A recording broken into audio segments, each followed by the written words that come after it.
2, 1.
Hello.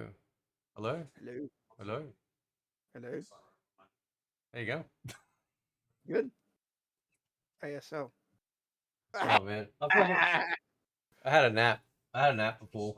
I don't know why. I was just tired. So Love having a good nap, man. I was lying on my bed before waiting to do this, so nice. watching. I've been watching the Wonder Years. I grew up watching that TV show. The Wonder Oh Years. man. Dude. I'm watching Fucking it in order. I had the biggest crush on that chick when I was a Oh, kid. Danica McKellar. Yeah. Yeah. And like as an adult, like now, even like for her age, she She's still good looks looking. Yeah. she still looks attractive, dude. She's a maths expert. She's a maths genius. Really? Yeah, that's her thing. She writes books as well. Jesus. She's a That's smart cookie. that's fucking crazy. Yeah. So first and foremost, your instincts about this film were 100% correct. Like Mhm. 100%, dude. And those Yeah. instincts is why I took my kids to see it. And like we walked out of there, and my son's like, "Yeah, I want to go back. Like I want to watch it again, Mm. right?" And I keep thinking about the movie, and every time I talk about it, I keep, oh man, I just want to go back. Yeah, like There's a lot of stuff that in it that has a bit of emotional weight. yeah. It We might can talk not be about the spoilers, by the way. We can so anyone that doesn't want to hear spoilers, right? But yeah, we can talk about whatever. It's just gonna be open platform.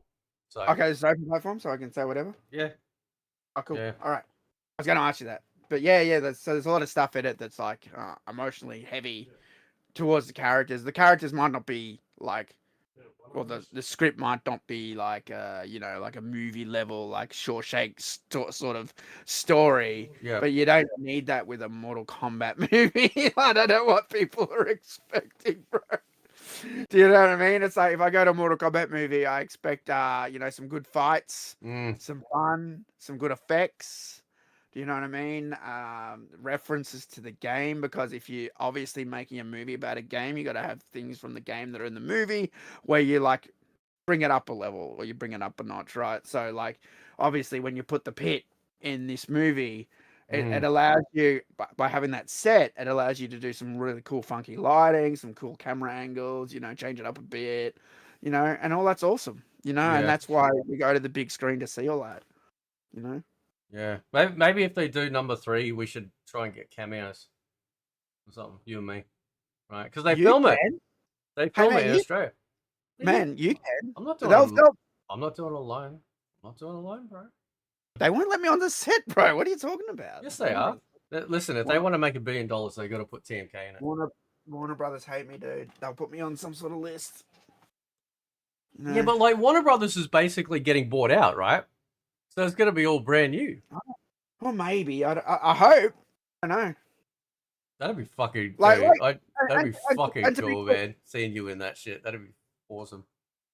To be clear, Warner Brothers do give me access to like the pictures and stuff, but that's all I do. I'll never get an invite anywhere. They won't shout me out or anything. They won't work with me again. That's all they'll give me. Do you know what I mean? Like, just to be clear. So I'm not like fully like cut off. Like, I'm basically 95% cut off, I guess you'd say.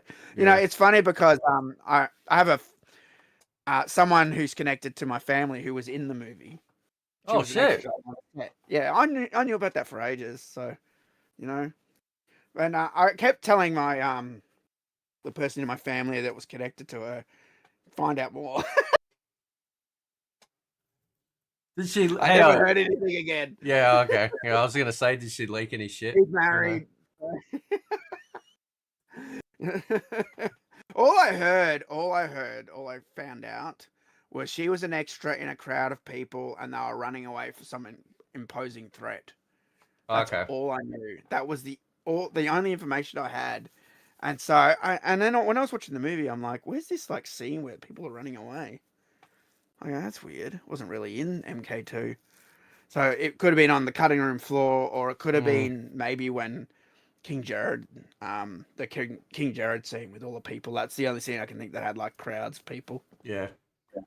I like the tone was set instantly in the start, like when again, surprisingly, like I've had some people like leave comments like, oh, of course it was woke girl boss because Katana won, and it's like, did we watch the same film?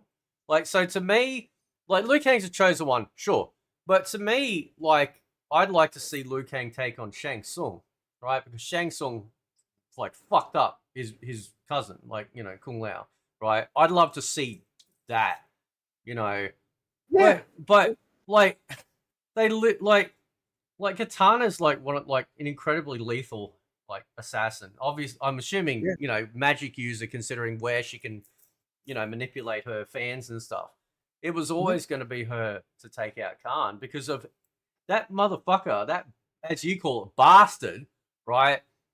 Because I watched your review, man. He is a fucking bastard, and he's great. So good. My favorite character by far. Yeah, I actually think, I think he's pretty much up there too for me. Like, he's just...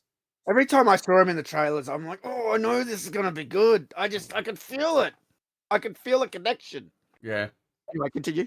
Oh, yeah, no, I was just going to say, like, he took everything. He took her mum, took her father, and, like, how rare is it in this day and age to see them push the father? That was great. Right. Well, not only that, some modern day, if it was woke, they wouldn't want to have a muscly, misogynistic, murderous male character. They move away from those. The productions that have those that are super woke, right?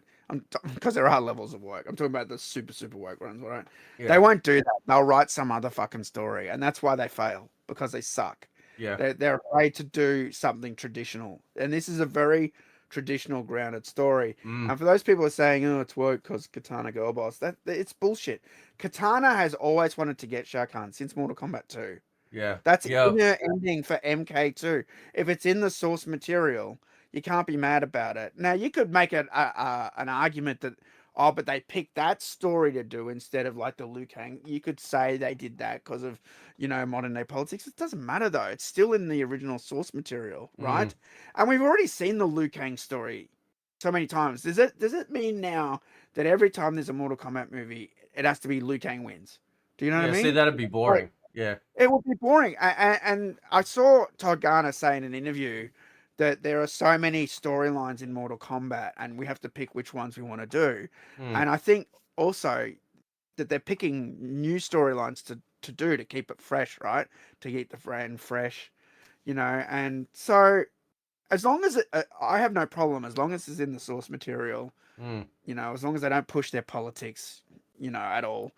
I really don't care. Like, and when I was watching the trailers, I'm like, "Oh, I can see it. I can see they're not doing that. I could feel it, right? But I didn't know 100%, right? But like, I just felt it. I felt that it was going to be a really good movie. Yeah, I like that. Yeah, like the whole setup. Like, yeah, it was always going to be Katana, and when she like finally nailed it, it felt good. Like Oh yeah, because like they yeah, like she was a fierce fighter, but they didn't like girl. I don't think they girl bossed her at all. Like no, we've seen that before, and yet like she's capable, but like she she was still I thought it was I was really surprised, man. Like that movie, shit, like front to back, and I said I don't know if you agree on this. I said that like you could almost forget the first film. Like you could literally start at MK2 and just start there because they just pull yeah, some what do they call like I was gonna say back shots, but it's not a porn Rat, rat, film. rat, Um, right, fucking what do you call it? Flashbacks. That's it. flashbacks. Fucking back shots. Here you go. So that's it. Fucking demonetized. Right. So yeah, the fucking flashbacks, and they were pivotal enough to explain. So if you'd never seen the first movie and you just watched that, it would Oh yeah, look no, it would look like, oh, they filmed these flashbacks to now fit in to show like the reference point. And they literally listened to everything. they Everything. did. So when I think when they realized what a potential it was, Warner Brothers, because it sounds like when they did the first one, they sort of didn't give a shit. Again, I've been watching a lot of interviews, and so like somewhere along the way, someone said, "Oh, we want to do a Mortal Kombat movie," and they were like, "All right," basically. Yeah. I mean, but then they gave him like I think they gave him a really shitty budget, and they used most of that budget on Goro, by the Yeah. way. And that's why the rest of the movie suffers, right? It's very basic. There's not many sets. The backdrops are boring, right? And it's not all like that. It's mostly like that, though, right? Yeah. And that's why when they were doing this movie and Todd Garner started showing us the sets, I knew that they were turning it into something grandiose. Do you know what I mean? Like practical sets. We're going to see some like they wouldn't build all those sets, man, if they weren't going to build like, the portal and the Deadpool. Yeah. At first, it was like just like random shit. It was like the pictures of the palace and shit. And then I remember the first one where I was like, ooh, it was the shot of the pit that he tweeted out. Yeah. And I put that in my review video that I believe you watched. And so when I saw that, I went, oh shit, that is the pit. Like exactly. That's like exactly it. Like the wall looked exactly the same. And the spikes looked excellent. Do you know what I mean? And so like from then on, I'm like, this is gonna be good. I just got a feeling, and and when Ed Boon got on board, do you know what I mean? That's a big. See, the thing is, Ed Boon always talks about when he's asked about the old movie. They asked him like if he was on the set, and they did go down to the set and they did visit and all that, right? But they didn't have any hand in it. They had nothing. Like Ed Boon's working for Midway at the time, and basically they're making Ultimate Mortal Kombat 3, I think it was, or MK4 or something. I don't know. They're working on the next Mortal Kombat. So they don't have time to like be involved in the movie thing at all, other than visiting the set once. Do you know what I mean? So he had nothing to do with MK. you know, 95, which I'm calling it that now. He Yeah. had nothing to do with Annihilation, other than, I guess, recording the suckers line. And he had nothing to do with MK21, Yeah. right? But now, because he's like so involved with the brand, he's been there such a long time, right? They they get him in on it, and then he can, you know, check all the things that they want to put in the film, and it gives it a bit more of a connection between NetherRealm, the NetherRealm games or the NetherRealm team and the movie. And and even though I've complained about MK1 and that, you do need that connection because those guys were around for the whole of Mortal Kombat. They were around for the old games, they were around for the new ones, they were around for 3D era. So if they're going to do anything, you need to have that connection. Yeah. Yeah. I just like even the Jade thing, right? Because in your review, like even the like, because obviously she didn't have her hair, but No, she was Jade. hmm Like top to she was really bottom, great. like Yeah, she was Jade. You yeah, know, she was great. and that was cool. That was actually like amazing.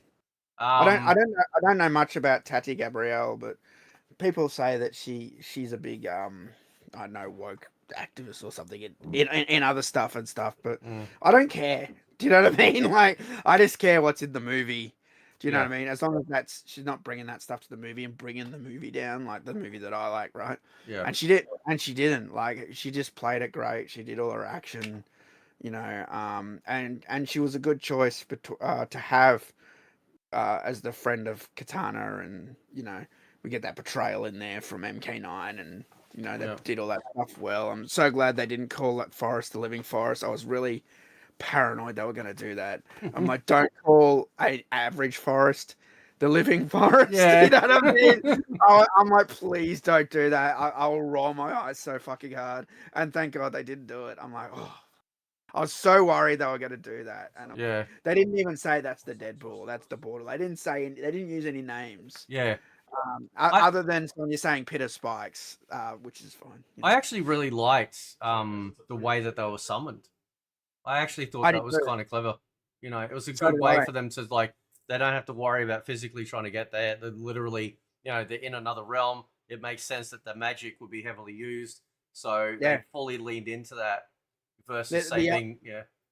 the Elder Gods moved them to a random location, and yeah, you could see that Khan had one of those. I don't know what it was. It was like a crystal, and it had the Komidogu icons around it. And then Raiden had one too in his Sky Temple, and they'd glow every time someone was summoned. Yeah. And Khan's one was red because he was the red team, Yeah. and the Raiden one was blue because they were the blue team.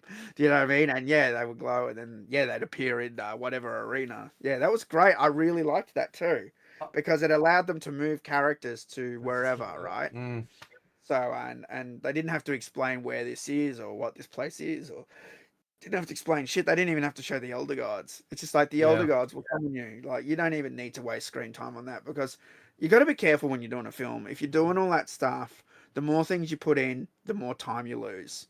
Do you know what I mean? And if you want Mm, to have a whole bunch of fights in there and everything, you got to really choose your battles. You know. And this yeah. movie wasn't even perfect. I love it for what it is, Yeah. but you know, I have a problem with Sindel. That's my main issue.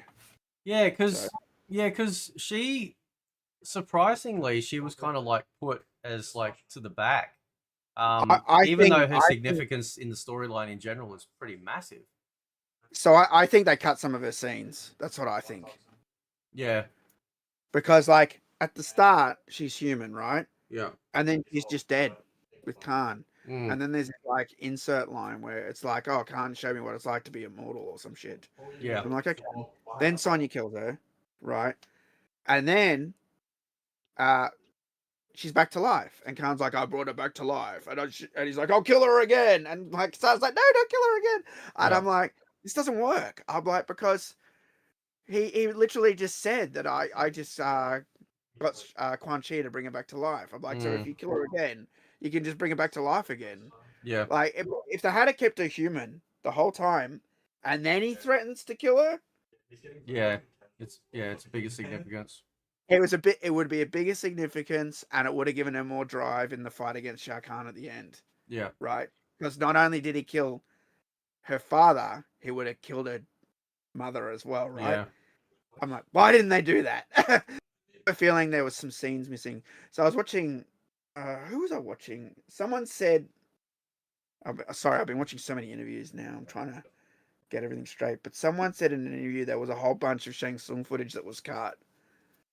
Oh yeah, Because apparently they cut a lot of footage from the movie. Do you know what I mean? And a lot of we might Shang get a Tsung. director's cut, like an extended, when it comes Maybe. to Did you see streaming. Did you see the 4K that was announced today? No? I retweeted it. Fuck, it looks great. The cover is Shah Khan, and the back is Katana. And then you open it, and it's the portal with Liu Kang and Kung Lao. Oh shit. I'm like, I'm fucking getting that. I don't give a fuck who I have to murder. You know, nice. It's real nice. I checked the JB website. Oh yeah, yeah. It's not there, though. Hang on, let me I'm getting that. I don't give a fuck who I have to murder to get that. Even if I go on eBay and pay $300. Hey, I'll show it on screen if you want. Hang on. Fuck off. Do you have it? I retweeted it. Yeah. I got it, man. Yeah. You got it? Yeah. Hang on. Is it? Let's see what the chat's saying while you're doing that. King was great. Liu winning would be too obvious. Exactly. The fight between Kung Lao and Liu Kang was amazing. Yeah, that's my favorite fight of the movie. For sure. Not only did we get a fight on the portal, Total MK's favorite Mortal Kombat stage, but it was good. Mm-hmm. You know, it was. I might have actually thought of you because I know that's your favorite stage. But what I really loved was when it went red. When it went red, yes. Right? I was like, and I'm like, that's really fucking clever. I almost jizzed. I reckon I almost jizzed. Like that was just like, man, like that was just so good, you know. It was excellent. That made me really happy. I wanted to stand up and go, yeah. You know, there was a lot of laughs too. Like, it wasn't a full cinema. Like, I think it was like 70% full, but there was a lot of laughs, man, out of the people. Like, people were really, like, you know, digging it. So yeah. Yep. Yeah, so the portal scene was my favorite, but no, it wasn't just that it was the portal too. I thought the fight was really good between Max Huan and Ludi Lin, and like that whole thing with Kung Lao's hat just going around, just in the background, just oh man, it was just nerve wracking. Yeah, it was like shit. Yeah, I got it on screen. Then that looks fucking. That looks fucking. Really good. It looks excellent, doesn't it? Oh, only at Walmart. I hope we get that in Australia. If we don't, I'll get it on eBay. Yeah, for sure. God, I want that for sure. And again, so interestingly enough, like, you know, seeing, so when you see like a still of Khan, and it's like, is the mask gonna work? Because normally he doesn't have the mandible part. How's Baraka gonna work? You know, the still shot, he looked kind of goofy, but when you get in there, like in the movie, it's like fucking. I think Baraka, like, I think Baraka kind of low key stole a bit. Like, I like that was because you think Baraka, you know, like, and that's all he really is. But like, I actually was laughing out loud that part where he fucking like kicks Cage through the roof of the hut, you know, because it was just like, it was just fucking funny, you know, like. And Cage is just barely hanging on, like, you know, and his friends were trolling him before the fight, and he's fucked. He's not gonna make it. About when Cage runs into the hut and there's two like Tarkatan children with the fucked up teeth. Yeah, and he just looks like that, and then he hides and goes shh, and I'm like, they're gonna give you up. You literally just went, yeah. They're like, you know, and he's like, really. And you know that, so you know, like at the end where like when he beats him, right, and he's kind of doing that arm swinging stuff, you know, and I'm sitting there going, okay, this is really cringy. And then the camera turns and it shows Carl's face, and then he just gets this big grin, right? So instantly you know in that moment that he's figured out how to fight him. Like he's basically dazzling him. Like he has, and Baraka's like, what the fuck? You know, he's like, what the fuck's going on? You know. And then he smiles and he's like, and then he's got him, right?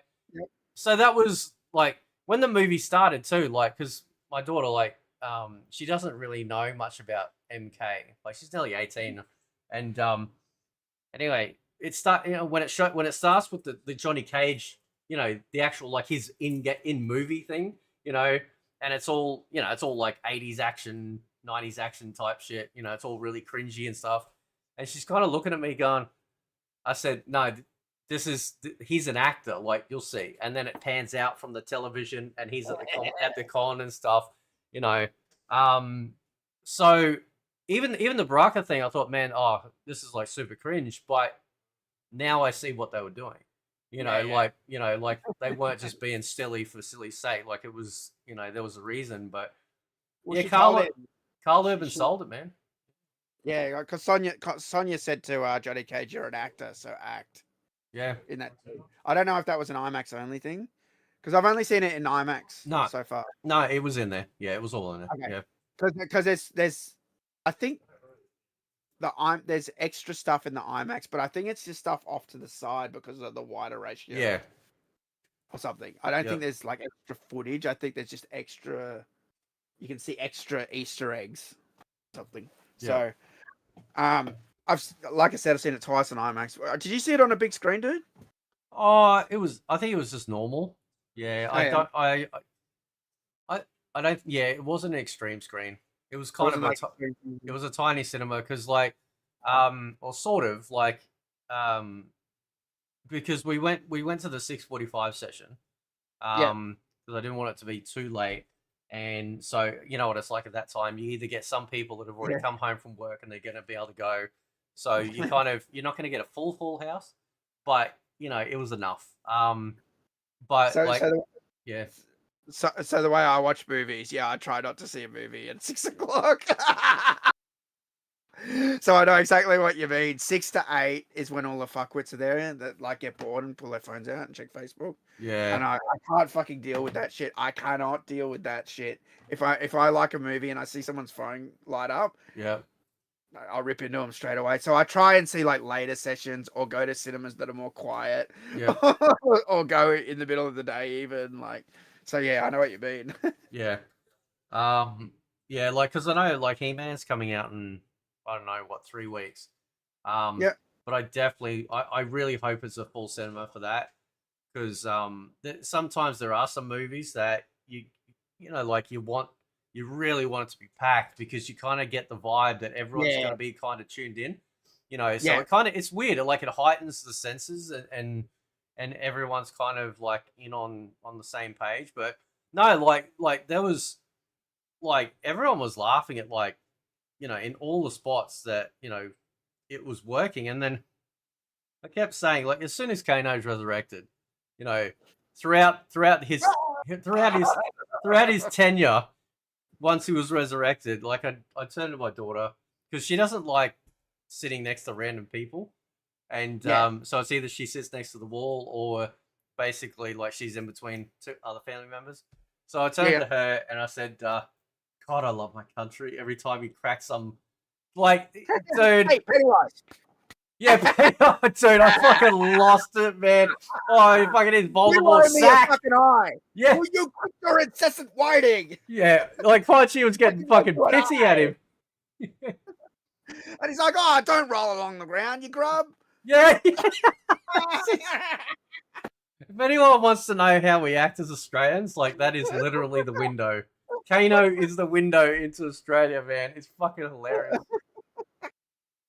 I reckon everything Kano said, I don't know why, it just stuck. I can just remember the words that he said, basically almost everything. It's interesting actually how he actually ended up becoming good. That was I didn't anticipate that. No, I didn't either. And I think I even remember that speech word for word, dude. Yeah. I like air conditioning. Oh yeah, beers. I like beers. I like tan lines. I like threesomes. I like foursomes. Yeah. I like Jack and Coke. Hell, I like Jack. Hell, I like Coke. Coke, yeah. and that's the funny part, yeah, because like he's doing it for selfish reasons, but it worked. It worked. Well, you can't trust Kano, right? You can never trust him, right? Yeah. The only thing I'll say, there was only one thing that disappointed me with Kano. There was one thing I didn't like, just one thing. At the very end, when Sonya goes and we do this, and then we kill Kano, and he goes, "Yeah, all right," or something, and then the movie just like ends. Yeah. I mean, like, no, he wouldn't have said that. He would. They had a chance there to say something like "In your fucking dreams, Blondie," or Yeah. they had a chance to say, "You could try kill me, but I'd cut your fucking ponytail off if you tried it." Yeah. Do you know what I mean? Which is a reference to the games. You know how he cuts her ponytail off and wears it. Yeah. They had a chance there to do something. Instead, I just didn't like his response. You know, that was the other thing I didn't like. Yeah. I'm like, because it just wasn't like Kano to say that, right? Yeah. Right. That's the only thing, and that's just a nothing thing. Anyway, that's just a nothing burger. Yeah. No movies are perfect. Do you know what I mean? Yeah. Every I mean, movie- look, even the 95 movie took some liberties too, man. Yeah. You know? Oh yeah. They all do. So You know, and it's because when you lock it into a 2-hour window, it's so hard, right? To you know. Yeah.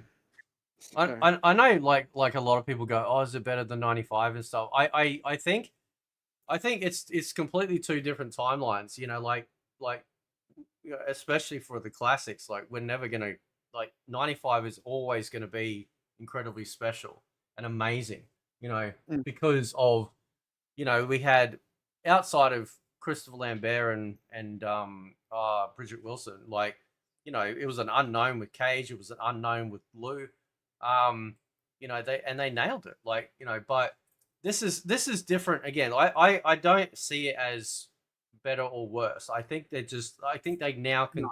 I think now, in a modern day, we can now coexist with having both a great 90s classic and now a great modern 2026. You know. Well, here's something I'll tell you. So, because I love the 95 movie, right? But you know who doesn't like the 95 movie? Most people, right? Most normal people who are not Mortal Kombat fans. Yeah. They just see it as lame and like sort of slocky, and they don't get it.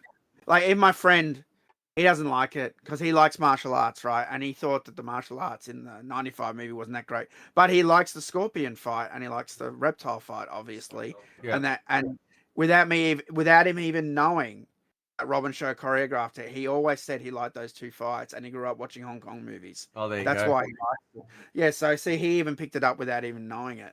Do you know what I mean? And that's and it's not that the other fighting's bad, it's stylish fighting, right? Yeah. So while the MK95 movie, I love it. It's great. I've seen it more than 100 fucking times. I can quote it word for word, right? I love the movie. It's a very 90s movie, and it's like it's done on a bit of a lower budget and stuff, right? Whereas this one, it's still a bit of a lower budget, but they put like good martial artists in it. Like almost every fight is like excellent, right? I'd say all of them are really. It's just some are different. So you got all the Asian there's like Joe Taslim, Lewis Tan, Ludi Lim, Max Wan, Hiroyuki Sanada. They all know how to fight, right? So they're always going to give you some excellent Asian level martial arts. Yeah. Whereas, like, you know, Jessica McNamee, Adeline Rudolph, Taddy Gabrielle, Carl Urban, and this isn't a diss at them, you know, they might not have as strong a martial arts background. So their fighting's going to look different, right? And that's not a bad thing. I think it should look different because it gives the characters range. Yeah. You know what I mean? It shows that Liu Kang is the champion. When she says that that's our best, Liu Kang's our champion. Yeah, that you know, I expect that level of martial arts from him because he's that. And so was Kung Lao, right? And so was Scorpion, right? So it makes sense. Yeah. And that's what I like about it. You know, and that's why anyone can go watch this and be entertained by the level of martial arts. Do you know what I mean? So this movie will be entertaining for someone who isn't a Mortal Kombat fan now. Whereas the 95 one was a bit schlocky for them. Do you know what I mean? If they didn't have the connection to the game, they didn't understand. Yeah. You know, Shang Tsung like changing, you know, morphing, and they just didn't know what the fuck was going on. Do you know what I mean? That's a sort of severely underutilized like character actually is Shang Tsung, because like even in 2021, like I mean he actually did more than this film, but I kind of I'm just hoping if they do MK3 that we get to see like some really like strong Shang Tsung, because Mm. like he's a bastard too, but he's a different bastard type of bastard. So and he's got a lot of different powers and stuff that it kind of it just sort of I again, like I'd like to see, like in the next film, I'd like to see this sort of, they amp it up to sort of like, yeah, we're gonna really, we're gonna have Liu Kang pitted against Shang, and it's gonna be crazy. And it was good too. Like a lot of their special moves made it in. Um, I thought the fights were long enough that each fighter was able to fully express how that character is, especially to us MK fans. We got to see like that Liu Kang Kung Lao fight. Like somebody said something. I can't remember where it was, or maybe it was at you. Somebody said that watching it gave them anxiety. It was me. It was you, yeah, because the Yeah. hat wasn't around, and the music, and it was just intense. Like because he throws the fireball and it didn't do anything to the hat. Like it No. didn't even slow it down. So that took away that power to try and combat his power. And then, and then I was watching it and it was so perfectly done. Like the hat had whizzed past and then he'd teleport into it and then come out, and it was very clever. And that's exactly like that's the cool shit. That's the real cool shit. Like they're taking the special moves and fully integrating into it. And each person that was fighting got to just you go, yep, I know those moves. Yep, I know those moves. They didn't. It wasn't just like a real quick fight. They No. really let them breathe.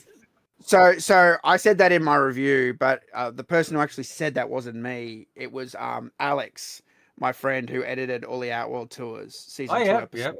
yep. So I went with Alex. Alex wanted to come, and he goes, "Oh, that hat was giving me anxiety." I'm like, "Yeah, I know, right?" I'm like, "How good is it? Just whizzing around like, going around." And yeah. So Alex is big movie guy too, and he works on films. Like, Yep. so I don't, how I always talk about how I worked on like a movie. Yep. I worked on that with Alex. Alex Yep. was in our team, so it was Alex, my best friend Mark, me, and another friend of mine, Adam, who was Steve in Outworld Tours, the monk. And so yeah, we'd go on set and do a couple of things, and Alex has some crazy connections too. He was showing me he's been like playing around with sculpting. Sorry, I've got a moth here. Go away. Playing around with like sculpting, like, and he can do some great drawings, by the way. He's got Outworld Tour stuff that I don't have. Like, he did all these cool storyboards and like pictures and shit, and he's got it all. I don't even have it. Damn. He's got like this big Outworld Tours folder. Anyway, yeah, he was doing these like sculptures, like you sort of like sculpt it from clay with everything, and then you like bake it. Anyway, the guy that's teaching him that was the guy that made all the skulls in Wolf Creek 2.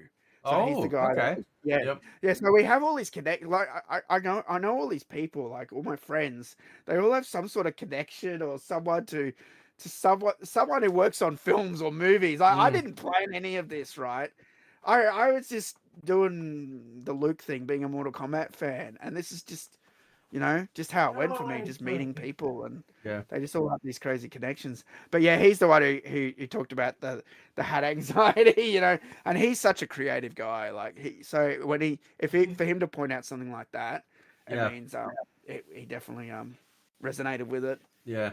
Yeah. That was yeah. It was so the actual like let's talk about anxiety. Shao Kahn was anxiety, like Oh yeah. so he so because we talked a little bit about it because I think Rexer asked like who's your favorite, and I'm thinking, to be honest, I think Shao Kahn like fucking absolutely nailed it. Like that dude walked in a room and everyone shit their pants. Like every time he walked, it was like Dun, dun. And I know I have said that on YouTube before when talking about MK9. I know I specifically said when that first MK9 trailer go back, I don't know which video is of mine. Someone maybe can go find it. But when Khan, that first MK9 trailer, when Khan walks, he goes dun dun, and you hear the armor. Yeah. I always said that's awesome. And it gave me that.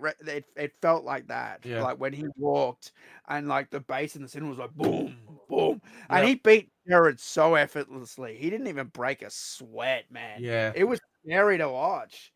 It was Yeah. actually kind of upsetting. Do you know what I mean? And So that's what I wanted. Like I wanted an emotional connection. that's what I liked actually about the fatalities in this versus the fatalities in 2021. In 2021, it kind of felt like they were just kind of going, "Yeah, look, we can cut someone in half with a spinning hat."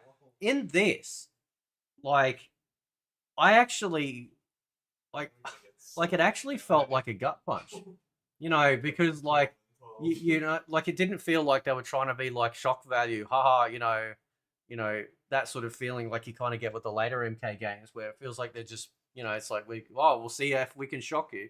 No, it felt like really impactful. Like when he's tying up Jared's hands, like I think he stabbed through them and then he's like tying them up, you know, and then he sort of like cuts them. And I thought he originally, like in the trailer, I thought he cut his hands off, but it was just his fingers. And he's on the ground and he's shaking and it's like, dude, like this is like this shows how like yeah, it's obviously graphic, but it I don't know, it just felt better. It like every single fatality in it just felt 100% like they go, okay, is it, are we doing it just for put on a show or are we going to make it feel like it's relevant to the character? Because in 2021, I didn't like, because obviously the Arcana thing, and you told me, right, that, yeah, there's no mention of it. It's basically like, we don't talk about, it's the vault, we don't talk about that bullshit, right?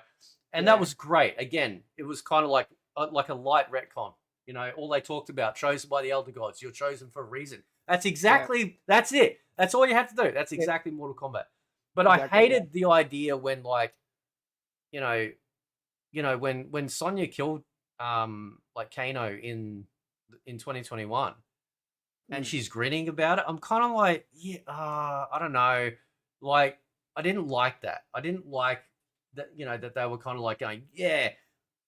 But in this, it was like, even so, Katana's obviously a good guy, right? But when she finally killed Khan, it felt like justified. Like she was, like John Wick shit. It was like, no, like, yeah. It's vigilante shit. Or not Yeah, vigilante. It's more that she just wanted revenge. Yeah, right? like vengeance. Yeah, like 100% vengeance. Yeah. So I love vengeance. Like it's one of my favorite things in movies. I love Yep. revenge. Do you know what I mean? It's just the way I've been brought up. I've had people fuck with me, and I'm like, I'll get them back. So I Yeah. like to see it. I like to see it in the films. Makes me feel good, right? Yep. So vengeance is always good, and yeah, that's always been her thing. And having that, she was the inside woman, and Kano was sort of the inside man in the first movie, where he gets turned, right? And she's sort of the inside woman feeding information to Raiden, and that was what was great at the start because Jared probably knew. I was thinking about this today. Jared probably knew he was going to lose to Shah Khan because everything Katana was saying, but he's too strong. What if you lose? All that shit. He said, it doesn't matter. Strength comes from here and here, right? He already gave her the means to win from the very first scene by having having the crystal that could teleport her to Raiden. He knew by giving her that shit that if she didn't have that, she could not have beat Shah Khan. He would have had the amulet. They wouldn't have been able to teleport into Outworld. They wouldn't have been able to get the stop the amulet. She wouldn't have won.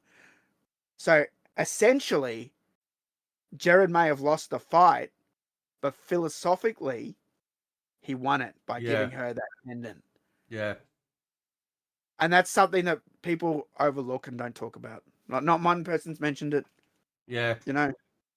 Yeah, I from the, like I said, like from the very start, that bonding, that moment between father and daughter, and you're right, like, it was like it was kind of like he knew, all right, like this is, like I'm not gonna be able to beat him. So Khan destroys him. It's a massacre, dude. yeah, And like, and I don't know if you noticed the way it escalates. First, he damages the statue. Then he crumbles the whole statue. Then he breaks his sword. He breaks his sword in half with the hammer. He's breaking Then him down. Yep. Then he knocks the crown off his head. Then he cuts all his fingers off. Then he kills him. Like it's this bang, bang, bang, bang, bang, bang, just wears him down to nothing. Yeah. Like it's a massacre. You know what Yeah. I mean? And that it was such a perfect way to start the movie. Yeah. I'm like, holy shit. Right up until I see the title, Mortal Kombat, I'm like, fuck yeah, Mm. that's you. I've always say it. If you don't have a good bad guy, it's just not believable. No one cares, Yeah. right? And Kerry Hiroyuki Tagawa said it. Yeah. He said it. He tweeted it at me, and I'll never forget that. He said, I always, when I wanted to play an Asian bad guy, I wanted to go all in and play them as bad as possible. Yeah. He said he wanted to be the meanest, baddest bad guy. See, he knew. Do you know what I mean? Yeah. And when you're like that, people connect with the movie then because you want to see the bad guy get taken down. Yeah. Yeah. It's basic. And like, because we got to see, I think we only saw, apart from his hammer, we only got to see his shoulder charge, right? Like, was that the only other Yeah. special move he did? But I tell you, was it that? Yeah. I Yeah. think he only did the soldier. He didn't do a javelin. He didn't do an up charge. Yeah. He didn't. What else does he? Oh, he has the fireball. He didn't do any of those moves. Yeah. But I did like when he did do it, again, like it felt, I mean, obviously in Annihilation, it felt like it's just, it was really dinky, right? But in this, it showed his speed. Like he wasn't just big and a big hammer. When he started going off, like he was frighteningly fast, which again is great. It's like kind of like Thanos, right? You look at Thanos, big lumbering guy, and then when he's fighting the Hulk, he's like, boom, and it's like, oh, okay, so he's not just big. This dude's fast, like really fast too, and you got to be really careful. And that was, he is great. I just wanted to say, like, I know Annihilation cops a lot of shit, but I actually really like the Shah Khan fight at the start, and I like, in Annihilation he does the shoulder charge, he does the fireball, he does a whole bunch of stuff, and I actually, even the fireball he does isn't bad effects, like, because Annihilation is a mix of good and bad effects. Yeah. If you pause it, like the effects around the fireball are actually pretty good. So I never hated that part of Annihilation. Like all up, it just sucks, right? But I always liked Brian Thompson. But Martin Ford, he killed it. He was big. He was imposing. He's a muscly guy. He has a massive neck. Do you know what I mean? He looks scary as fuck. Do you know what I mean? But he looks like a really nice guy too. But like, just a perfect choice for Shah Khan. Yeah. And like he just comes in and just beats him effortlessly. Just that part where he's just pushing Jared. Yeah. And he can't even do anything. Yeah. I'm like, shit. Do you know what I mean? I love the part how he picked up the fucking hammer too. How fucking cool was that? He didn't even bend down to pick it up. Yep. He just flicked it up with his foot. Yep. I'm like, oh my god, he's just pure strength and power. Like, oof. Yeah, like, and like, because obviously, I mean, obviously, like, again, spoilers, of course, but the fight with him and Cole, so again, like this movie, even though Cole was very little in it, that was a fucking shock. Like I was shocked with that ending, like, because up until that point, I'm like, okay, so they're probably not going to kill him off. And then he shows up with Kano. I'm like, ooh, okay, this is interesting. And then, I knew it. But then he turns his fucking head into a pancake. It's like, but again, that I wasn't expecting. Yeah, and that was a shock, and I actually felt really bad because, like, now I care about the character. Now I give a shit, because he's there, he's fighting for his family. Everything's feeling like everything's getting together and being Mortal Kombat properly. And which is why at the very end, when they obviously get Quan Chi, and they, basically their little necromancer to, get everyone back, I was so happy, because, I mean, fucking Jax, dude, like that shocked me too. Yeah, I didn't see that one coming. I didn't see Cole getting killed that way. I knew he was either going in the acid or on the hook. I always knew that. Do you know what I mean? And I kept tweeting out that picture of Cole, the skeleton from MK2 in the acid, Yeah. and I just put Cole Young on it. I kept tweeting it out, and everyone kept liking it. And I'm like, I swear that's what's going to happen. He's going in the fucking acid because they kept talking about how there'd be a lot of fatalities in it. Mortal Kombat fans are going to love it. Blah blah blah. I'm like, well, I can't have the Deadpool and not either do A, Hook fatality, which was never in the game, Yeah. or B, it might have been in the, was it in 9? Did they add it to 9? I don't remember now. Or B, the acid fatality.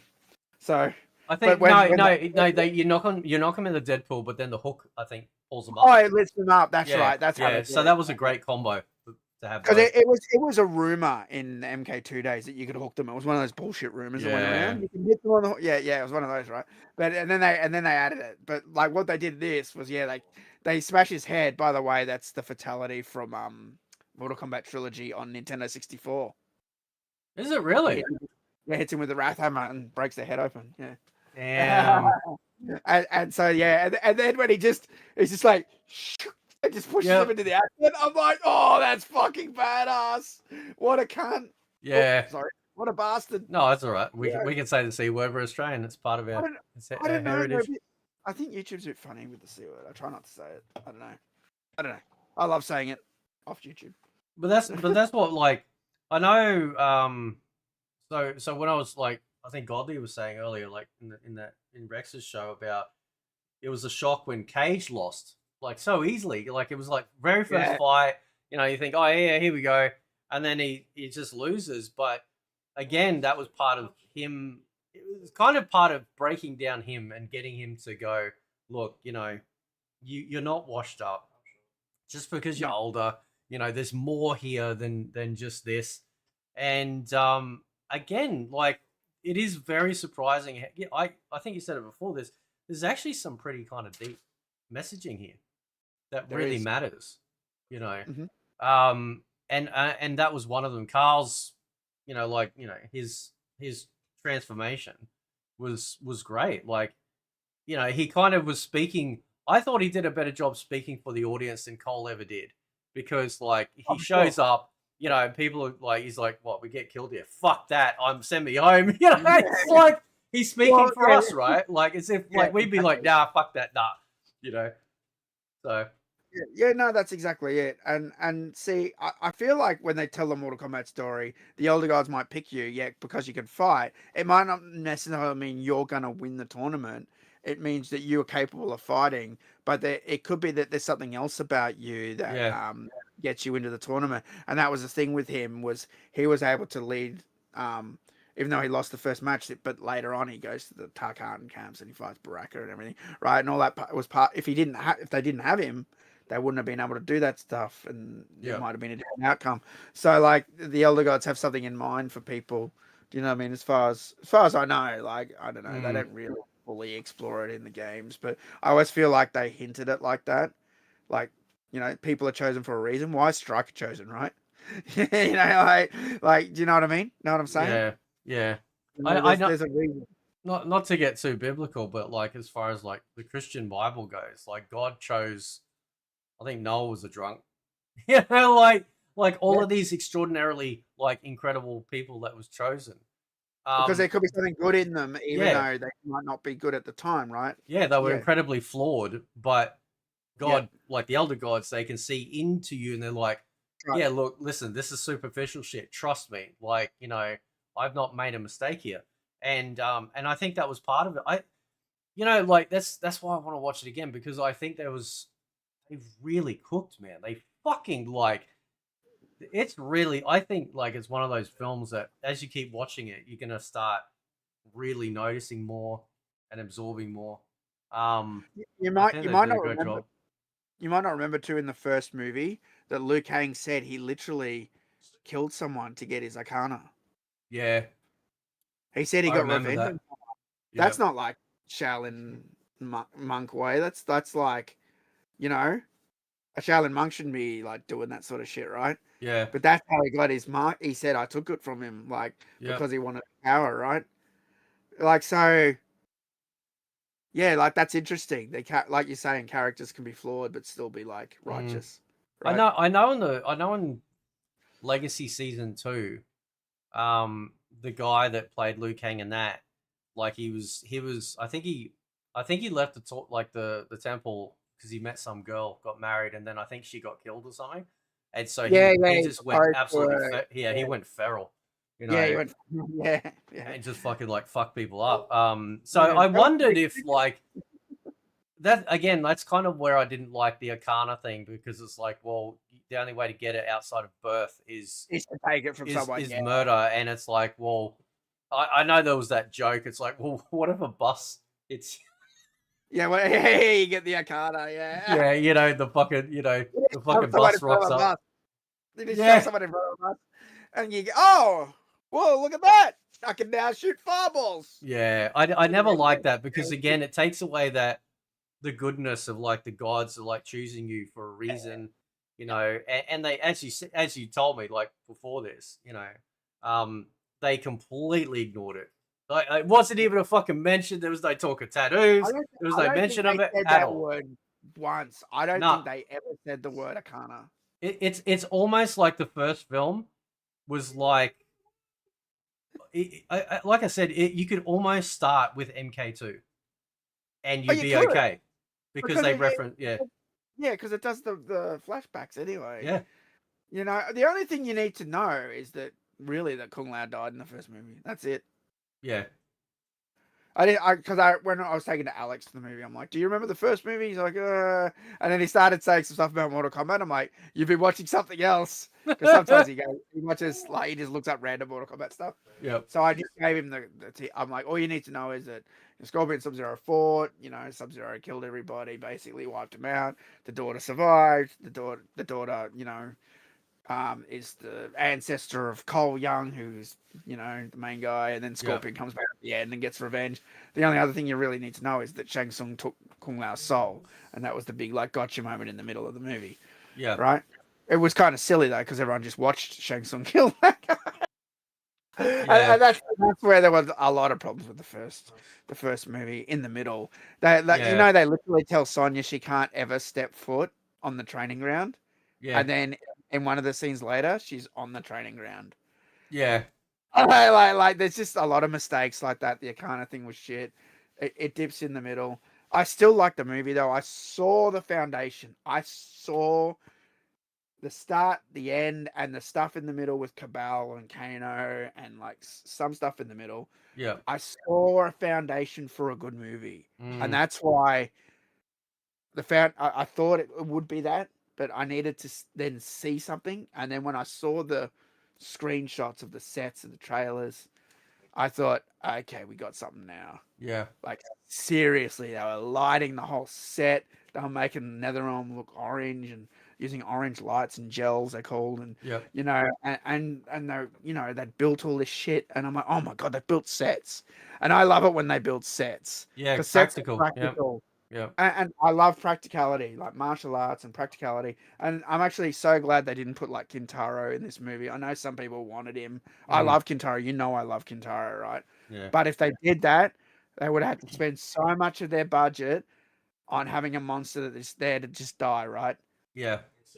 Like I'm glad they didn't do it. I hope they don't do a Motaro. I don't want to see a Motaro. I actually Well, don't. so You know. far, like, I mean, I think is it tracking pretty good? Like So for far, opening? so we'll know after the weekend clears. So maybe tomorrow or the next day we'll have a Okay, projection for the week. But at the moment, it made 5 million from preview screenings alone. that's pretty good. That's Yeah, that's just like first day screenings, right? yep, And so yeah, we'll have a projection tomorrow for the week. I projected 600 million. That was pretty high. That's a global, pretty high projection. yeah, I'm lowering that now. I reckon I'll do 400 now. I yeah. think that was too high, but I still think it'll do really well. It's coming out in Japan. It's coming out in China. That's It's coming crazy out, too. Yeah, in yeah, Japan. and Yeah. they're not editing it. Yeah, I was actually gonna, dude. I was gonna go watch it. I was gonna go watch it Oh, because nice. I'm going to Japan in 3 weeks, and I'm like, oh fuck, I can probably catch the movie. Like, I'm like, is that silly going to watch a movie in fucking Japanese? I go, that's kind of No. cool though. Right? Yeah. And I was gonna do it, but it fucking comes out later there. I'm like, oh no, Oh and it comes shit. out like 3 days after I come Oh back to Australia. I'm like, fuck. But like, I'm hoping I can go see some of the posters and advertising and shit yeah. around Tokyo. because I'm in Tokyo. So, and they tweeted some stuff out today that's around Tokyo, and their advertising's really cool. They've gone with the versus theme, and you'd know this because I know you love a lot of Japanese games. So you know how they love to do the cross and the verses and shit. Yeah. All the posters say Khan versus Cage. Do you know Oh, what I mean? And it's got all the good guys on the Khan side. Sorry, all the bad guys on the Khan side and all the good guys on the Cage side. mm, And so it's like bad guys versus good guys. I'm like, that's pretty fucking cool. I that like that. is. It's You know, so it's interesting that they're allowing it. Like, because so again, maybe again, like, you know, with things like, because obviously gore and stuff, obviously they really, like, you know, made it feel like the fatalities and whatever happened in it was like, you know, it felt like it had meaning. You know, like yeah, when Katana killed, like, Shao Kahn, it felt like you could feel that rage. Like she was just cutting that motherfucker up, like, you know, and she just, like, she fucked him up. Like, that was a pretty good way. That was a pretty good way to kill him. it was excellent. Um, Yeah, but you know that was, but you felt like, you know, that was her vengeance. Like, she was like, nah, I'm just taking it all out. So that's you know when good. when That's he good looks as, at her and says, "You're my daughter now, Katana," yeah, and then it's Mortal Kombat. I'm like, yeah, ooh. Yeah. yeah, I'm like, ooh. And she just gives him that look that women give you when they're really pissed off at you. yeah. I'm like, you're in trouble.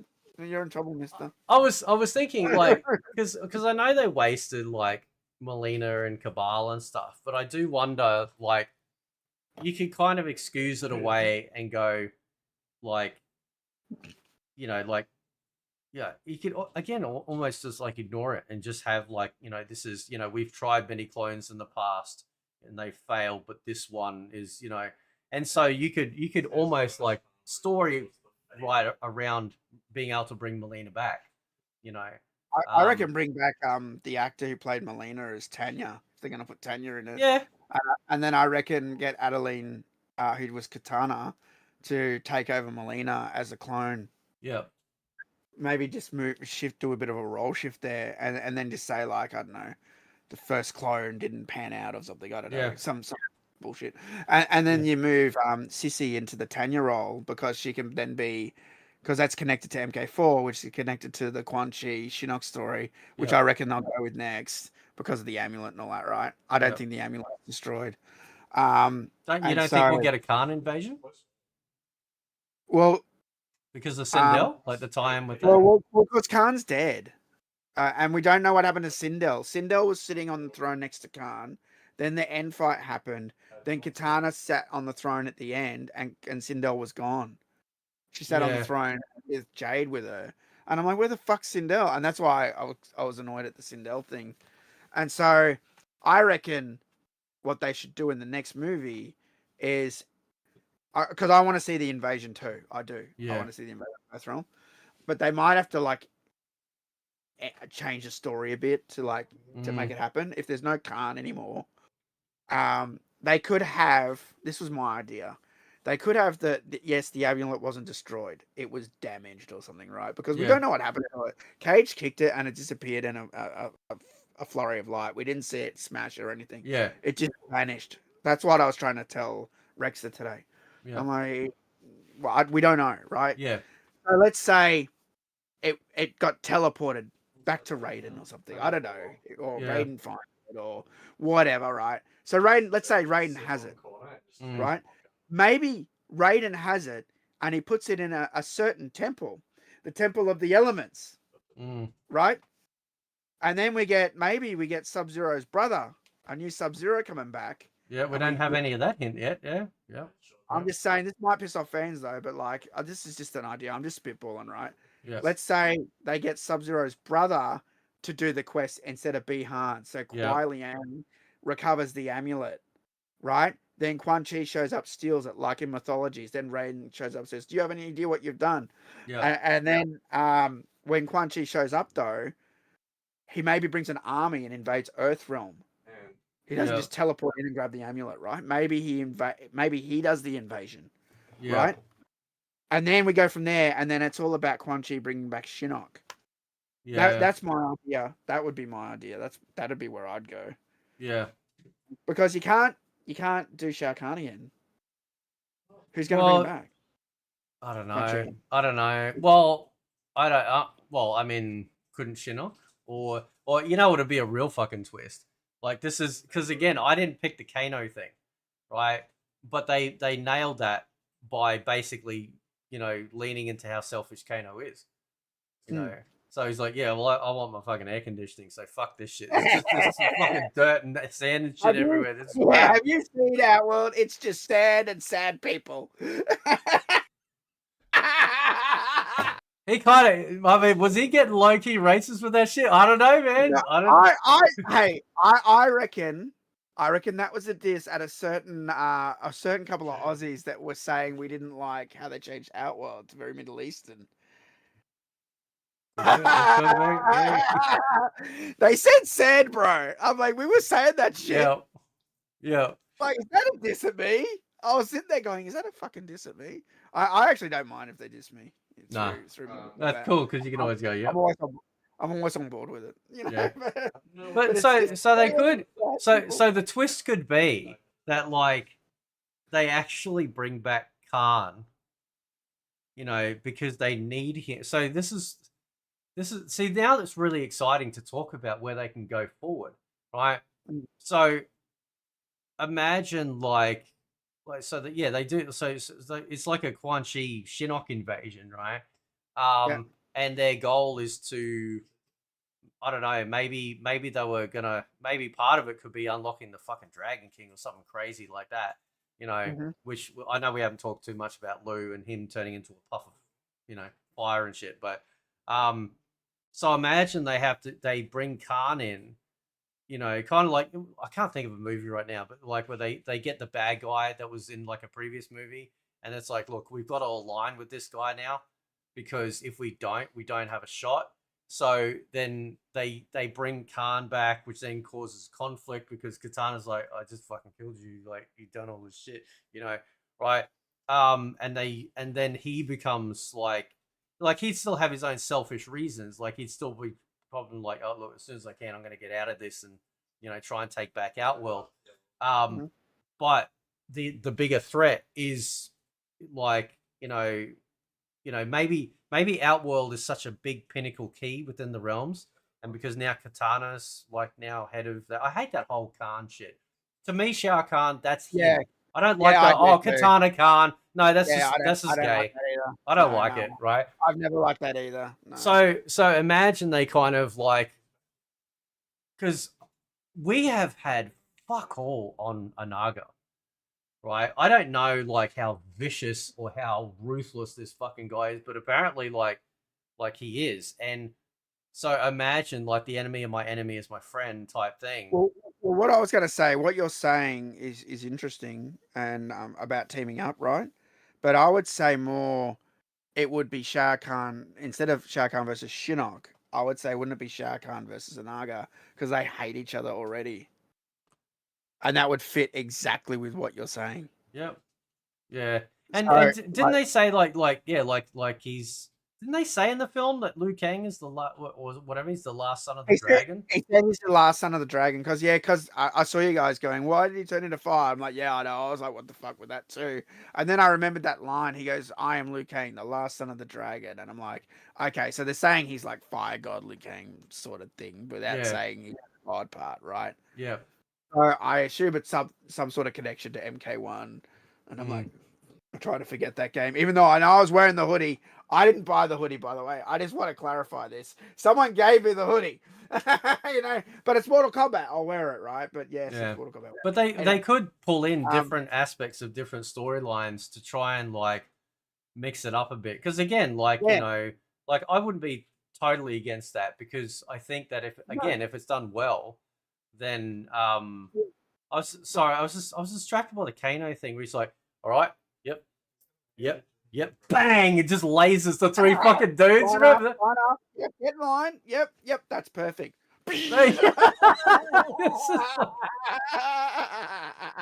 Kano coming in to save the fucking day. Yeah, you know, I know you don't like the first movie, but there's because I was rewatching it before the movie started, Yeah, and I did too. Yeah, I did too. Yeah. there's a part that really cracks me up, and I really love it. It's when he first gets his eye laser, and Yeah. he goes, "Ah, laser better than fireballs, you pussy," at Liu Yeah. Kang, and then he goes, "Ooh, Kano." It's that part. He looks at his arm and he goes, "Ooh, Kano." Like he's like God's gift to Mortal Kombat. Yeah. You know what I mean? Yeah, I just yeah, like that's the shitty thing is that like, you know, Kano like pretty much carried that movie, you know. Um like He did. it was like he really like, you know, really embraced that character. And you know, as Australians, it's like we're just I always crack up because it's such an Australian thing, right? Like when they're in the desert, like Liu Kang shows up and I think he puts his hand on his shoulder and he's like, the fuck? Like that is 100% an Australian fucking tick, right? What the fuck, man? Like that is 100% Australian. It cracks me out every fucking time because he's like, the fuck are you doing? You know, and then he's insulting them, you know, shoving prayer beads up your ass. Like it's just ballerinas here twirling anal beads. yeah. Oh, dude, he is like he's fucking unhinged.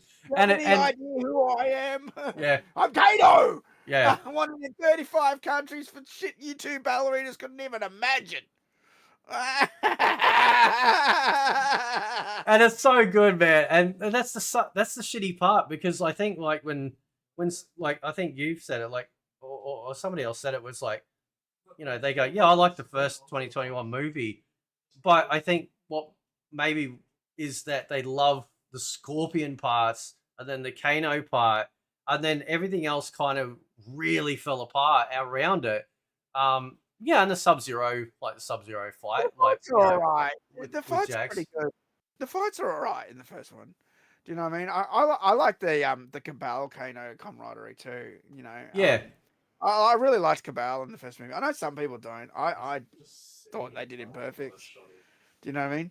Yeah. Because I don't know, he was on the bad side. Fine, right? That's just how they did it. Yeah. But he knows Kano. I'm like, okay, so he knows him. Yeah, because they're both bad guys. Makes sense, right? Yeah. And Kano's the inside guy, and he just gets him to turn so easily. Yeah.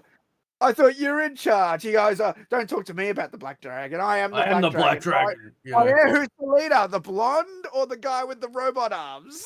Oh yeah, he was fucking like he was basically calling him a pussy, you know, Yeah, and that's he couldn't handle that. His ego couldn't so handle easy it.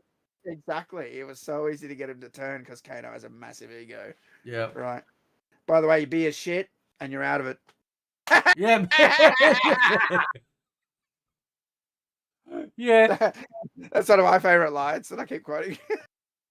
It's fucking like so it was yeah, it was good to have him back, and like the banter a bit between him and Cage was great, you know. He's like, leave the jokes to me, you fucking He calls him a scrotum at one. He calls Quanchy a scrotum at some Voldemort's sack, yeah.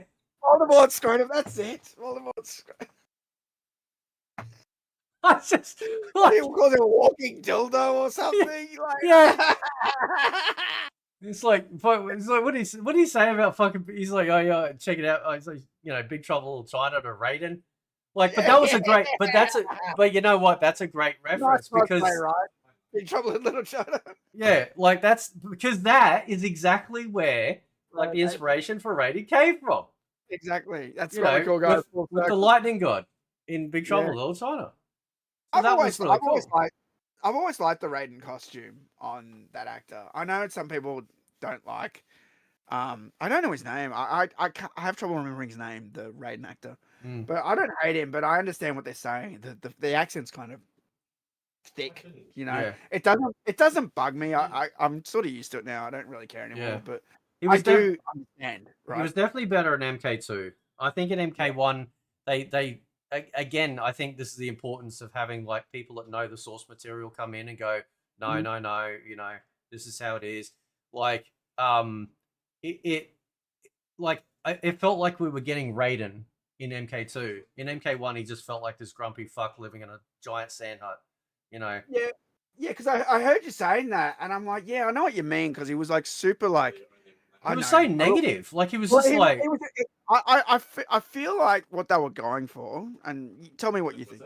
mm, I thought because of the situation being dire, and it's like, right, this tournament's like the last tournament, yeah, and the stakes are so high that the only way he could get people to do what he needed them to do was to just be like, do this. I don't want to hear it. Sort of like when you're at yeah, school, right?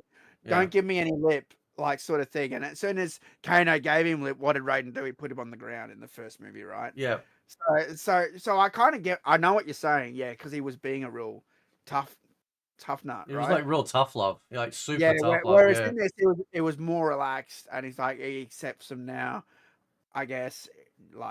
But yeah, I know what you're saying. The tone, there was a bit of a tonal shift, mm, but I feel like it came from wanting to get them to do what needed to be done. It was the only way. Like for example, because I was thinking about it. You know how he goes up to Cole and he goes, "You have failed to unlock your arcana." I know we hate this shit, right? yeah, But like, I just know because I watched it recently. Um, and he goes, "Go back to your family. Go back." And he sends him back. I have a feeling he did all that shit on purpose to unlock his yeah, arcana. He had to give him a push, right? yeah, Do you know what I mean? It's like when we learn to swim and they throw you in the deep end. yeah, I feel like that's what they were sort of setting up, and that was the only way. mm, Because then when he came back, he was like nice to him, right? yeah, yeah. That's So true. I don't know though. The movie doesn't explain it properly. This is just my perspective on it. Mm, I'm like, okay, he had to give him a shove, sort of yeah, thing. Yeah, go quit. You know, yeah, it was the only way to because Raiden was there when they tried to unlock the Arcana the normal way. And yeah, he's got Kano bashing him, he's got Liu Kang bashing him, nothing's happening. And then Raiden probably thought about it, and this is where the movie didn't explain it, right? yeah. I was thinking about this. I'm like, the movie never explained this. But if you think about how Scorpion dies in the very Family. first Yeah, movie, yeah, yeah, he was yeah, trying to protect the yeah, baby, right? He was trying to protect the daughter. And yeah, that's why the Arcana that is passed on from Scorpion to down to Cole mm, is protection. That's what the power is, the suit of armor, even though it sucks and we don't like it, right? yeah, I kind of get it now. I was looking at that the other day thinking, yeah, that's what they were going for, but the movie didn't fucking explain it. If the movie explained it better, I think people would have I'm not saying they would have liked the movie, but I think they would have had a bit more of an understanding of the yeah, character. It would have given the character more dimensions, let's say that, right? yeah. Because But they yeah, didn't put yeah. I actually agree. Yeah, I do actually because they like the first movie it felt like they were kind of like ticking like, oh, we got Reiko, we got Caval, oh, look at this fatality, and they kind of didn't realize that like I don't think they realized how like MK I think is one of the more story rich fighting games. And for some of us we take that shit as serious as religion. yeah, So like, it's like we're okay with like you taking liberties and stuff like that, but you still got to work within the framework. And for fuck's sake, explain something. Don't yeah, don't just throw shit together and then and then because with MK2 now we're sort of starting to look back and go, okay, all right, yeah, okay, I can see that, but like a fresh set of eyes is not going to know that. Like you've got to treat the audience as if they don't know anything. You've got to, a fresh person, because I think you said that people were complaining about fan service, and it's like yeah, we need it. Like this is okay. So the fan service gets us in the door. Our excitement for it then spreads, and then other people go, you know what? Maybe I will check it out because they seem really fucking excited about it. And then hopefully they become a fan, which is why every single major like franchise of any sort of metric, like anything from Star Wars, Lord of the Rings, Mortal Kombat, and everything. The reason why all of these things, Warhammer, all of these things get so popular is because they are giving the fans what they want. And it grows because they are introducing new people to it and then they become excited, right? mm. But the 2021 kind of it just sort of felt a little generic in certain parts. And again, like the Yeah, Scorpion stuff definitely. was brilliant, like absolutely mint. But then it's kind of like it's like a whole different director took over and did these other bits, you know. The second act, they had trouble telling the story in the middle of the Yeah, first movie because the first act and the third act are really good, yeah, and the second act it dips a bit. You got Kano, luckily, to bridge the two yeah, and keep people invested. yeah, Without Kano, that movie would have been in big trouble in the middle. And yeah, like they had the scene with Cabal and the fight scene with Liu Kang, and then Shang Tsung kills everybody in the second act. But like everything else that happens in that act is very miss. yeah, Uh, More so, I was gonna say hit and miss, but more miss yeah, really. And that was the problem. Whereas this one, yeah, there's no more problems like that, and there's no more like suffering budget, where they yeah. didn't put anything in the background. It made it look so lame to me, and I said that on Twitter once, and he replied. Todd Garner replied and said, "I agree." I said the sets were too lacking in the first movie, Yeah. and he replied to it and said, "I agree." And that was because they knew, and obviously he couldn't tell me everything, but he couldn't tell me anything really. He just knew that he was already working on the second movie, and they were building everything, so he Yeah. knew the second movie was going to be so far elevated Mm. above the first movie, and yeah, like I said, not wasting budget on like an Mm. animated creature. Yeah. That was really smart, and that's why I would prefer if they didn't do animated creatures going forward because then Well, they have to waste so much money on that shit. I mean, I think like I mean, if you can turn around somebody that like is a hater or somebody that wasn't a fan of the first one, this is why I feel like this is what I feel like is their true first movie, you know, and you can kind of forget the other one existed because if this was the Yeah, start, it's perfect. It's almost like the original MK1 game is absolutely fantastic, but then like this second movie and then the second MK2 game just somehow like completely exceeded and yeah, all expectations. Um and it's like, yeah, like who doesn't love playing MK2, man? It's fucking it's gold. Like it's amazing, right? yeah, And it kind of feels like that with this movie. So I'm hoping that I mean, fuck, like I saw Mike's review, like it was only the written one on yeah. Twitter. I watched that Now, today. right, and Yeah, and you know what, like he's he doesn't tolerate shit, and he's yeah, like he fucking loved it, and he's like, yeah, the fact that this movie is turning shit around for people who are like, nah, listen, I'm not really trusting much. Um, I'm hoping they get a lot of really good success, that they get a bigger budget, and then hopefully, we can get some, a little bit more threatening, maybe some monsters in there, perhaps, I, maybe. I, I I actually don't want them to get like a massive budget. I actually don't want them to get it because I think it fucks movies. Mm. So what I mean by that is like when like Superman or whatever, right? They give them some stupid budget, and then everything becomes digital, and then they Oh they yeah, just yeah, don't care anymore. They don't make sets. Everything's digital. Everything, like get some computer to do it. And I'm yep, like, nah, fuck that. I go, we need to go back to old school filmmaking without these huge budgets. And I'm not saying no budget. I'm yeah, saying like, I don't know. I reckon 100 million it should be the limit. mm, Like, and they spent apparently 80 million on this one, right? And that way they build practical sets. They do things more practically. They're more careful with the money. yeah, Put more thought into that. That's the only reason I want to put like a lock on how much money they get given to do a movie, yeah, because when they squander it, they always fucking squander it. Or, like all the Marvel movies they've done like recently, they've yeah, all just squandered it all. They've all failed at the box office. Haven't made the money back. Do you know what I mean? Whereas this yeah, movie, it will make money.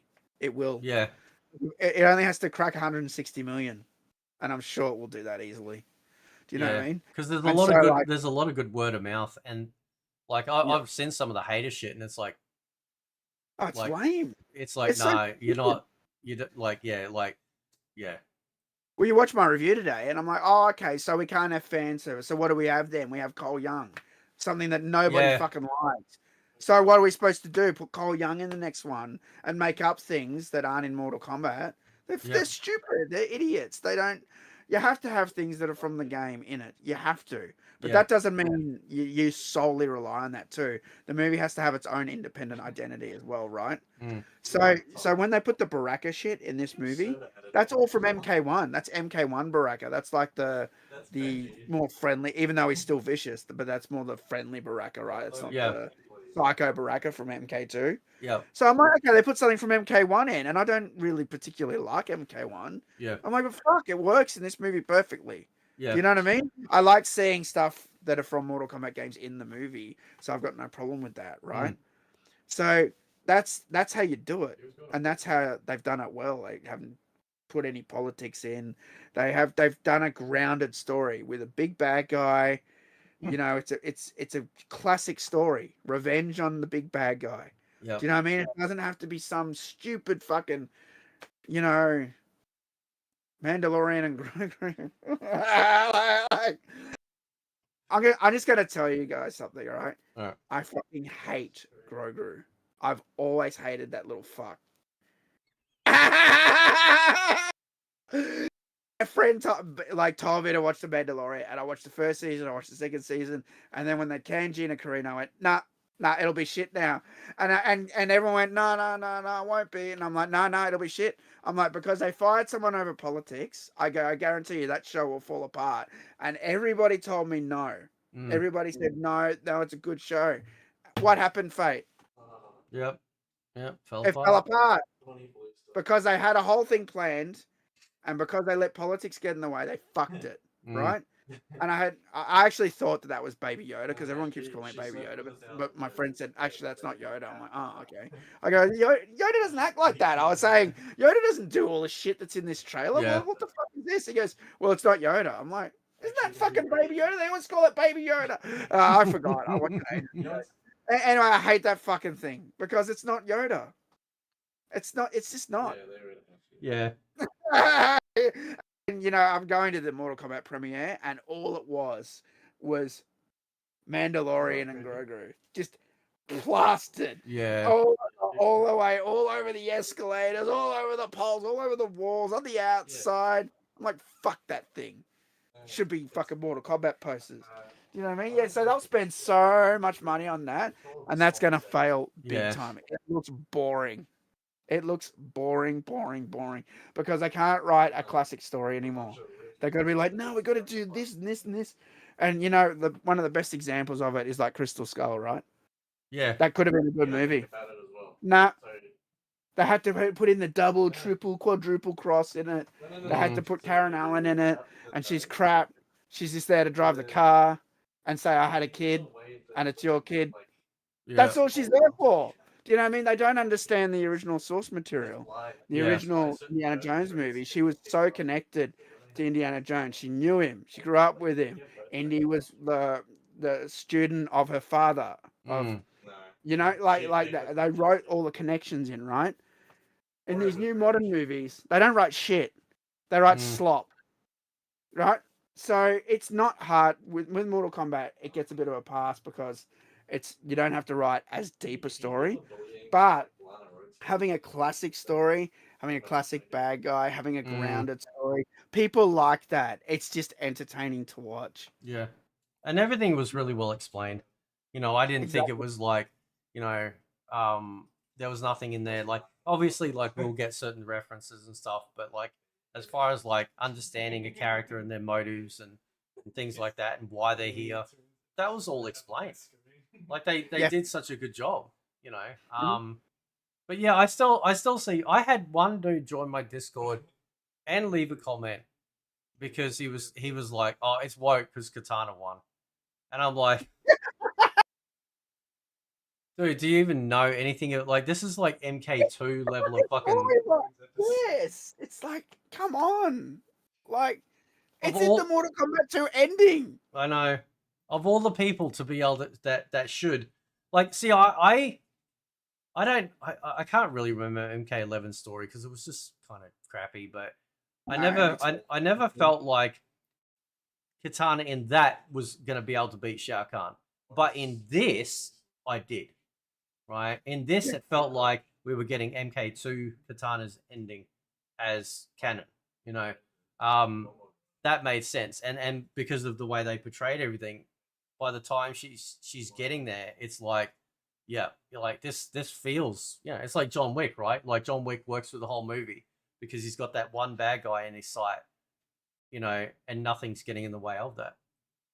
Well, So that's what they want to see these days, fake. Keanu Reeves killing like 1,000 people with a pencil. yeah, yeah, man, it's fucking. They were really like that was like really funny, like and they're very clever. Like so they're acknowledging stuff that's popular and also sort of shitting on like it's like yeah I watched that because I do all this old martial arts stance type stuff in these movies you know um but shit man I mean I just recently did an American Ninja rewatch. I I fucking like love that. it. Fucking love it, Yeah, man. Like I it's watched it great. not that long ago too. Number two is my favorite. Mm. Yeah, So but I think they fucking cooked in this. Like we didn't yeah, get like Quan Chi was enough in there. Obviously we got to know what he was there for. But obviously moving forward, yeah, I think he's going to have a bigger role. I just wish I really hope they just we get some more Shang Tsung. Because Well, I think Carrie, I think we will because that line that he says, Shang Tsung's all like, "Oh, the power of a god! I could do so much with this," and then Quan mm, Chi's like, "That is not yours, sorcerer." And I think they were hinting at a deadly alliance Deadly there, sort of Alliance, yeah, coming up, right? yeah. And that'd be fucking cool too. Like you could, shit, man. Like yeah, let's.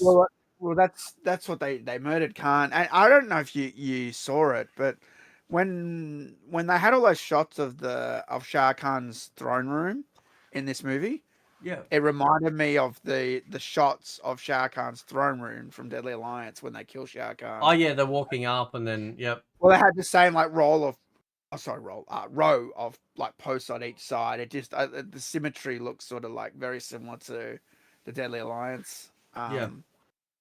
Khan throne room. I don't know Yeah. if that's what they were going for, but that's it gave me those vibes. Mm. Oh, Yeah. so Because that actor, I like that actor a lot. I've seen him in a lot of stuff now, and he's Shinhan? really fucking good. But it kind of it feels like we haven't fully. He's not been fully unleashed yet. Yeah, yeah. I was saying that in the first movie, he felt like he was playing a bit of like a monotone performance. Like I Mm. know I've warmed up to him a bit now, but yeah, a lot of even my friends like, oh, I know that guy, like Chinhan. Yeah, Yeah. so he knew him from something too, and I'm like, Well, I haven't seen he was in the anything. Dark Knight. He was in the Dark Knight. Oh, okay. He was the fucking the accountant type Oh, guy. he's the And guy in he fucked off to Korea. Hong Kong, and then Batman Oh, followed yeah, him, yeah. and Yeah, then yeah, yeah. brought him back. Yeah, and he did Skyhook Yeah, the to Scott. Yeah, and then like yeah, you fucking get it. delivered Yeah, him yeah, like at the steps of the police station.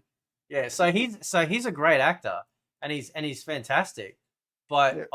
I feel like they haven't fully tapped into him because Shang Tsung is supposed to be really intimidating and really menacing, not in the Mm, same way as Khan. Khan's brute force. Shang that's right. Tsung Yeah, is like with the snake.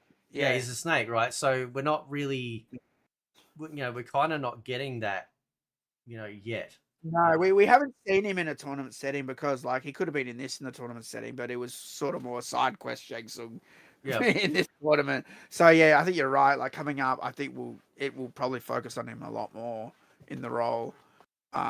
Whether they do the whole Deadly Alliance story, whether they do the Shinnok story, whether they do a third tournament, I don't know. Like I think he will definitely be involved.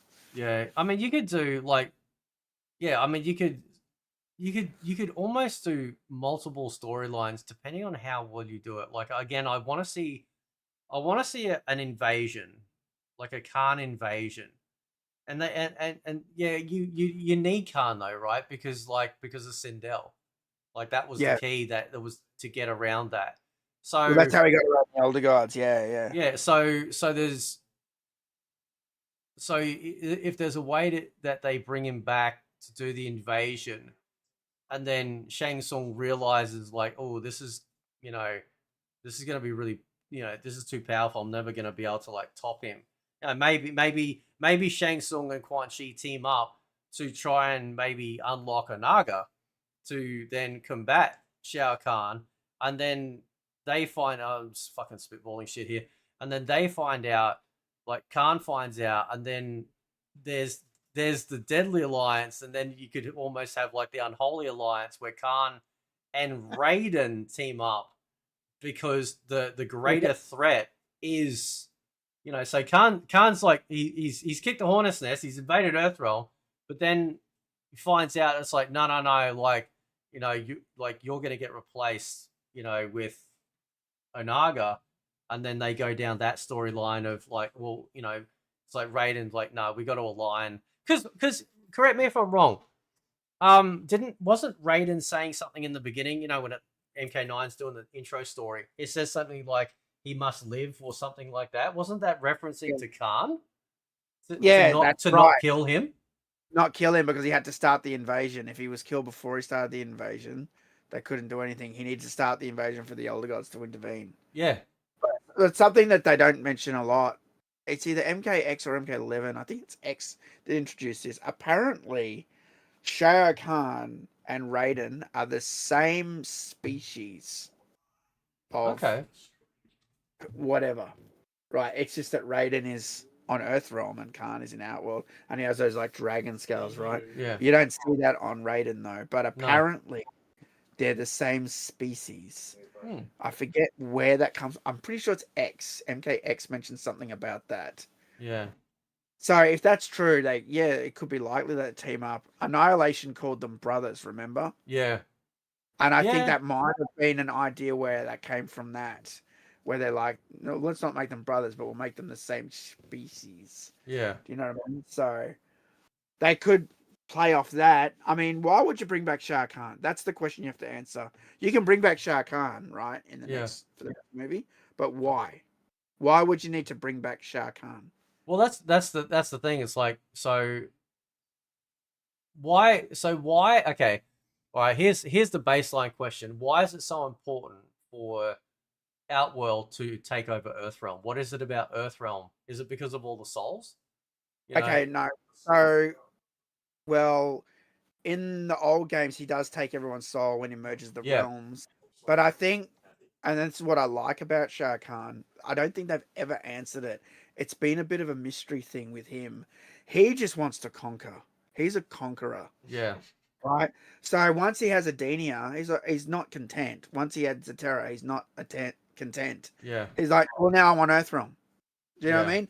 And I don't think they ever answer why. He just Mm. wants the next place, and he wants to make Outworld the biggest, baddest place. I think every time he merges Outworld with another realm, Outworld gets bigger, I believe. Okay. Yeah. Right?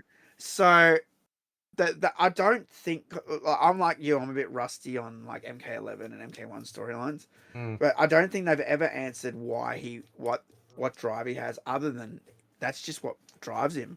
Yeah. He's just a conqueror. Yeah. Like you hear about the conquerors like Genghis Khan and that. Yeah. Like, Yeah. They just want to fucking I, get I everything. think I think he's just Genghis Khan, right? He's literally got Yeah. the same name, right? Like so. Actually, yeah, I didn't think of that. Fucking hell, man. You know, Jesus. yeah, Like, yeah, okay. yeah. So it's just he's just a conqueror. Yeah. And so, what could Khan bring to the table that would require him to be brought back to life? Well, What? so what if okay, so what if there's something about Earthrealm that like say so if Shinnok gets involved because we're obviously now dealing with Shinnok's amulet, right? Yeah. So what if Shinnok gets involved? He's like, look, literally the only key to be able to get around this is by bringing back Khan because the connection then is then through Sindel. So I'm going to bring him back, but ultimately, we don't want him back as emperor. The elder like Shinnok's there could be something with Earth that as an elder god they want. So it may not be conquering it. It might just be that they need that access. So Khan's the vessel to open the door. They get in, and then he's like, right, yeah, we don't need you, dumbass, anymore. Khan somehow finds out, you know, because then, you could then work in the Deadly Alliance, where, they're working to put, say, a Naga on the throne, or something like that. I don't know. And then yeah, you could get Khan aligning with that, but you'd need a reason why, say, Shinnok was wanting Earthrealm. Like, why he would want, there could be some deep magic or some ancient magic that we don't, they could introduce as part of a story. It could be that Khan has knowledge of of something that they need. So it could be that like maybe Khan What has about the knowledge. Kamidogu? You know, Something like that. You it know? could be, yeah. Well, that's true. Like he would know where the outworld Kamidogu is, right? Yeah. There could be something like that. Yeah, Yeah. that unlocks the Naga, like the Kamidogu, and you needed the Kamidogu and the amulet, Yeah. right? So it could be that story. That could be probably the best connection, actually, what you mentioned, Mm. because I assume that Shah Khan knows where the Kamidogu is in Outworld. Yeah. I assume, right? In the game, he didn't know. He just get Is it. the Kamidogu on the same level as the Infinity Stones? So I believe maybe the chat can help me here because my memory fails me a bit. But I believe the story is that once you get all the Komidogu and the amulet, it can then become the one being. Mm. And they haven't talked a lot about the one being in Mortal Kombat. Yeah. Apparently, that's like the ultimate thing, right? And that's what the Dragon King wants. He wants to be the one being. Yeah. Apparently, he's the only one who can wield it. Anyone else who tries like gets destroyed by Yeah. the Okay. Yeah. power. So yeah, you need the power of the realms. You're basically getting the power of all the worlds, and then I believe like the amulet's sort of like the lens that focuses it into Yeah. someone and gives them like the power of the realms. Yeah. I believe that's yeah, it's so close to the Infinity Stone story. It might have even been based on that in the old games, even though I say in the new games I hate the way they put this Infinity Stone shit in. Yeah. But it might have actually been based on that in the old games, and we're Yeah. just kidding ourselves. But I still don't like the way they changed it in the new games. Like Yeah. those Kamidogu should just always look like Kamidogu. They should never look like little crystals, Yeah. unless they're gonna like make it so they changed into the Kamidogu later in the next game. Then I can forgive it, I guess. Yeah. But I don't know why the fuck they did that. Like, what are you Yeah. trying to do? Play Marvel games and watch Marvel shit? Yeah. Like, why are you doing that stuff? Like, it's established already that the Komidogu, the Earth realms, the green circle, the blue circle, the outworld ones, the centralized circle with the three circles around it, Yeah. symbolizing the merging of realms. Do you know what I mean? And I talked about this in a video recently where I described what all the Komidogu meant. They all meant something. So the Earth realm one is green and blue because earth and water, right? It's the Yeah. majority of what Earth realm is made up of. The outworld one was a centralized realm with the three circles around it because it's a whole bunch of merged realms. Makes sense. The chaos one is this weird curly symbol that is chaotic in shape, right? Yeah. It has no symmetry. The order realm one is a perfect square. It has the exact opposite symmetry. Yeah. It's ordered. Like the nether realm one, it points down. It points literally down to fucking hell. It's an arrow. Do you know, we with horns, like the devil, right? So and the Adenian one is like yin and yang, a perfect balance Yeah. of like good and evil, right? So all the Komidogu made sense, and then for them to just go, the gemstones now. I'm like, Yeah. what? Yeah. Yeah, shit like that pissed me off in that last game. You know, I haven't even played MK1 since Legacy Collection came out. I turned it on. I turned it on the other day to get the MK2 movie skins. Oh yeah. Yeah. And it said apparently if you switch it on, you get to see that exclusive clip. Kung Lao. Yeah. It didn't even come up. I'm like, it didn't even fucking come up. I got all the skins and I went, yeah, cool. Then I switched it off. Bro. I didn't even play it. Jesus, man. Yeah. Disgrace. That game's a fucking disgrace. I hate it. I know I played it a lot too. You can't say I didn't play it and I'm being a fucking hater. Bullshit. I stream that all the fucking time. And I'm not saying the whole game is bad. I love Floyd. I love the animalities. They did great with that stuff. But like all that like bullshit stuff they did, like with the Komidogu and the weird rewards, and like I'm just like, what the why'd you do that crap? Why'd you make Scorpion look like an idiot? What the tattoo? Like all this weird stuff. Like I'm like, it put me off so bad. Yeah. So bad. Man buns and tattoos and fucking yeah. I'm like, what Literal are you like doing? fucking like San Francisco like soy slop. You know, man buns and then trying to look tough with tattoos. Like, It's not even that I hate man buns or tattoos. I'm like, it makes no sense to do that to Scorpion. He's a fucking yeah, ninja. yeah. We're not supposed to see what color hair he has or what hairstyle he has. He's a fucking ninja. He doesn't want people to know who the fuck he is. That's what ninjas are. Hello. I'm like, does he really need a fucking tattoo of a scorpion on his arm Yeah, I to remind know. him that he's Yeah. Scorpion? Oh, It's come on. like Sub-Zero would have like a picture of like an icicle. Yeah, like some ice, like an ice cube tray or something. Yeah, Oh, he's fucking Sub-Zero. reptile's got like a fucking a gecko or an iguana. You Yeah, know, like well, he did. He fucking did. That did was he? what was on him. Yeah, it was on his face. It was like a lizard, like with a tail. That's what they did, man. They did a fucking lizard on his face. I hope they fire every writer. Like, I don't want anyone. I've heard you say that they need to fire everyone. I don't agree with that. I don't agree with that at all because like I believe in loyalty and I like the fact that most of the MK team's there. But someone needs to wrangle these people into line. Well, it's okay. Seriously. Well, they don't fire them. They can just go work in the janitor's office, like because like whoever crafted, like, I mean, obviously John Tobias and what was the other one?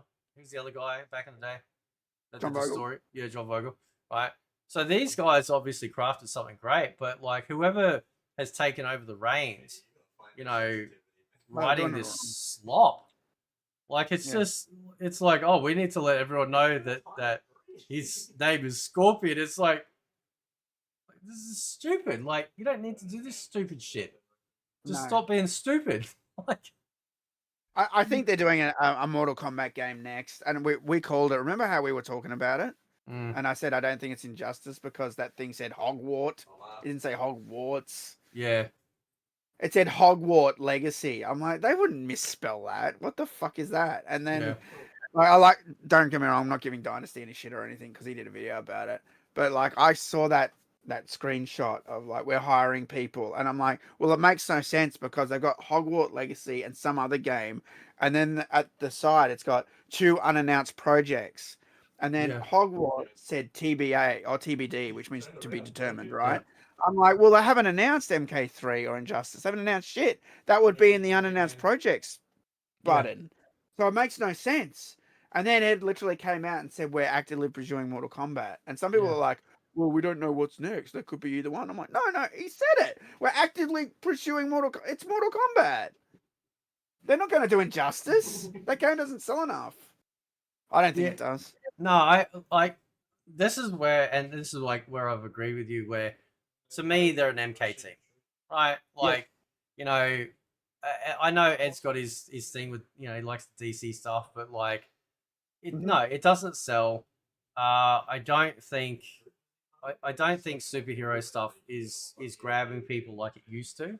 I think like I like, you know, people getting excited about MK2. I know He-Man's coming up. People seem to be pretty excited. I know I fucking am.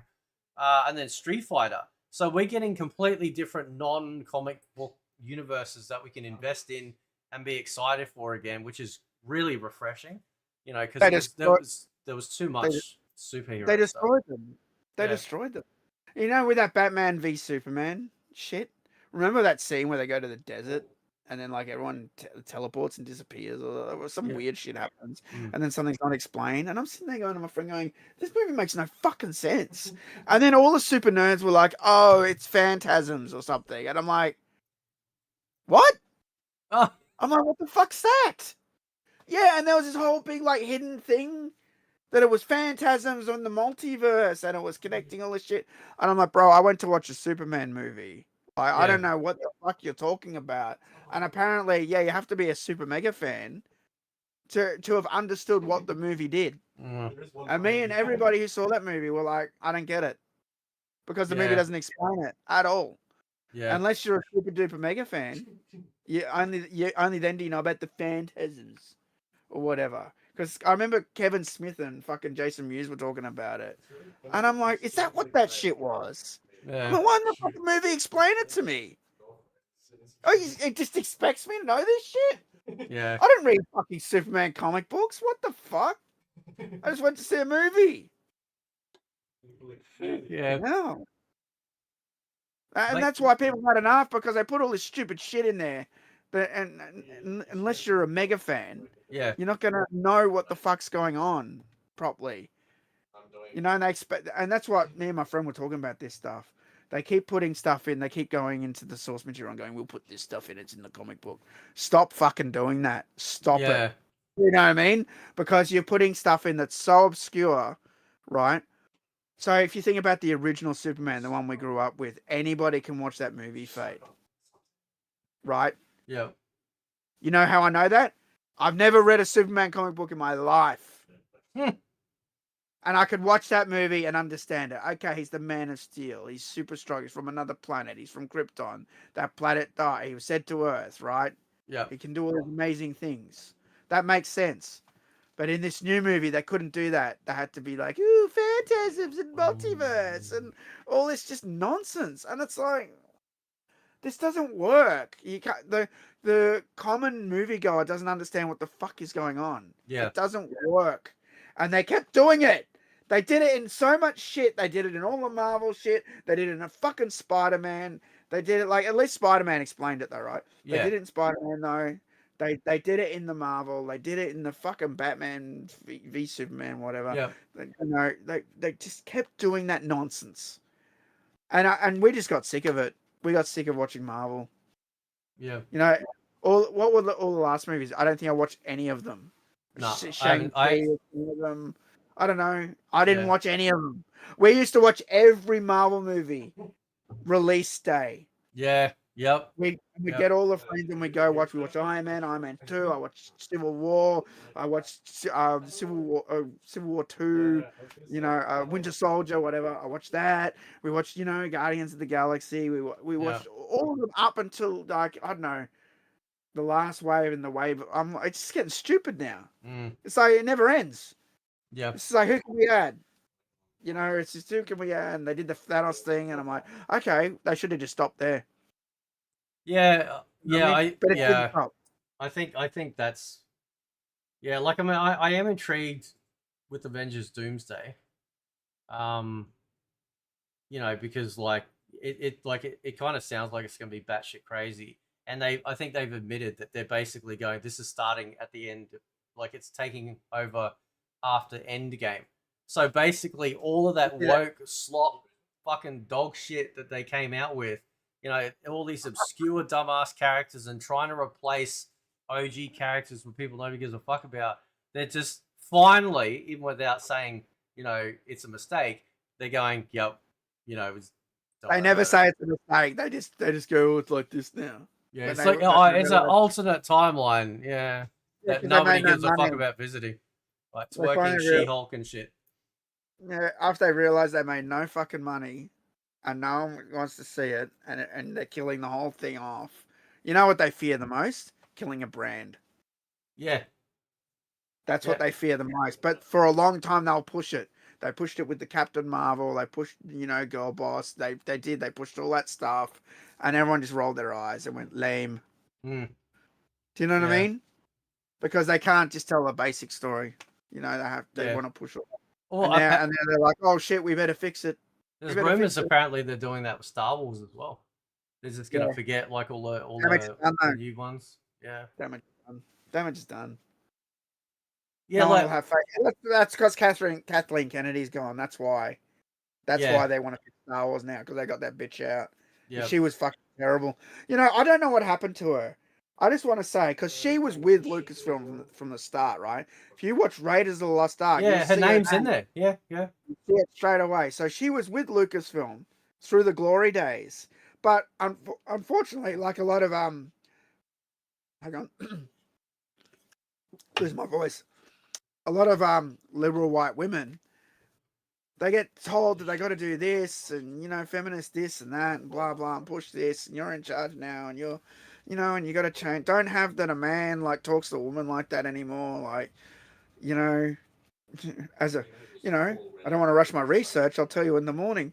You know, you can't have a line like that anymore. But that's what made it good. It had like a whole like sexual tension and dynamic between the characters that want each other, but they sort of fighting with each other. And they're playing games. They're playing like relationship games, right? Like, but they don't want to put that shit in the movie anymore, like because of that. That's I don't know if you watch a lot of Asmongold, Yeah, but yeah, yeah. I watch him. Yeah, this is what he says, and he's right.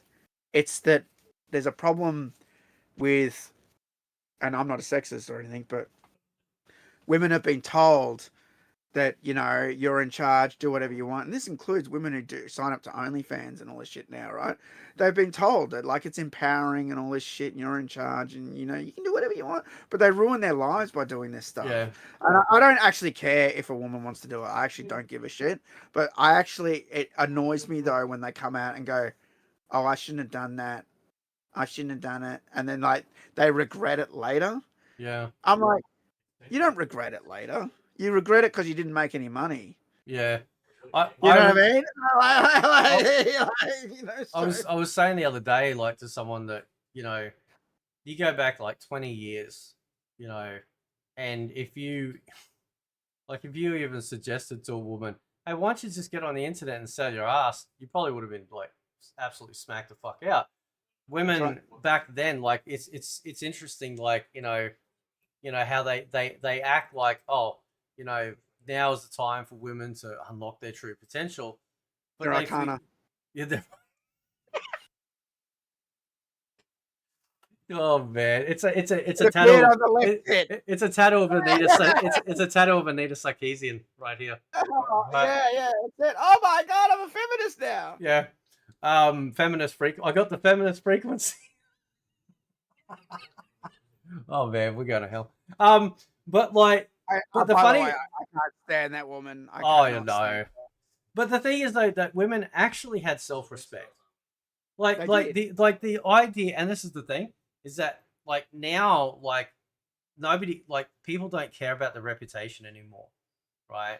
If you're the biggest whore or the biggest dickhead, then there's a whole bunch of people that actually like encourage it.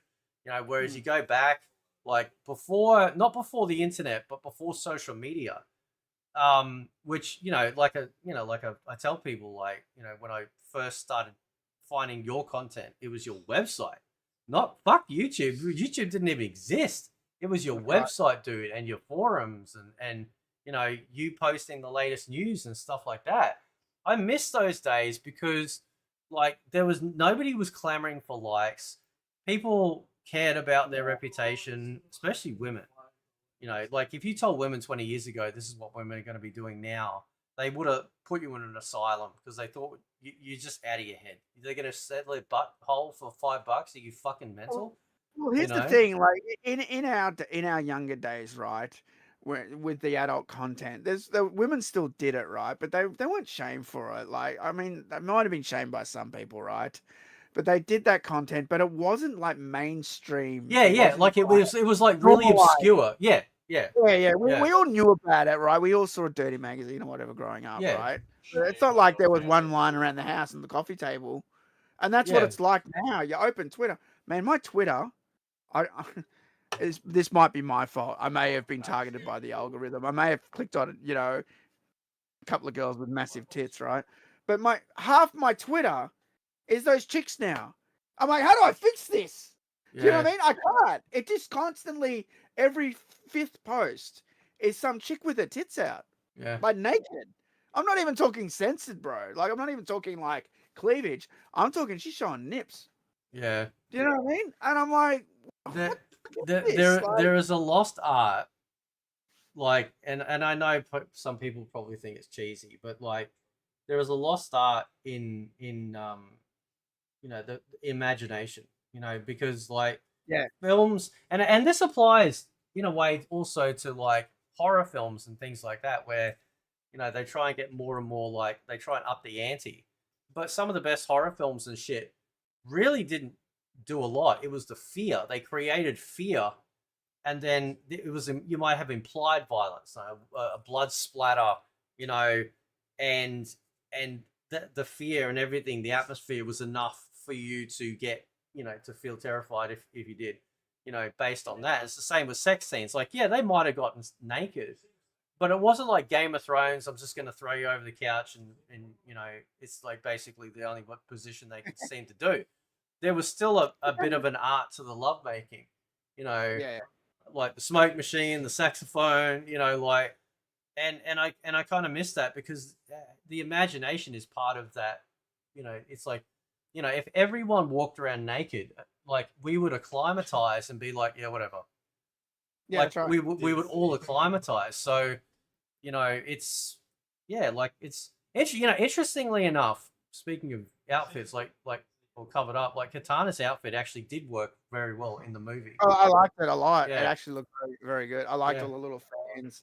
Even when she was a little girl, she had that little cape with yeah, like all the fan patterns on it before she got the fans. You yeah, know what I mean? I liked all that foreshadowing and stuff. It was good. yeah. But yeah, no, that's the thing with modern day, like um unfortunately there's all those problems. Like, you know, like I said, we pornography or porn or adult content or even just sex or sexy stuff. It was never normalized. It wasn't on Twitter. Yeah, You it couldn't wasn't. just open your phone and it's just there. Like without even searching for it. It's just there, bro. Yeah, You know what I mean? I don't even have to type anything. It's there on my timeline.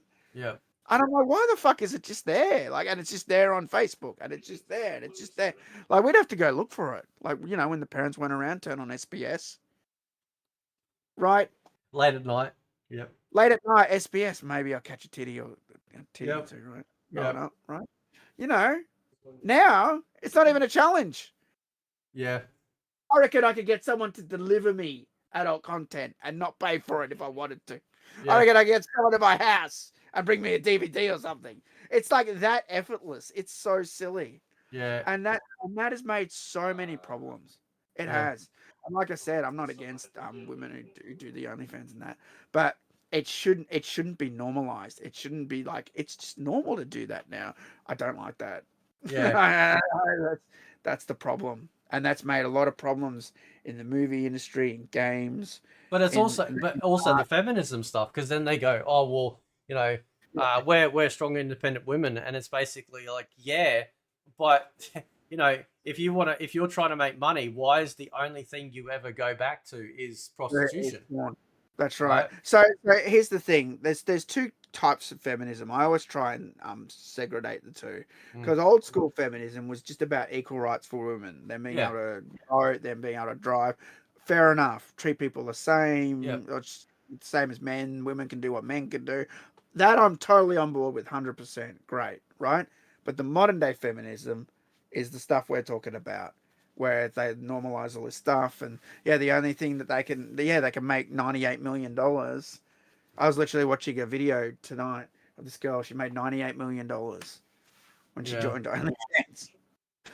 Right, and I'm like, that's the only way they can make the money is by it's because she's got a nice set of tits. Like, let's be yeah, honest.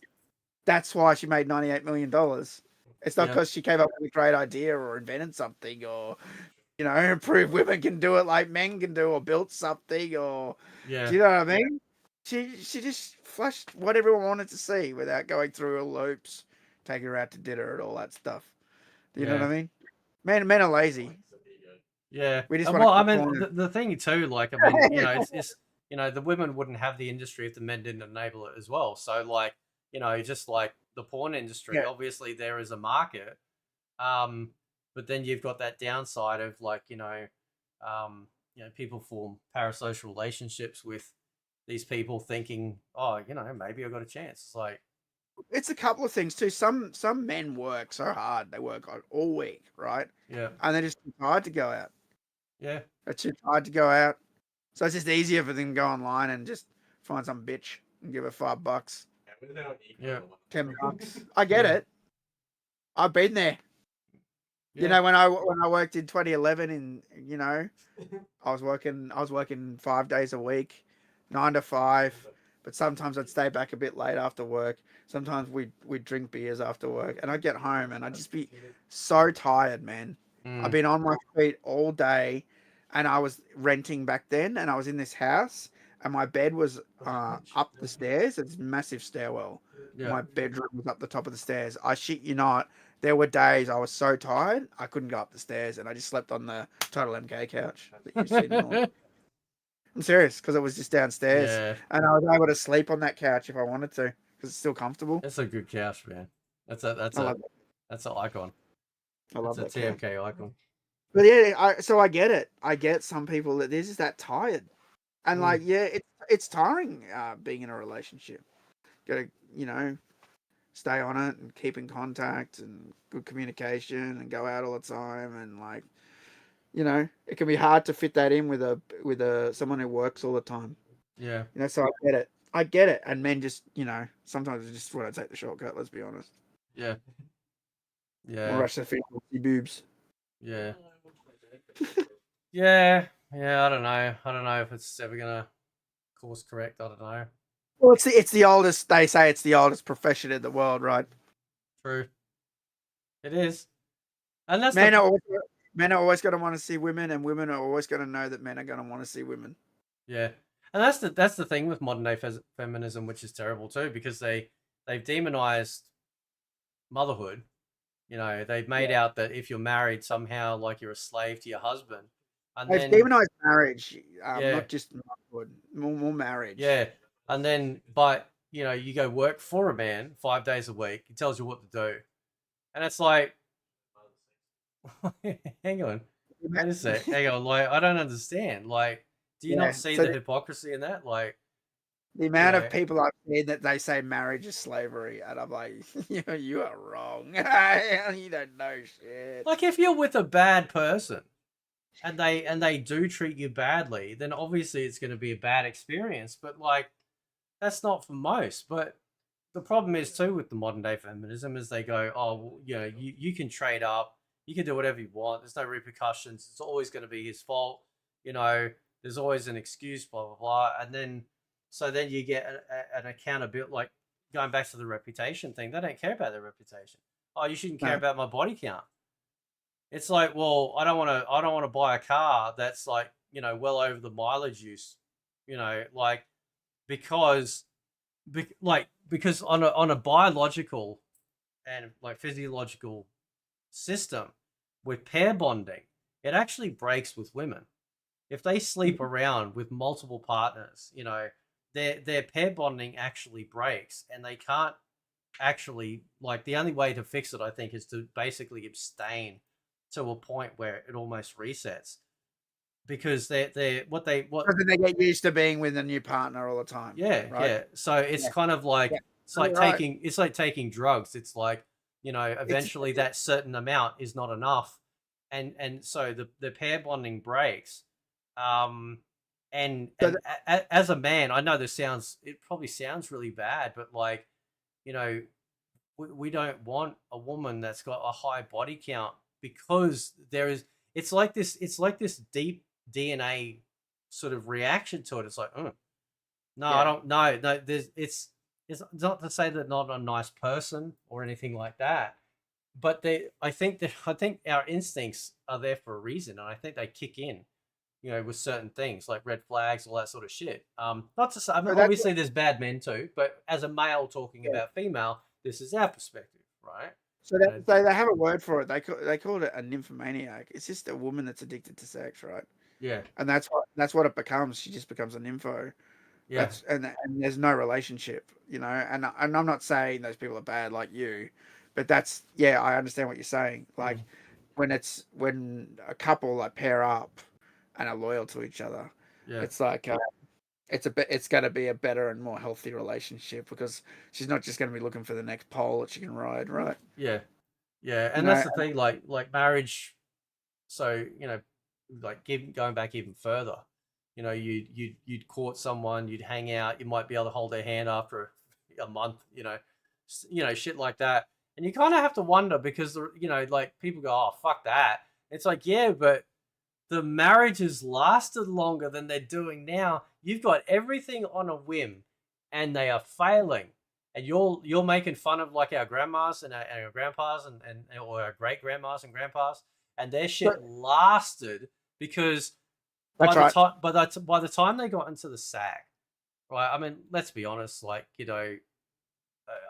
men, in general, like don't last long in general anyway.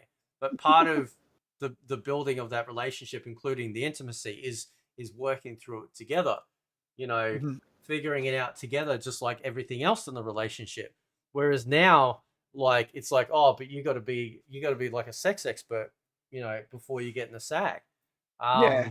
And it's just, yeah, it's just no, I, like I shit I worked watched back the then, whether video. they had it or not. I watched, well, two things. So before even OnlyFans was around, I used to say to people, I go, the reason why marriage doesn't work anymore is because of sites. What Tinder. It was Tinder. Oh yeah, yeah, yeah. Dating I apps, said yeah, so. Tinder started for no more Tinder, because dating apps had been around a long time, like Plenty of Fish and like all of that, yeah, right? yeah, Because I know, because my friend was on them all when he went through his divorce. But when Tinder was around, it just became, who can I fuck? yeah, That's what that app was used for. It wasn't used for relationships. And I said, that's made a massive problem now, because when women get bored or they get into a fight in a relationship, first thing they do is divorce the guy now, take half his shit. yeah, And then they just go on Tinder and look for a new guy, look for a route, whatever. yeah, And then they can just rinse, repeat and build money. yeah, Do you know what I mean? And that's what they do. And we've enabled this culture. And now it's gotten worse with the OnlyFans and all that. Like, now marriage is just seen as an archaic old thing. And they have terminology for like a woman who's happy, a happily married wife and woman and homemaker. What do they call them? Trad wife. oh, trad wife, yeah, yeah, yeah, You know what I mean? They have all these fucking buzzwords. Remember, I've talked about this in the past. The modern day fuckwit has all, they have a buzzword for everything.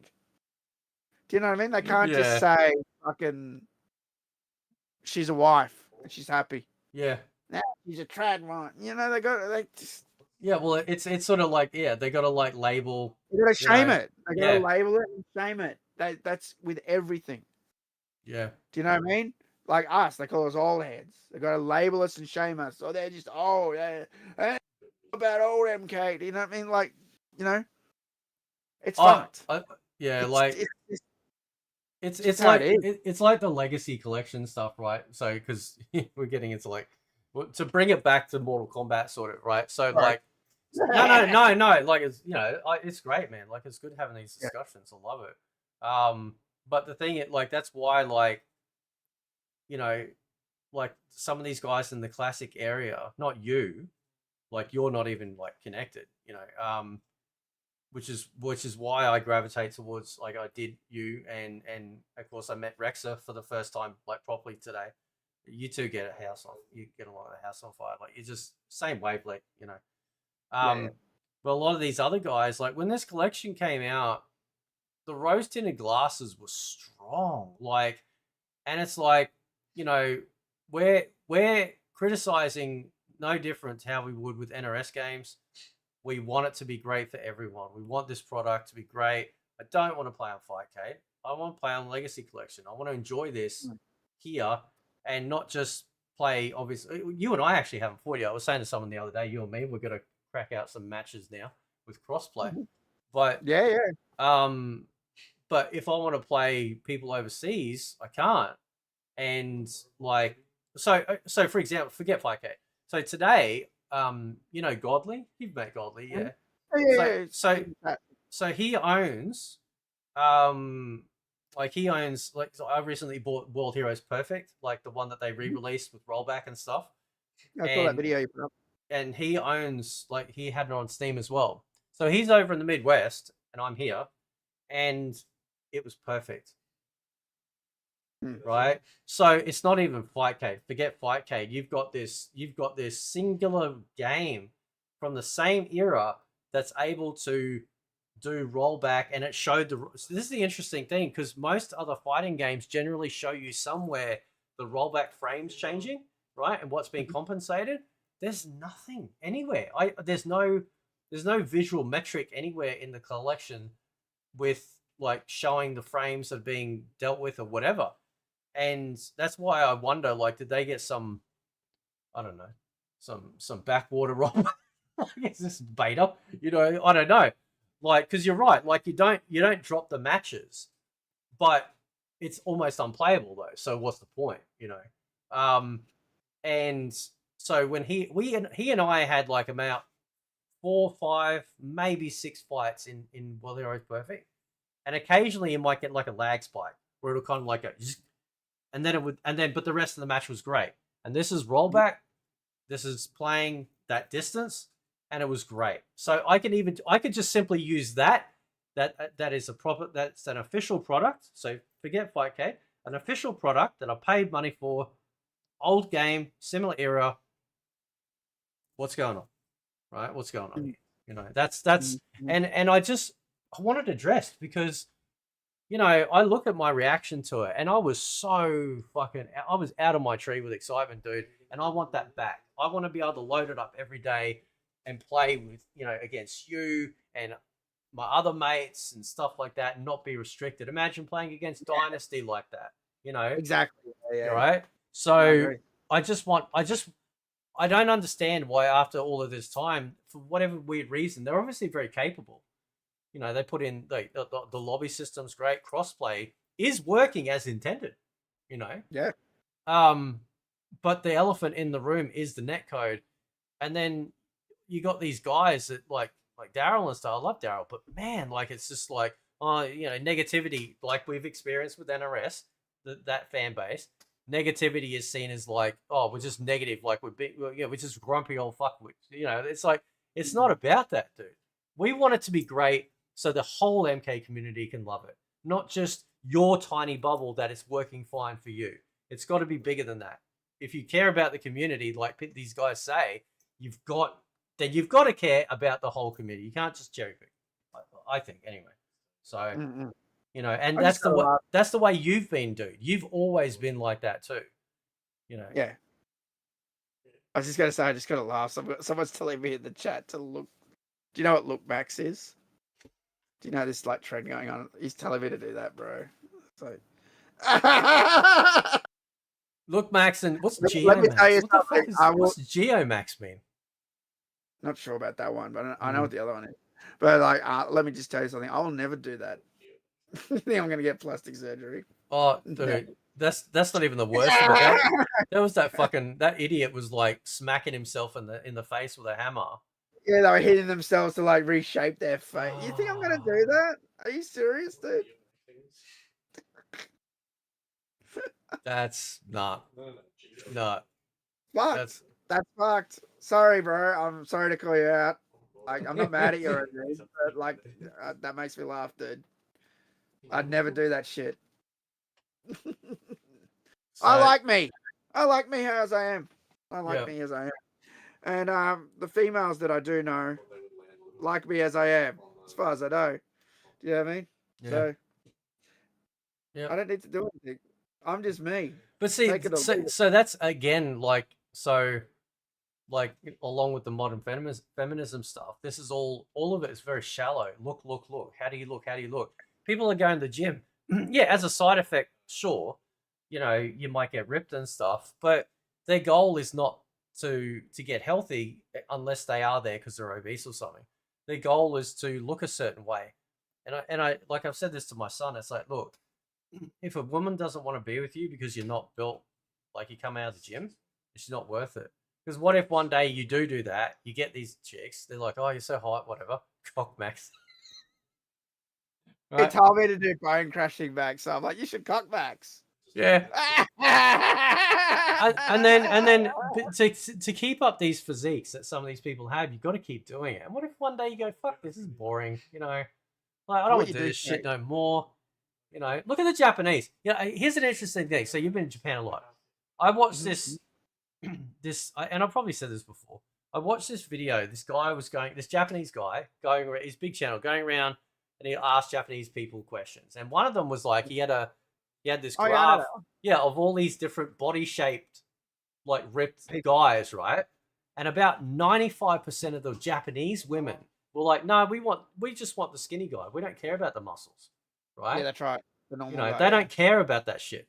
They don't want the fat person. They don't want the ripped person. They want the normal person. Yeah. Right? Yep. Just the person. Because I think sometimes, like, there's a bit of, like, I've had a woman say this, like, you know, these guys that go to the gym and they're constantly checking themselves out and stuff. It's like, that's like, nah. Like, because they think the only thing they care about. Yeah. women hate gym. Most women, I will say, hate gym bros. They do, Mm. right? Maybe the gym women like gym bros. They might be attracted to it, but your average everyday nice woman that works a job in retail or whatever, or does whatever, they're not into that shit. Yeah. They're not, because those gym bro guys, and you say, I'm so good. Oh, look how strong I am. Like, I'm like, they hate that shit. Yeah.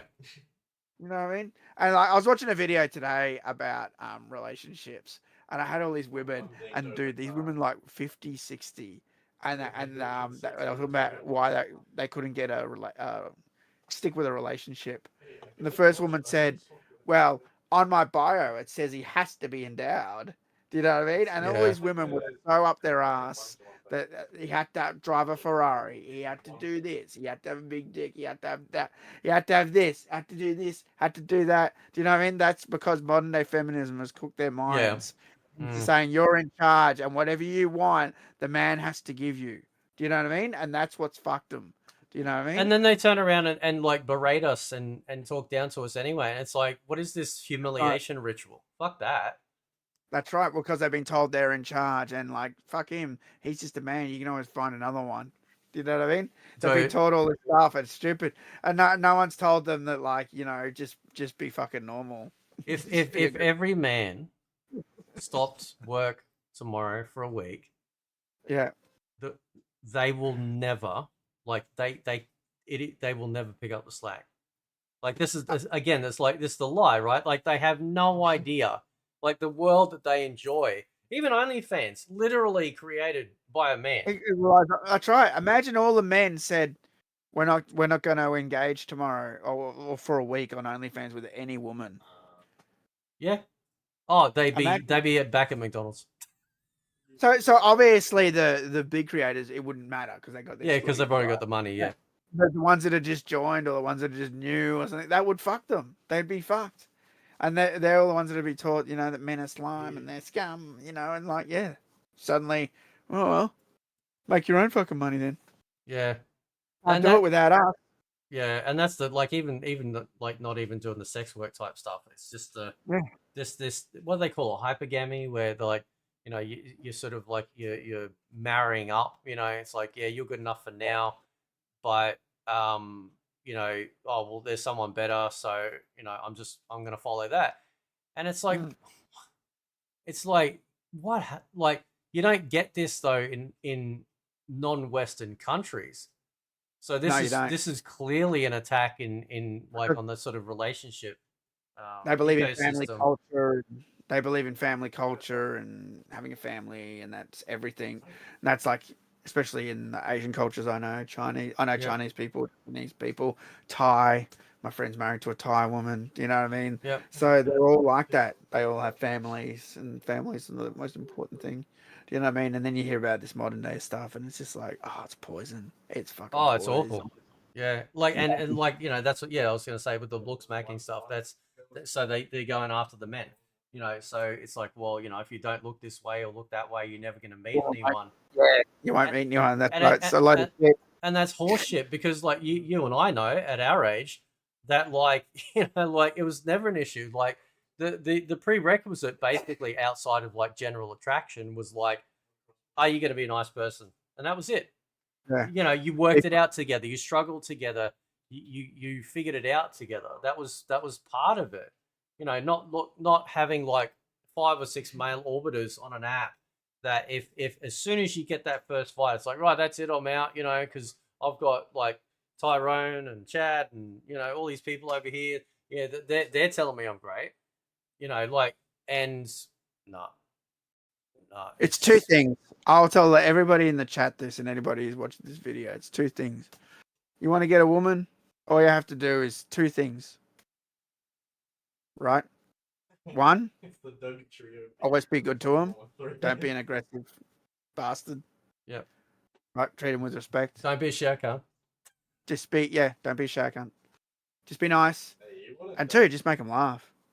Just be funny. That Just be, yeah. because they will want to be around you if you make them laugh, because you make them feel good.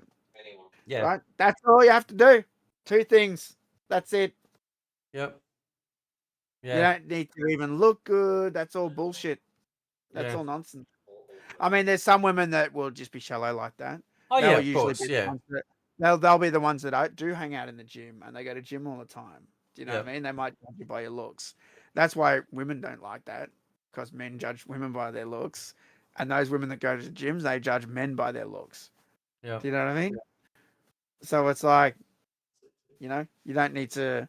You don't, like, even Chris now saying get a job in the gym. You don't even need to have a No. job, man. You No. don't. That's again. That's bullshit. You know, I've had girlfriends when I had a job and when I haven't. It doesn't Yep. matter. Like that. They don't care. That is again like that is again something that like they peddle as a lie. It's like we constantly have to prove ourselves, and the women don't have to do shit. And that's bullshit. Like, because I mean, like, if it's all right to say, like, we're both Christians, so obviously we have a you know there's nothing in the Bible that says you've got to work 5 days a week and No. basically be a fucking slave to your woman. There's none of that, right? Nope. It's literally go forth and multiply. They don't give a shit about That's right. like whether or not. What matters is if you're a good husband and a good wife. That's it. That's right. You work it out together, because if they have a checklist that you have to do, well, what if you fail one day?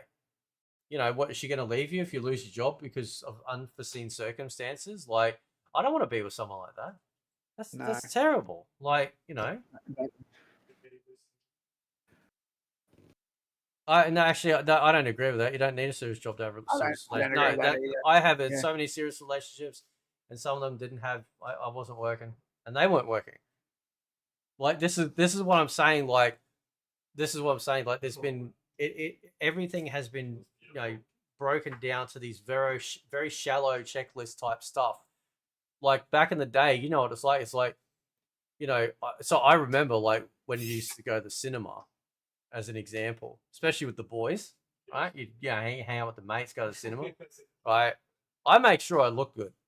I dress up a bit, make sure I got the nice aftershave on, because on the off chance, right, you might see a group of girls there, right? And then you'd be like, oh, hey, and that's the thing. Like back then, people weren't chasing like I'm not. Yeah, like obviously sex is great, but I want to find someone to fall in love with, Yeah. But the rest of it will come naturally. Whereas now it's the complete opposite. Now it's like, it's just you've got to get the tail. You've got to get the tail, and it's like, what about the rest of it? What about the romance? What about falling in love and discovery and all that shit?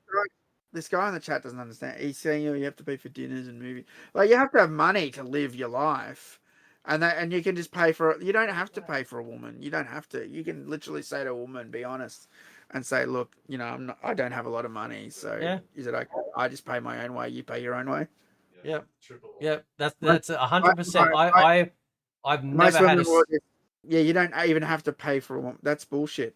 I've never had a single, like, I mean, I haven't had a fuck ton. I'd probably say, because I don't believe in one night stands. So I've had, I don't know, maybe close to 10 serious relationships, because I'm like, I'm going to be 49 this year. So that's pretty good, Yeah.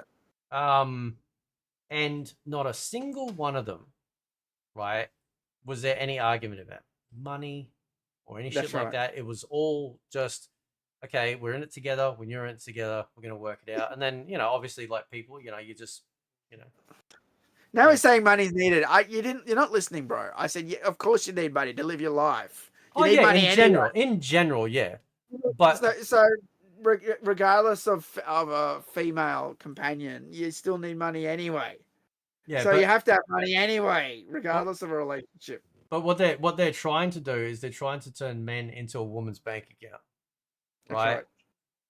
You don't need a car to pick her up either, dude. Like, I didn't start driving till like probably like my early 30s, and I only did that because my son was about to start school, and I thought, okay, I better get my license now, because up until that point, buses and trains were very frequent and easy to get to. Transport was great, so I didn't need to worry about it's not just getting a car. You got to pay for the rego, you got to pay for your license, you got to pay for the fuel, Right. your repairs, and all that sort of shit. You know, I mean, it's not just a car, and that's the end of the expense. So, but then, you know, naturally, you know, if there's storms and stuff, we got to rush them to the hospital, the doctor. Yeah, car's great. But you're going to take again, us to a date? Exactly. Yeah, you can meet someone at a dude, cinema and say, we can go to the movies. like these young people, man. Okay, you'll I don't understand understand. this, right? Like so you call up, you talk the night before, right? We're gonna meet. You'll know this. You'll know these locations, bro. Hungry Jack's in Queen Street Mall. We're gonna meet Yep. there, right? I bought all the Star Wars cups there. The Yep.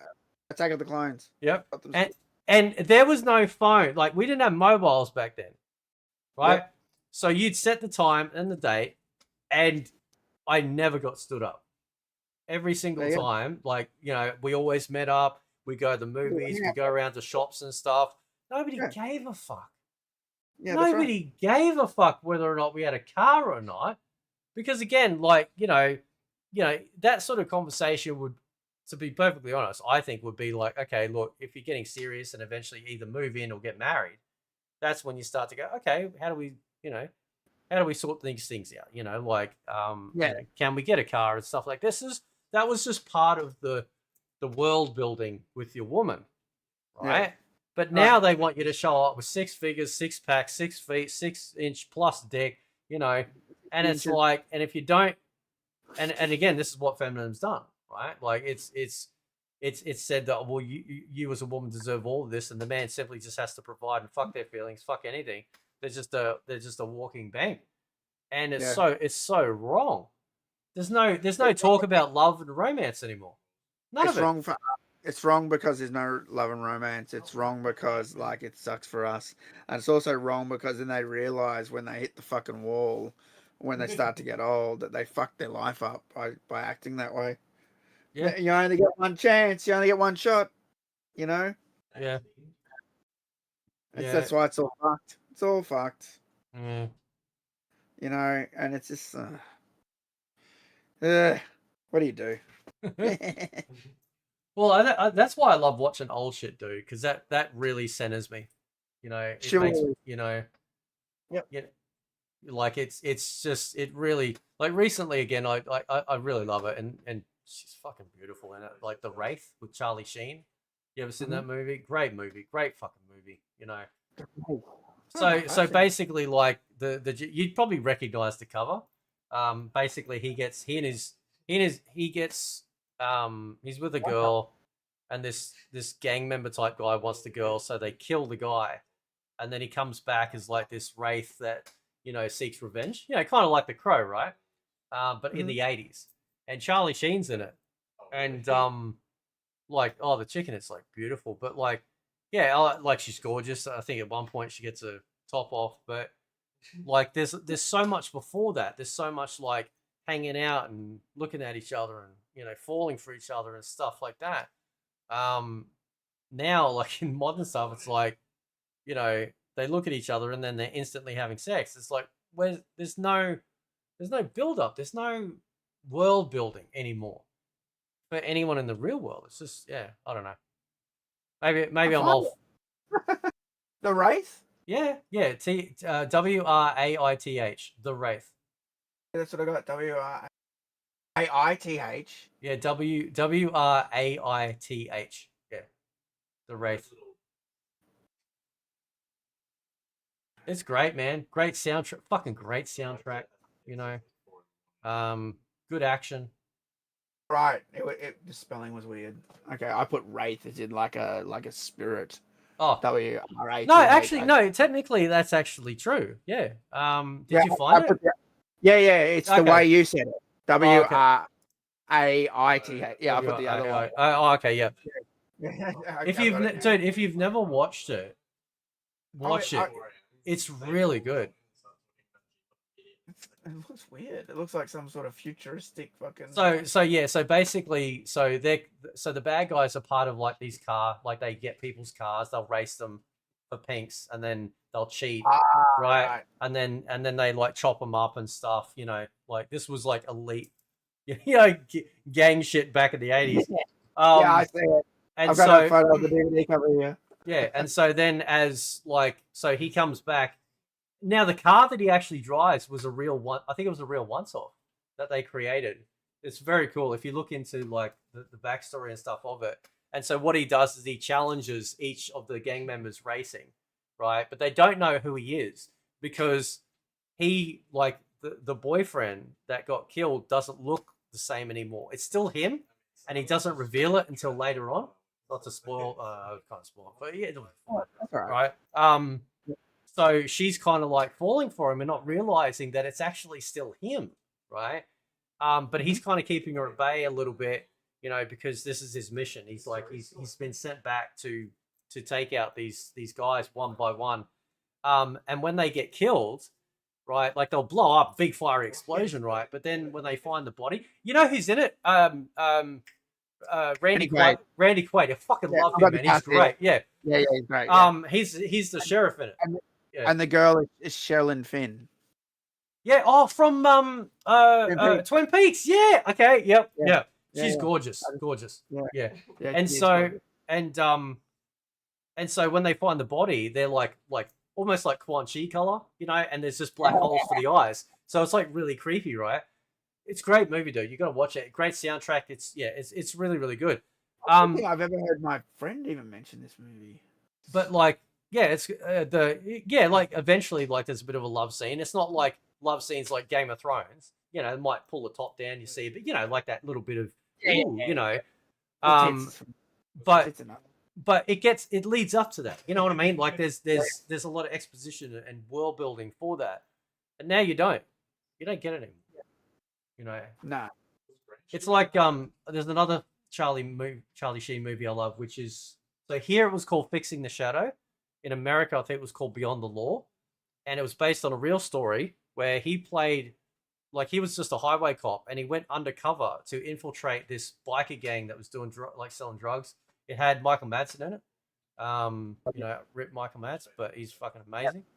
And he played a guy called Blood. He was lethal, dude. You got to watch that movie too. He was that's one of my favorite movies. And again, even in that, there was a love scene, but it was like smoke machines. The lights were down. You might see a bit of boovie, bit of bum. Very 80s. Very 80s, but you know what? It felt, it still felt romantic. Not just pure lust, bang, bang, bang, bang, bang. No, Charlie Sheen, dude. Charlie Sheen killed it back in the fucking 80s. I like Charlie Sheen. I've always liked him. Yeah, I have too. Platoon's probably my favorite movie that he did. Platoon. Yeah, that was Platoon's my favorite Vietnam movie. Yeah. There's actually a really good Vietnam movie called Bat 21. You ever heard of it? I know the cover. It had this 2 stars. And it had Gene Hackman and I think I don't think I've watched that though, but I know of it. Yeah. For sure. So so I love going back still and watching that stuff. It really centers me, considering all the bad shit and stuff. But, and the shows, I started rewatching. I never ever fully watched Knight Rider. So that's why I've been watching the Wonder Years, because I used to go home from school and I used to watch the Wonder Years, right? Yep. And I really liked that show, but I never watched it in order, start to end. I just, it depended what I was doing after school, right? Yeah. So I might do episodes here and there. And Australia was weird. They'd rerun the fucking season forever. Yeah. And then you finally get season 3 and America's on season 10 Yeah. or some crap, right? I know all this now, but we didn't know at the time because no internet. But so just watching it in order really tells the story. A lot more. And you might remember that do you remember what happens in the first episode of The Wonder Years? No, it's been forever, man. Yeah. It's kind of, it's really sad. I think it was the first episode. It's definitely the first season. But Winnie Cooper's brother is Brian Cooper.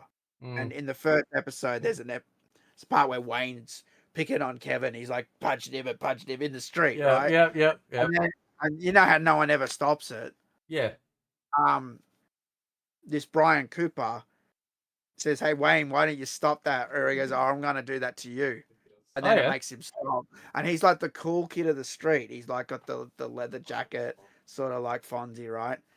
And then he gets drafted, and he's working on the car.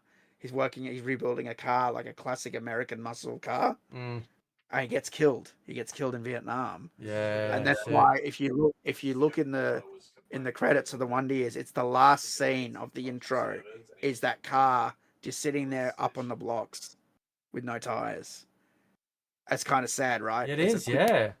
Yeah. because like it's just in the background of the intro all playing, and it's like the last shot of it, and that's because he went like he loved that car. He's always working on the car. That was his thing. He was the Mm. cool kid of the street. He went off to Nam, and that was it. You know. Yeah. And so like old shows are so well written. Like The dad, right? So I yeah, remember like the first time I ever saw him outside of the Wonder Years was in Independence Day, and as soon as I see him, I'm like, that's the Wonder Years dad. Like, you know what I mean? Like you don't see it any different, right? That's the first time I seen him in film outside of the Dan Wonder Years. Laura. Dan Laura.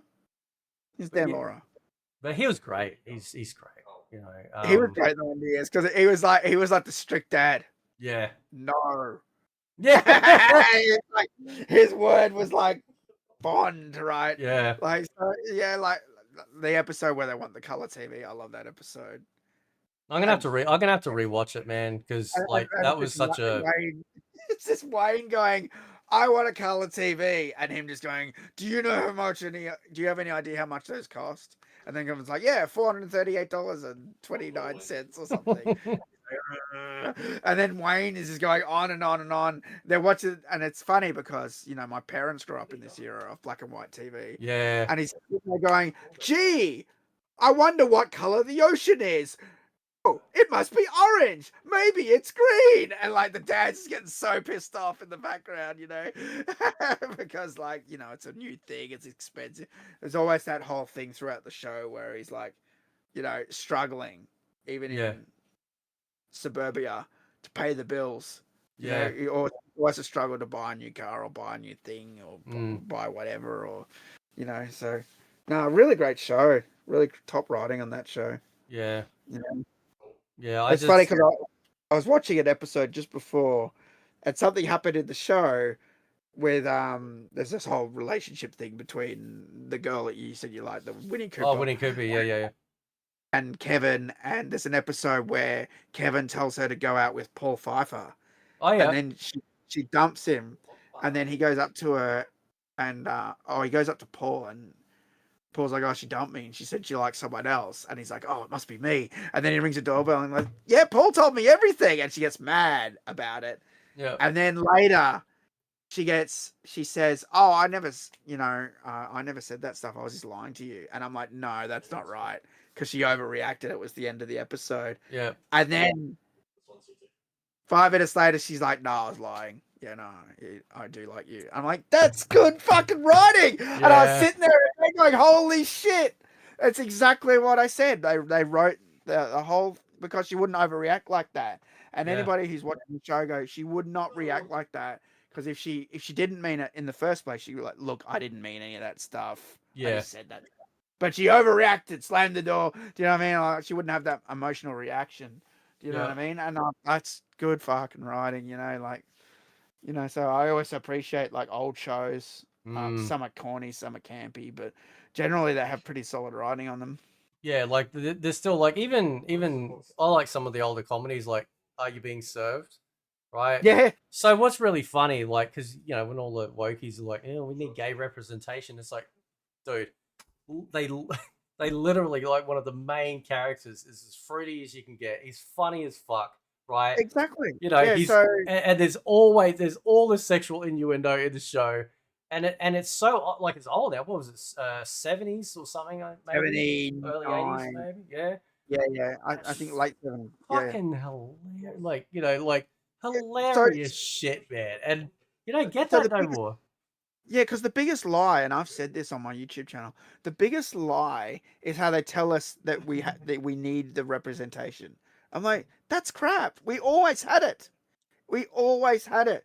They make it sound like, there was never an African American in a movie. There was never an Asian in a movie. I'm That's like, that is bullshit. Yeah, so that's some bullshit. bullshit. There was Yep. never a woman in a movie. There was never, LGBT in a movie. I'm like, that's all crap. Like what? Hackers. Yep. Yeah. Came out in the 90s. It's basically got Asians in it, African Americans. It's got a feminist in it. Is literally the main fucking character, and you're out here telling me that they don't have any of this in the movies. That is so horseshit, and that is how they get away with pushing and peddling all this nonsense by saying it was never there. I'm like, bullshit. I can pick any movie here. The amount of movies I've got that have got Denzel Washington in them, or they got Danny Glover. Are you telling me they're not African Americans not represent? That's bullshit. I love a good Denzel movie. Deja Vu, Man on Fire, Oh, whatever. yeah, Deja Vu is so underrated, dude. That is so fucking underrated. Yeah, Morgan Freeman, Shawshank Redemption. Like you can't tell me this shit. It's just a lie. Like even in the 80s, we had Webster, we had Different Strokes.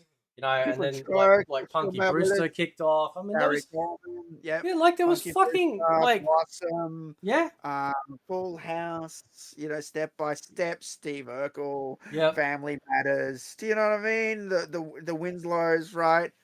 Carl Winslow. Yep. Right, you can't fucking tell me this is nonsense. Yeah. French Prince of Bel-Air. Yep. You know what I mean? And the thing is though that like the thing is that a lot of that stuff, right? Even if it was like almost full black shows like Fresh Prince, it was all family. That's right. This was, you go back to the older era and it was like, it was all based around like, only here you go, man. He said, Mr. Belvedere.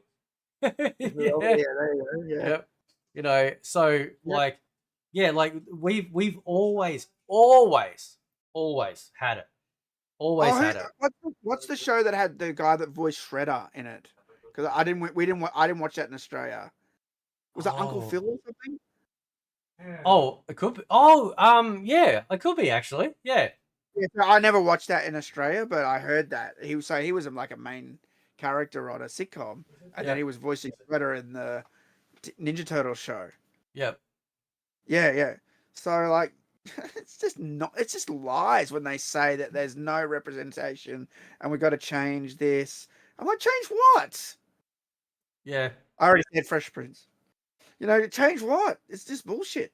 I remember so when God of War came out, because I just didn't know who was I had no concept of who was voicing it. I'm just like, yeah, that sounds fucking badass. He just sounds permanently angry. And then like my mate Jerry, he's like, it's this tiny, skinny little black guy called TC Carson that's voicing him. I'm like, get the fuck out of here. And then you see him and it's like, that voice came out of that little dude. Are you serious? Like this, like the voice is like he's like a fucking titan, like he's that's how good a voice actor he is. And I'm not saying Christopher Judge isn't great. Like he's great for the older version, but I think I'm always going to be a TC Carson fan. So when they announced that they're remaking or whatever they're doing with the original God of War trilogy, and then you got TC Carson talking about it, like, man, this is fucking great. This is great, man. I hear the voice of Kratos. Yeah, he's the voice of Kratos. Sure. Yeah, look up TC Carson. At least back then, like obviously because he's older now, but back then, like you look at him, he's like this real skinny black dude, and it's like you just wouldn't have picked it, man. But you look at old shows like what was the thing? Stargate, right? With Christopher Judge, he was in that. I think like things like Farscape. What was that one that Kevin Sorbo was in? Andromeda? Was it Andromeda? One, I think it was.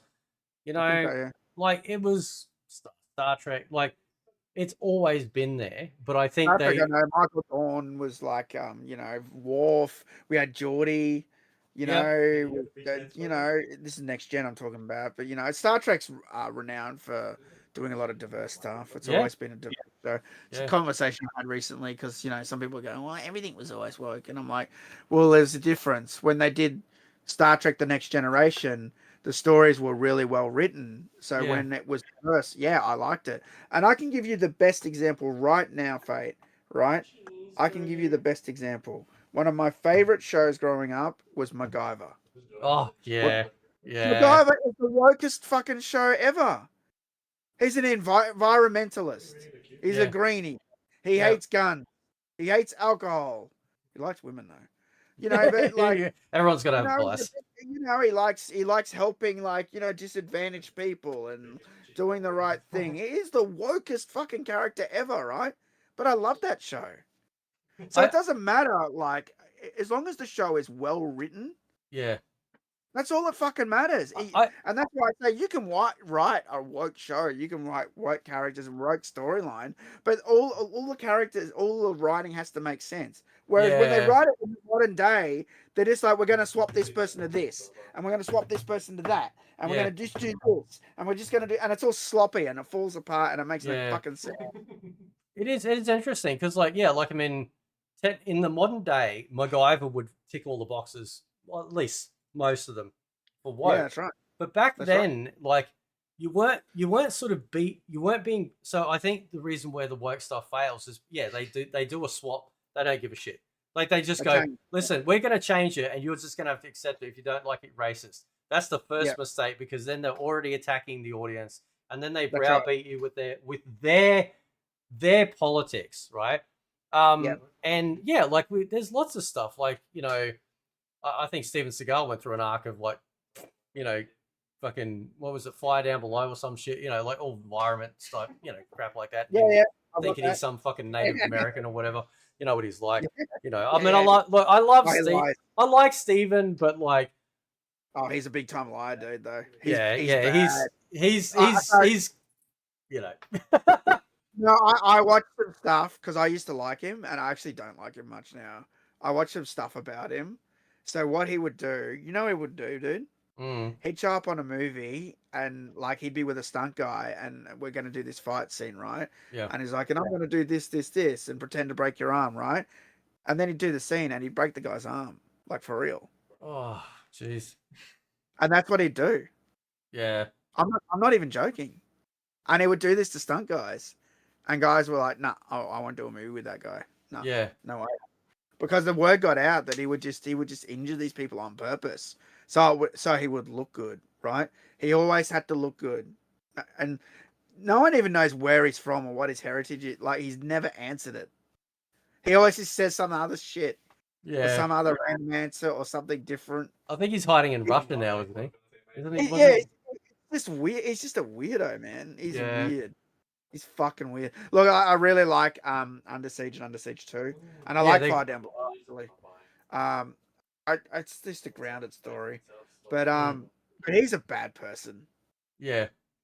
I gotta say, from what I've heard about him now, I'm just Like man. my tier list, like for like the action, like so for the muscly type action hero from the 80s, I think Van Damme pips Schwarzenegger for me because I think of the martial arts. I really like martial arts, so I think I Yeah. always leaned. I love Schwarzenegger, but I always leaned towards Van Damme because of that. And then anyone else with that was in that space. I mean, shit, man, fucking guys like Jeff Speakman should have taken off. Like, Perfect Weapon is, dude, just absolute brilliant movie. But he never really went anywhere, which sucked because he had the chops, the martial art, and It's like that Scott Adkins. I think yeah, he's really great. he's great. I don't understand how he's not in more shit. So he was in that recent film, The Rip, with Matt Damon and Ben Affleck, and in that he plays Ben Affleck's older brother. So he's part of I think he's in the FBI or something, and then his brother, like Ben Affleck as his younger brother, is like in the police force that does things like get like big drug stashes. That's what they call it. They call it a rip. And I swear to God, I don't know if you've seen it.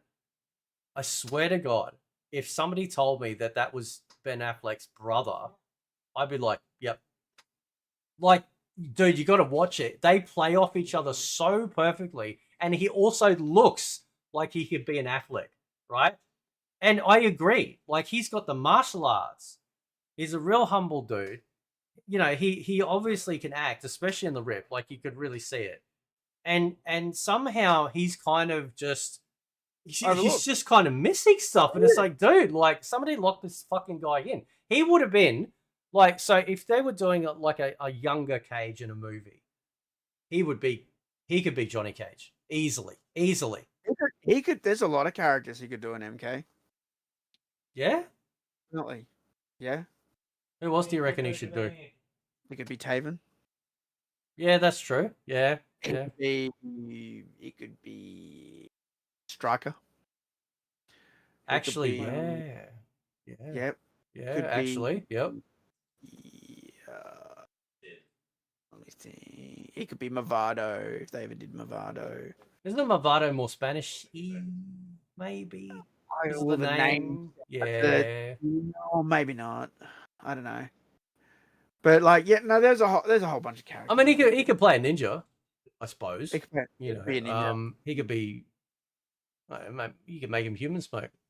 I don't know. Yeah. But he's got the acting chops. Like there's a guy on YouTube called Viking Samurai, and I like that channel because he interviews, like, he'll go back and he'll interview like the fucking director of American Ninja, you know, and all the great, you know, all these greats from the yesteryear, and he went through a whole arc where he eventually got Frank Dukes. He eventually got the Frank Dukes, which was based on, you know, obviously Bloodsport on there. Yeah. And that was a whole arc because you had guys in that space saying Frank's a liar and this and that, and then Frank comes on. It's like, okay, maybe he wasn't. Like, holy shit, like, dude. I think I've watched that video. I think I've watched that because I remember watching something with Frank Dukes on it. Yeah, it probably would have been the Viking Samurai, and then this was years ago. I watched this like during the pandemic or something. It could have been. Yeah, I think it was then. I'm pretty sure it's a few years old now. Yeah. Yeah. I think I watched that. Yeah. Because I remember, like, you get to the end and like of Bloodsport, and it's like the real Frank Dukes or something is like as an extra, and then like every time you're watching Bloodsport, it's like everyone's looking for this fucking guy. It's like, who is he? Where is he? just like in so in that Charlie Sheen movie, like Beyond the Law, where he plays the undercover cop, the real guy, Dan Saxon, like that it's based on, actually appeared as an extra, but nobody knows what he fucking looks like. You know, so you sit there going, oh, could it be this guy? Could it be this guy? You know, like, but obviously they can't reveal because, like, dude, he fucking, like, he put, like, some of the heavy hitters in the drug trade and guns and shit in those biker gangs back in the 80s away for life, and they had to hide him. You know, you got to watch that movie, dude. It's amazing. It's amazing. And it was rated R. So a rated R movie back then, it was like, damn, all right, yeah, this is going to have some shit in it, you know. And it's brilliant. It's, dude, I can't speak highly enough of it. It's absolutely brilliant. I think you'll love it.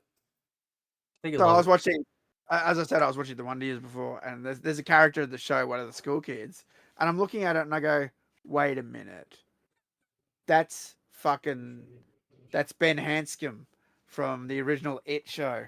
Oh shit! Really? I call him Fat Boy. Yeah. You know, I'm like, that's fucking him. And then I go on my phone and I look it up. I'm like, I fucking knew it. You know? Yeah. And it was him. But turns out, this is where it gets more interesting. I had no idea. He was in It Chapter 2, the new It. Oh, really? They put him from the old It miniseries into the new It movie, into Chapter 2. He's just called Big Man. I don't know. So I have to go back and find him. I'm like, shit, I didn't know he was in the fucking movie. That's fucking cool. Do you remember the 90s? I think it came about in the 90s. Like urban legend that the guy in Wonder Years with the glasses was Marilyn Manson. Yeah, they kept saying that shit. It made me laugh. I'm like, that is not true. That's so stupid. But back then, how do you verify it, right? How do you verify it? You know, like the name for a start. It's not his name, and it didn't look anything like him. Yeah, I don't reckon. Well, but that's the thing, though, because he was a kid on the show, and then like as an adult, sometimes, and because Marilyn has all the makeup and stuff, it's like, I mean, all right, you know, like I don't know. It was You kind know, of funny. Marilyn Manson. I don't really listen to his music, but he had a part on Sons of Anarchy. I don't know if you ever watched that. No, I've watched that show. Yeah, that Yeah, was yeah. great. Yeah, I did like Sons of Anarchy. Yeah, yeah. mess show. I still feel a bit salty about like the ending. Yeah, I don't know if like it's the Shakespearean ending. They went with like yeah. It's like I mean, the look, how do you come back from killing your own mum? You know what I mean? Like, yeah. yeah, Well, they went with the safe ending. If he stays in the gang, history repeats itself, and he didn't want to stay in the gang, yeah, right? with his So he's family. like, Yeah. well, like the only way out is, to break the cycle is to get rid of basically break up the gang and then get rid of himself as well, so the gang never Yeah, continues on there's no and never recourse. Yeah, joins it. Yeah, so I get what they were going for, and it's all Shakespearean. So yeah, if I'm not into Shakespeare, I'll be honest, I've never read it. I don't. I know to be or not to be. That's all I know, right? yeah. But I watched a lot of the director talk and Kurt Sutter talk about it, Mm. and he did most of the Shield. I think from season 3 onwards, he did the Oh Shield. yeah. So he's a really interesting writer, but he likes to write characters like that. Do you know what I mean? He writes the Mm. characters like a Shakespearean play, and like there's a whole thing going on. Yeah. So all the good directors have a basis for how they do their characters. They get an idea of like the skeleton that they want to put in the show, and then they Mm. write around it. So like basically like Terminator, right? It's a story of fathers and sons. Terminator Yep. 1 and 2. And Aliens is the story of mothers and Mothers and daughters. daughters. Yeah. Yeah, so Yeah. like James Cameron had that idea, and he wrote all the characters around such a basic premise that it gave them all good relationships, like real mothers and daughters and like real fathers and sons. I think It's that's such what a basic. I think that's what's missing a lot, actually. Just the Well, basic it of is. humanity that we all experience. It's Um, the modern day writers. They're not taught any of this stuff. They've gone into the schools, and they've been taught about the oppression and this and that, yeah, and like you got to do this. And in modern day feminine, they're taught trash. They're not taught on how to write a good fucking story. Instead, they're taught all this other nonsense, and then they get out of the school or the college or whatever, and they start writing nonsense and yeah, shit because that's what they've been told that people want to hear, and no one wants to hear it. That's no, the truth, no. you know. Like, and that's the thing. Like we were talking before, like Disney basically seemed to have like, yeah, let's just pretend this bullshit era that we went through doesn't exist because it's cost them millions of dollars, if not billions, um, to entertain these fucking freaks that have these really fringe, weird ideologies. You know, that was pushed. I still blame Tumblr collapsing for it because none of this existed, and then when Apple found that there were like pedo rings on Tumblr, they said Oh you god. either delete all the shit like that's like porn off your website, like off your app, Yeah, or we're gonna take your app off the store. And they panicked and they flushed yeah, everything. And so when you make a social media fan base like or a base of people homeless, like politically yeah, like digitally homeless, they got to go yeah, somewhere. And the only app that allowed that shit was Twitter, right? And then yeah, suddenly around that time, like 2014, 15 or whatever, whenever this happened, suddenly we started getting these fringe things that literally are that, like just wacko boodle shit. And yeah, suddenly like this is mainstream because the biggest social media platform was talking about it. And yeah, it was just like this virus, that infected the platform, you know. yeah. And all the lefties had control of Twitter for so long, and like, Elon got it, but he's left all that stuff on there. He's left. I wish that he would just start. I'm not against them having content, but I just don't like it being mixed in with the normal Yeah. content. Just segregate it. Just have Yeah. Twitter adult, Twitter after dark, whatever.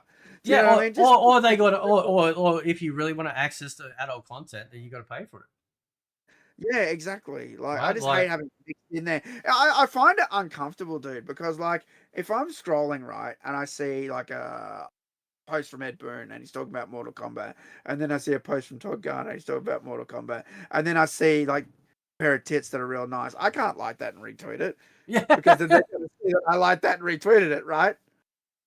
It's just weird. Yeah, it Those is. like it's just weird to have those two types of content together on the same fucking platform, adult content and someone like who promotes Mortal Kombat or talks about Mortal Kombat. They don't even swear on Twitter, right? I Yeah. swear. Like they don't even swear, right? And then you've got like fucking some chick here getting rammed. I'm not Yeah. even joking. The amount of times I've clicked on a tweet and there's a chick getting rammed. Yeah. Like I could see everything, bro. Like everything. Yeah. Like full pornography. I I'm so like, this is a bit of a tell. Here we go. So as an elder fellow, right? Mhm, Most of us have probably got our own stashes of mhm. procurement Yeah. of stuff, right? Yeah. And I'm gonna be Right. real, even though like Pron's Pron, I'm gonna tell you something. The shit from the 2000s absolutely Uh-huh. trumps the shit that we get now, even though it's in high resolution and Yeah. like you can literally see what they ate last week, depending on how wide they open. Like, and I'm not, I'm not, you know, I'm just being funny, but like, I know you're joking, yeah. but there's something, even though it's still porn, it was different. I can't explain it, dude. Like, it was just like, yeah, Well, now it's mass produced now. It's mass produced slop now. Right? yeah, yeah, That's what's happened. So it's mass produced slop. You know, all these any woman can do it now, and she's just yeah, OnlyFans model, but now she goes and works off for this company that makes adult content, or this company and makes like that Mia Khalifa, my perfect example. oh yeah, yeah. You know, I watch. Do you ever watch Tectone? Yeah, sometimes, yeah. He kind of looks like my brother. So he did a great video. He did a great video on Mia Khalifa today.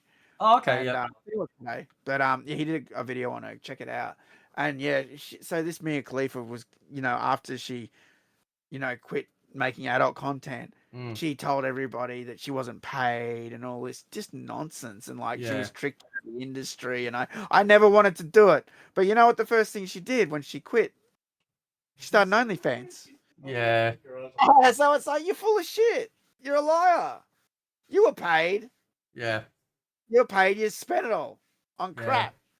Do you know what I mean? And then you go off and say, "Oh no, I was tricked into this stuff." And I was told. She literally says in the video that do you know Bang Bros? Oh my god, that's a fucking blast from the past. Yeah, Jesus.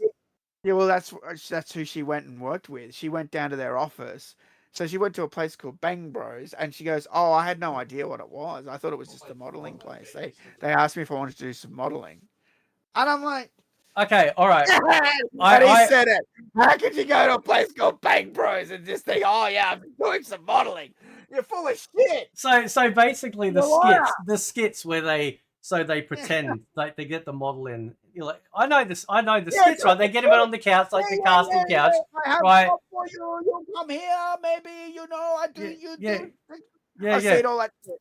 That's all fucking planned. Like that's just a skit. And so she's taking that and going, oh, but this is what really happened. It's like, yeah, she said that's what really happened. Yeah, I know, man. I know. You know, right? But like, this okay. This is funny. I've probably said this before. There was actually hilarious porn. There was this guy called Fart Hammer, right?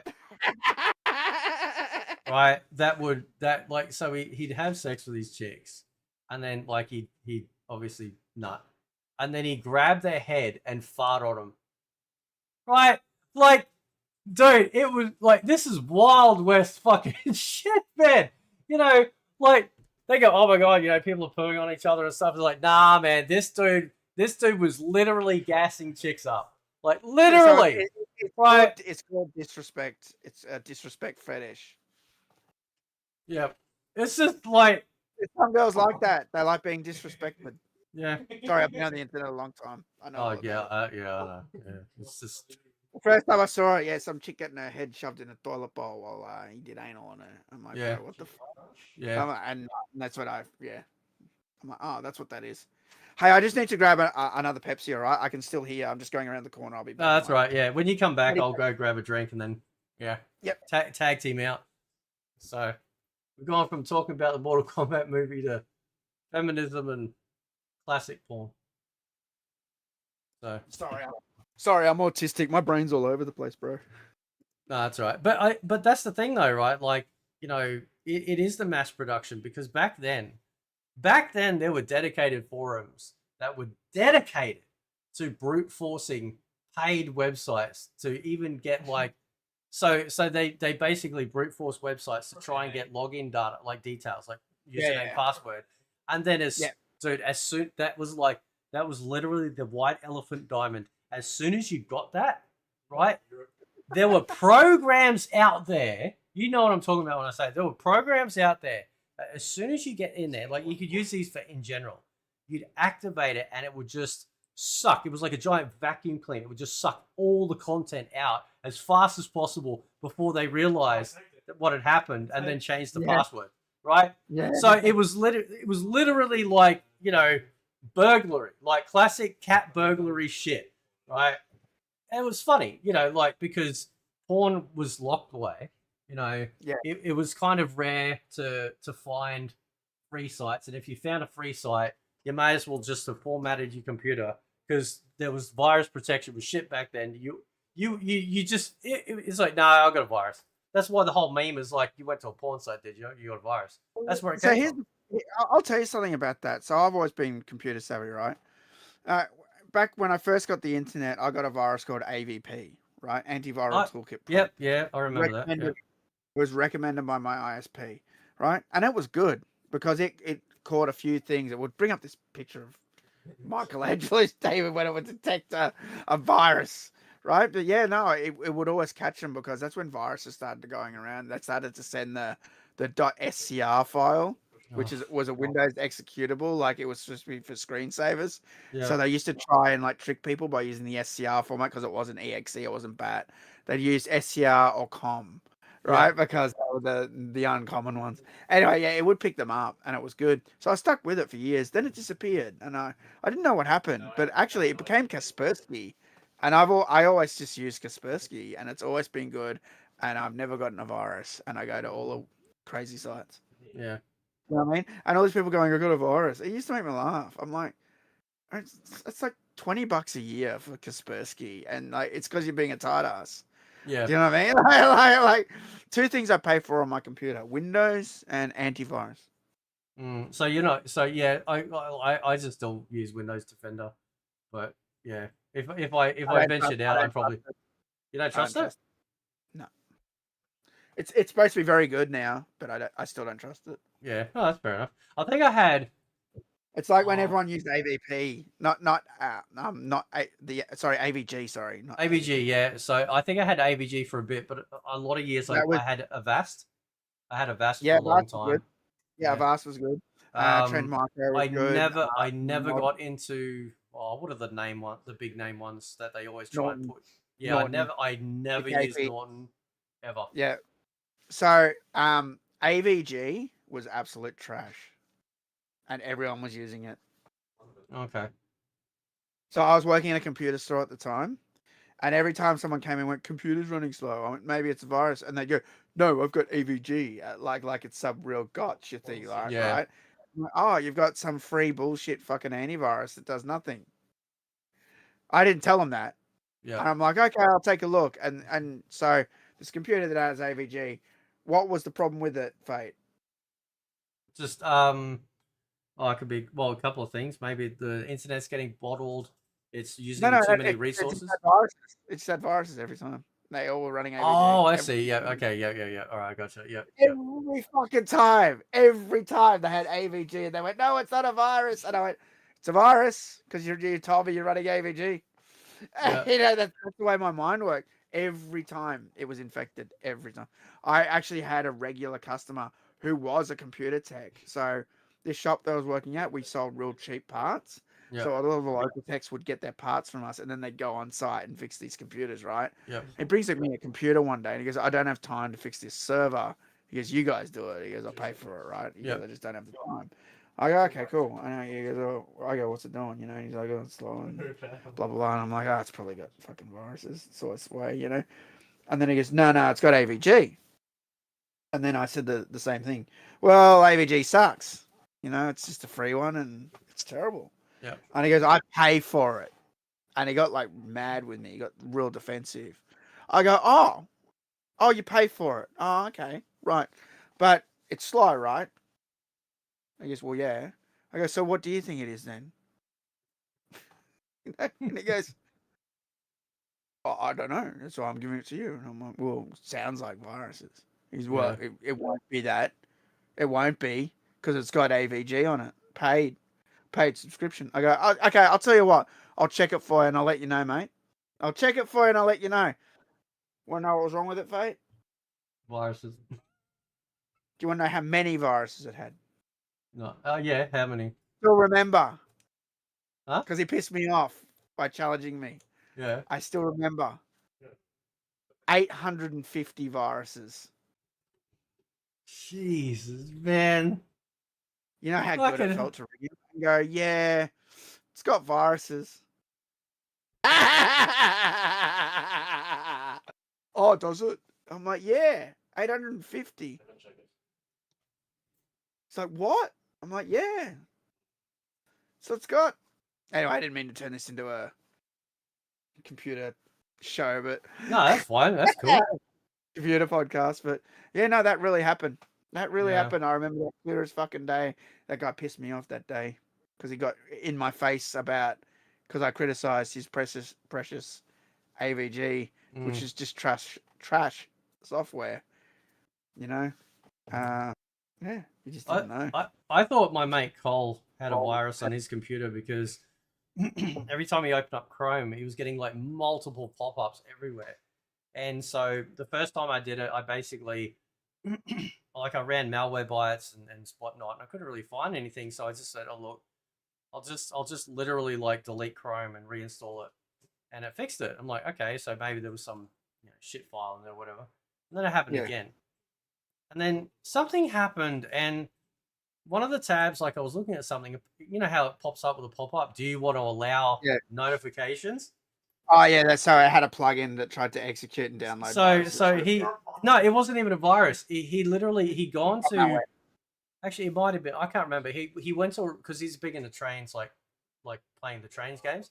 So he went to this Russian train website to get some stuff to build his consists for his train in trains, and he said allow. Fuck it, and then just pop up after pop up after pop up. It's like, dude, just don't go back to that fucking site, like, and don't click anything that says allow. Always say ignore. And I'm just gonna grab a drink. You can end it. I can still hear you. Keep talking. Yeah, so there was one time when I allowed something because I was trying to crack a program and I was trying to do something. I think I was trying to break into a Mortal Kombat file or something, and I needed this program. And so, I allowed something on this really dodgy website, and I got a virus, and I'm like, fuck, I had to fix it, and because I'm good with computers, I was able to fix it, no problem. But the virus it downloaded was called downloader.win32. Yeah, that's not a fun virus to get. That just downloads more viruses. That's what it does. That's what it's covers as a virus. And so, and I got rid of it, and the worst one that it downloaded, actually, I think it was that time, it downloaded a rootkit virus. That's probably the worst virus you can get, because what it does is it takes over your Windows. So your antivirus won't get rid of it at all. It will just crash. The virus has control of the antivirus and it just terminates it. And then so that's what it wants. So you have to get rid of the rootkit virus first, then you get rid of all subsequent files after that.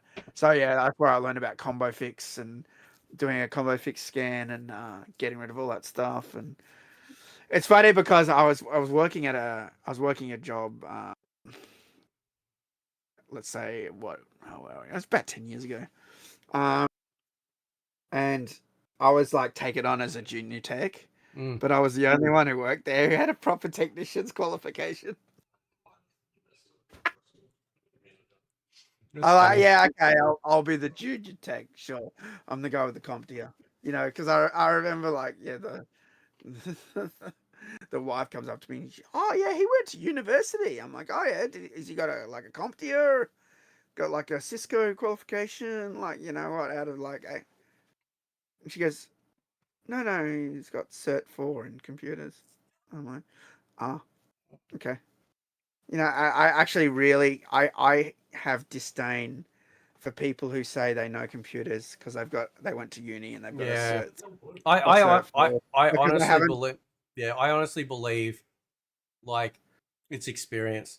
Like it fucking molds you, right? Because it's your Well, shit and it forces you to learn this stuff, and then through that you start to become a lot more vigilant, and then you know.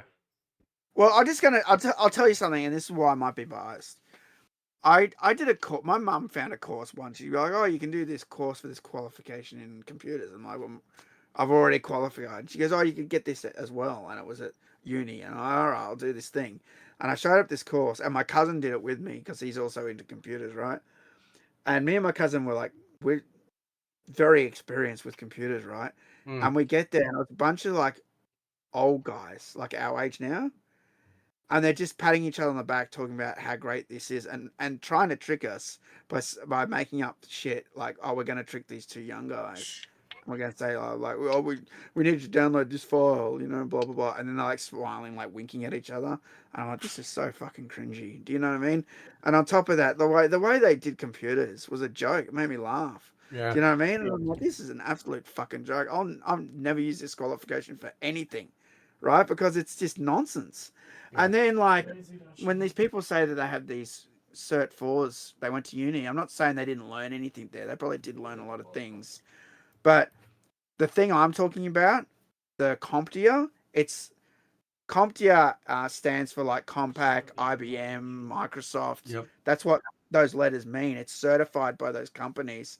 With that qualification, you can work around the world with that in like, you know, a proper like environment that accepts that qualification. Like Yep. it's an industry recognized qualification, right? Yep. If I go to America and say, I went to university, I've got a Cert 4, they don't know what the fuck that means. It means nothing to them. You might as well wipe your ass with it, Yeah. right? The last job I had in the electronics store, we had a staff member, and the boss hired her because she had a Cert 4 on computers. I overheard this person. She didn't know anything about computers. I swear she fucking lied about that. She didn't know what a Centronics connector was. She didn't know what a DB25 connector was or a DB9. She didn't know what a D sub connector was. I'm like, bro, you got a Cert 4? Maybe it came in the Cocoa Puffs, right? It always made me mad. Mm. It's funny though because yeah, one of the other jobs in the old days I worked for, I remember the guy that was mostly Asian owned company, right? Yeah. They're very good at computers, right? Yeah. Anyway, one of the guys that was regarded as the most knowledgeable on PCs, I said to him once, I went, oh, that, you know, I was talking about a cable that I needed. I need like a parallel to Centronics connector. And then he looks at me and goes, what the hell is that? And I went, okay, don't worry about it. It's all good, bro. GG's. So a Centronics connector is the connector that used to be on printers. It's the printer end of a parallel cable. Yeah. Yeah. So a parallel goes to obviously parallel port is 25 pin female. So the printer cable is 25 pin male to Centronics. It's that like flat thing with the two little wire like things that wing out. Yeah. That's on the printer end. He didn't know what that was. Jeez. Do you remember fucking getting controllers for the COM port? Remember that? Yeah. I've got the Gravis here, the 15 pin. Have you still got it, have you? Yeah. Right here. Right here. You know why I got it? You should know why. Fuck it. I tell you what, man, sometimes motherboards still come with like a PS2 connector. And no, not PS2, right? As in the actual like, you know, the green and the purple. Oh yeah. So You know I why I got it? haven't seen that controller in years. I know the box got all. Have you still got the? Have you got the stick still? I do. The Yeah, screw? there it is. There it is. Nice. That's I leave it. awesome. I leave it in the box so I don't lose it. Yeah, no, I've got everything. I got the driver disc and manual, everything. Look, you know why I got it? For what, Super Nintendo gaming back then? Maybe. No, PC. This is PC. Yeah. Mortal But for the emulator. No, it's for Mortal Kombat. It supported Gravis, 4-button controller. Oh, really? What? Yes. Hang on. What? Native on PC? Yeah, native. Wow, I didn't know It that. had a driver for Gravis. So if you had a Gravis controller, you could play Mortal Kombat properly. Jeez. So I got it for that reason. This box just got so squashed. Unfortunately, it was in a drawer that squashed the hell out of it. Tobe says he's got a drawer full of various cords and connectors. Yeah, every nerd male, definitely has that. I got shit in there that I know I will never. I don't even have the fucking connectors on any device in the house, and for whatever reason, I'm looking at my my AV, green, not green, fucking red, white, and yellow, and I'm like, but you never know. Right, you know what I mean? It's just like you never know. Oh, I know what you mean. I've got an AT to PS2 connector for keyboard, mate. Do you know what that is? Yeah. AT 5-pinned in other words. That's what it's called now. But yeah, in the computer days, we called it AT. Yeah. To AT to PS2. I've got AT to PS2. I've got PS2 to USB for keyboard and mouse, the purple and the green. Yeah. I've got everything. I've got a whole box of COM cables, parallel cables, switch boxes. I got everything. Got a scanner still. I kept all my computer tech stuff. I've got old RAM, zip drives, everything. I got Mortal Kombat media that was on zip drives. Zip drives were the best. Zip disks. My mate Cole, he's still got it. He's still got his external zip drive, dude. Yeah. Yeah. And it still works. It still fucking works, dude. Yeah, mine still works as well. You need the adapter for the COM port. Yeah. I got the COM one, not the USB one. I think it's his USB because we've never had to. There were two. It might have been parallel. There might have been a parallel and a COM. I don't think there was a USB one. Sorry. There was two types of connectors you could get though for it. Yeah. I think the annoying virus I got once was a minor. So like I tried out some. So because they don't often make demos for PC games on Steam, sometimes I'll just download it from Jack Sparrow's luxury lounge, and I'll try it out, and then I'll just delete it and go, okay, yep, this is how I know it is. Cool, uninstall, done. And this particular one had a minor in it, so Malwarebytes picked it up. I was like, that's great. Yeah. Flushed it out, restart Pooter, fine. Came back again because what it was choke holding my internet, and I'm like, yeah, I had this one of those. This is weird, and you know what it was doing? It attaches to your network and monitors the traffic. This one put a task schedule, right? So there was another file somewhere on the computer that was being missed, and every time like this task schedule, like if you know the task scheduler, right? So it's different things that kick off during the day. So it had actually put an entry in there. Yeah. So that entry would then just constantly like run, and then it would activate this file, and the whole fucking thing would come back again. So I had to like remove the virus and then delete the entry, make sure that the source file that's activated from that. But you know what? When I talk about, it's annoying at the time. Like having a computer is like being in an abusive relationship, right? Because when it's running, it's like, yeah, this is great, but you don't compliment it. And then as soon as it steps out of line, it doesn't make you that fucking sandwich, right? You fucking bitch. What the fuck is going, you fucking piece of shit? You know what I'm saying? It's the fucking truth. Every person that has a PC goes through this shit, right? Well, so what you probably had to do with that was what I got into the habit of, do the scans and do the removals. Yep. But then you'd have to go into the registry and check run once, and then you'd have to check the Explorer hook. And a lot of people didn't ever check the Explorer hook.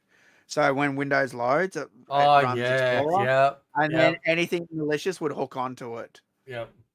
So if you started to check that, I'm like, you could just get rid of anything. So I was a real wizard at getting rid of viruses. I was like, I kind of enjoy it. It's weird, isn't it? Like I like that kind of like that overcoming this annoying piece of shit. There was one time where at that job that I did 10 years ago, this girl showed up and she was a uni student. She said, "Oh, it's got viruses," and I gave her the usual spiel. Well, we might have to wipe the Yeah. Windows and back up your data and do a fresh install, right? Yeah. And she goes, "Oh, I don't really want you to do that." And never get that. We never ever get that. Normally, people just go, "Okay, yeah, just do it, just fix it," right? Yeah. And I'm like, "Oh fuck!" She wants me to repair it. And I'm going, "All right, I'll try." Right. So I go down the rabbit hole, and like I said, I'm good, right? I'm real good. Like I'm removing all the viruses. I'm doing everything, but the viruses have damaged Windows so far beyond, Yeah. like bringing it back. And dude, I remember I've never ever done this for anyone in my whole time in computers. I remember there was some files that had to have the cryptography rebuilt, so I had to like re-inject the cryptography key for this library that did this thing, and I was doing all this shit trying to fix it, and I'm like, and it was still damaged, and I'm like, oh my god, this is so fucked. You know what I Yeah. mean? I rang and I said, can't be done. I gave up. I think for 4 days I was working on that thing, like trying to rebuild things while I'm doing other shit, right? In between, because like you know what it's like. Yeah. It's not just quick when you try to fix something. It takes time, and then you got to do Windows update, and then do this and do that, and everything takes time, right? Yeah. So in the end, I just packed it up and I said, "Look, it's got to be formatted. Sorry." Yeah. Yeah. It's just, yeah, like It was that's the quick and easy. Like over time, like I've gotten, like I know where everything saves to. Like, so I yeah, target like, so basically I'll back up my app data, but I learnt a lesson a few years ago that there's certain, so oh, it's in there. when Yeah, when you reinstall, well, this isn't actually even virus related. So you know how like in Windows 10, not Windows, yeah, Windows 10, where you can customize your start menu, and then there's a yeah, program where you can snapshot it and save it. So when you yeah, reformat, and if you save where all the icons went and like app data, roaming for the start, Windows start menu in yeah, there, like what? and Yeah, yeah, then program data, there's also a Windows start menu list in there too. If right, you yeah, put all those icons back and then you go, right, reapply, and if everything's still pointing to the correct drives, your start menu just looks like how it was. But yeah, I didn't realize that there's when you reinstall Windows, what I did then, when I realized this was that I looked at in each of the app data folders, so local, local, low, and roaming, and I saw, right, okay, yeah, what is the only files that are here on a fresh install? I took a snapshot because what happened was I was copying everything, including Windows stuff, like for example, like the tiles, the Windows tiles, so which is basically kind of like what you're looking at. So when I copied it back over, right, some of the tiles weren't working and showing up. I'm like, man, this is fucking gay. So I'd run a repair, scan now, you know, and then I realized it's like, look, I've got to, when I back up those folders, I've now got a list of, okay, don't copy the Google one, don't copy this Windows one, don't copy NVIDIA, don't copy this one. Don't copy. There's like a fucking Windows cache file that's kind of, like how they go semi-transparent, right? yeah, yeah. Like it's like a button cache thing. How you going, So Apple? yeah, What's happened, bro?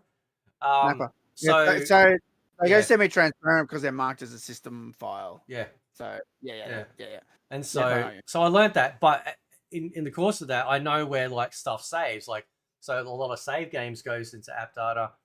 There's also, once you get through to the, like whatever your username is in Explorer, yeah. there's a saved games folder there, and then of course my documents, right?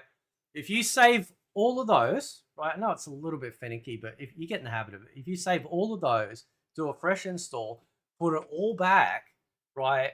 Any games that you had save games for and progress and shit, it's all there. Like, you don't have to restart everything again, you know. And I always tell people, do not install your games or shit that you want to keep onto your C drive, because on the off chance, Right. short of, look, I've got external bays. I've got to get an external bay for the M.2 drives. So that way, if my C drive fails, like Windows fucks up, I can just pop it out, put it in the external bay, plug it into another computer, get everything off it, put it back in, reformat, done. Again, like, I'm fucking paranoid. I am so fucking paranoid about losing shit. So now I'm like so anal with making sure that, I've done this backup and that backup and so on and so on. So yeah.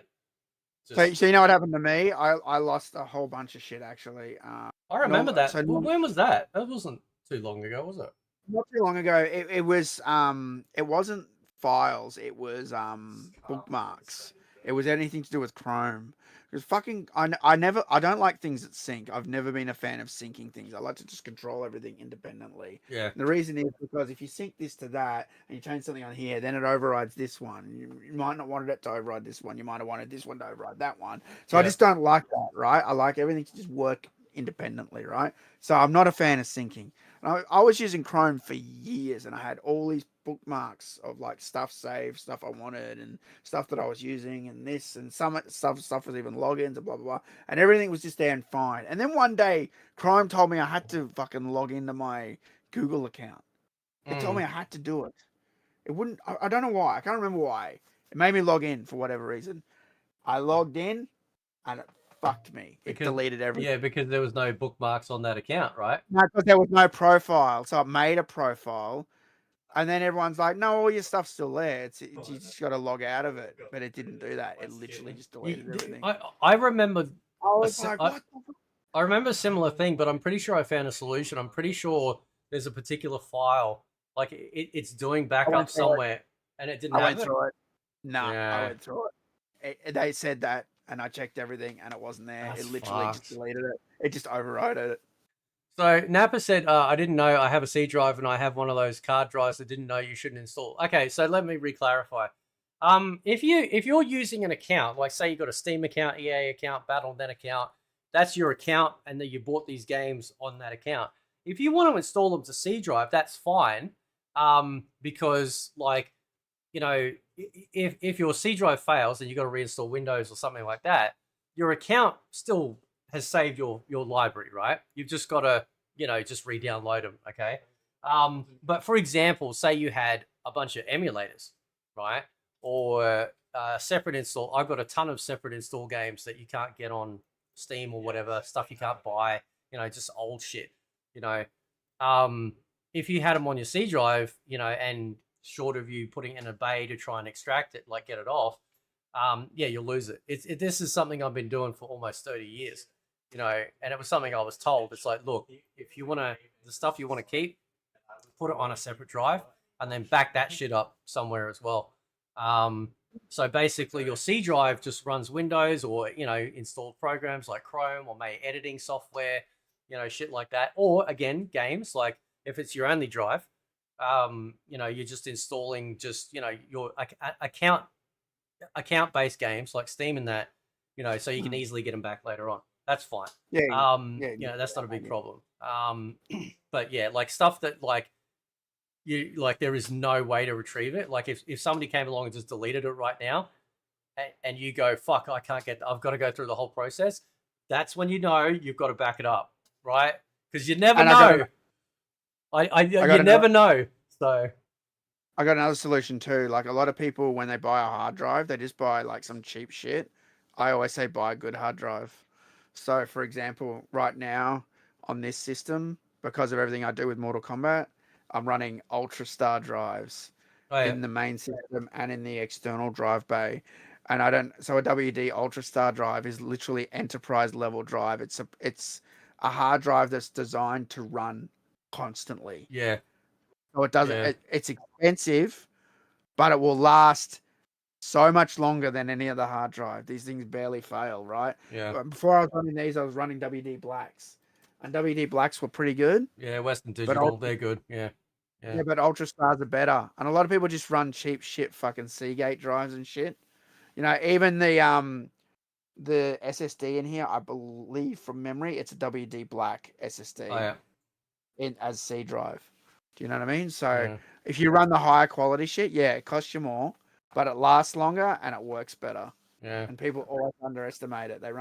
They get sold by the space. So I might say 14 terabytes, but it's a garbage drive. So for example, when external hard drives were making all the rounds, and you go into Officeworks and it'd be like, you know, 2 terabyte drive, $70. Everyone would go, oh my God, oh, that's good. And it would be all right if you just chucking movies or bullshit on it, right? That doesn't really matter. But if you ever crack one of those bad boys open, like I did every day, because someone would bring it to me, it's making a clicking sound. and then you see what's inside it. It's running a WD green drive in it. The Yeah. most bottom entry level shit hard drive that WD made. It ran at 5400 RPM and it would Oh constantly fail. yeah.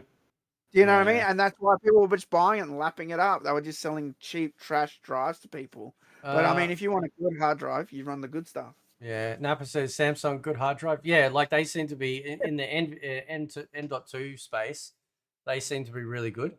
You know, so yeah, you Yeah, know, they had the Evo drive when they first came out. They weren't that great, yeah, but the Evo Pros were good. If you yeah, got the Evo Pro, yeah, yeah. yeah. Yeah, because I'm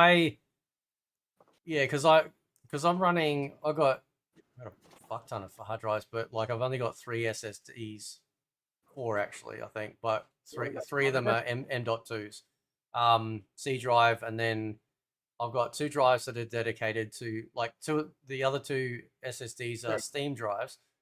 But So I never had this drive, but that was it. The Samsung Evo. oh yeah, So I never had this drive. So I think I was just given this box for some reason. I forget why.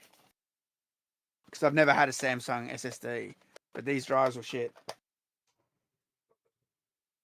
what does that fit into? I haven't seen that. Show me the box again. It's a M SATA. Oh, okay. Right. Yeah. Yep. Not M.2, M SATA. Yeah. Yep. Yeah. So, yeah, but like I've got an it's gonna take me a little bit to save up for, but I want to get like an 8 terabyte SSD, and they're kind of expensive. They're like $1,500. But that drive I'll have. So so again, like I segregate everything out. So one drive is all emulation. One drive will be all like store launches, like BattleNet, Ubisoft, EA, you know, and then other drives will have like separate install games. So I keep everything separated out. And the 8 terabyte is going to be the one for things like BattleNet, EA, Ubisoft, and I'll probably put Steam on there too, because right now Steam's on a mechanical. Because then all that shit will load. Because I've got some games that are, like on some of those apps that are like, nah, you ain't getting you got to have an SSD, and it takes like forever to load. You know. So Tobe's asking me, WD blue drives okay? It depends when you bought it, because when the green drives were around, they were good. They were 7200 RPM. It's what we called the operating system drive. So I used to do every PC quote with a WD blue instead of a green, and I'd make that the Windows drive or that, right? But if you buy WD blue now, because there's no green anymore, the blue is now the cheap drive. Yeah. So it depends when you bought it. Depends, because I think some of the WD blue now are 5400 RPM. You want 7200 at least. Yeah. If on the mechanical drive, they're usually only 7200, but there were Raptors that they were 10,500 RPM. Jeez, yeah, that's pretty quick. Yeah. That's what I call Raptors. Rapper says MK2, but yeah, we already did. Yeah, we're on the downhill. We've already done that. We're on the downhill slide now. So, by the way, Napa. I just because I know Napa left a comment, and I just want to clarify because I know when I did my video on Daryl, I can't hit him. I can't hit him. I did right. But to clarify, because I haven't responded to your message yet. But I can tell you now because you're here. Yeah, like I actually had reached out to Daryl privately and talked to him about this at length. I can actually show you if you actually need evidence of it. It's actually in the bubble chat in the voice channel on the Discord, so you actually be able to see it. And I was saying to Daryl at the time, like last year, I said, "Listen, man, you know you can't be calling people sport brats. You can't be doing like it's not a good look because then you're letting emotion get in the way of people trying to get stuff sorted. Like actual factual problems." That are going on that both myself, Total MK, Mike, I'm forgetting fucking names right now. Everyone, there was a lot of people that were covering it in like factual detail, objectively. Godly. There we go. Yeah. About connections, bugs, and stuff like that. Like as soon as the Discord opened, day one, I was in there. Right, there's this bug. Remember that bug that you explained about the page caching thing that was happening with all the Oh font. yeah. It would pre-cache the graphics. Yeah, And you'd and get all that garbage where everything was yeah, on the screen.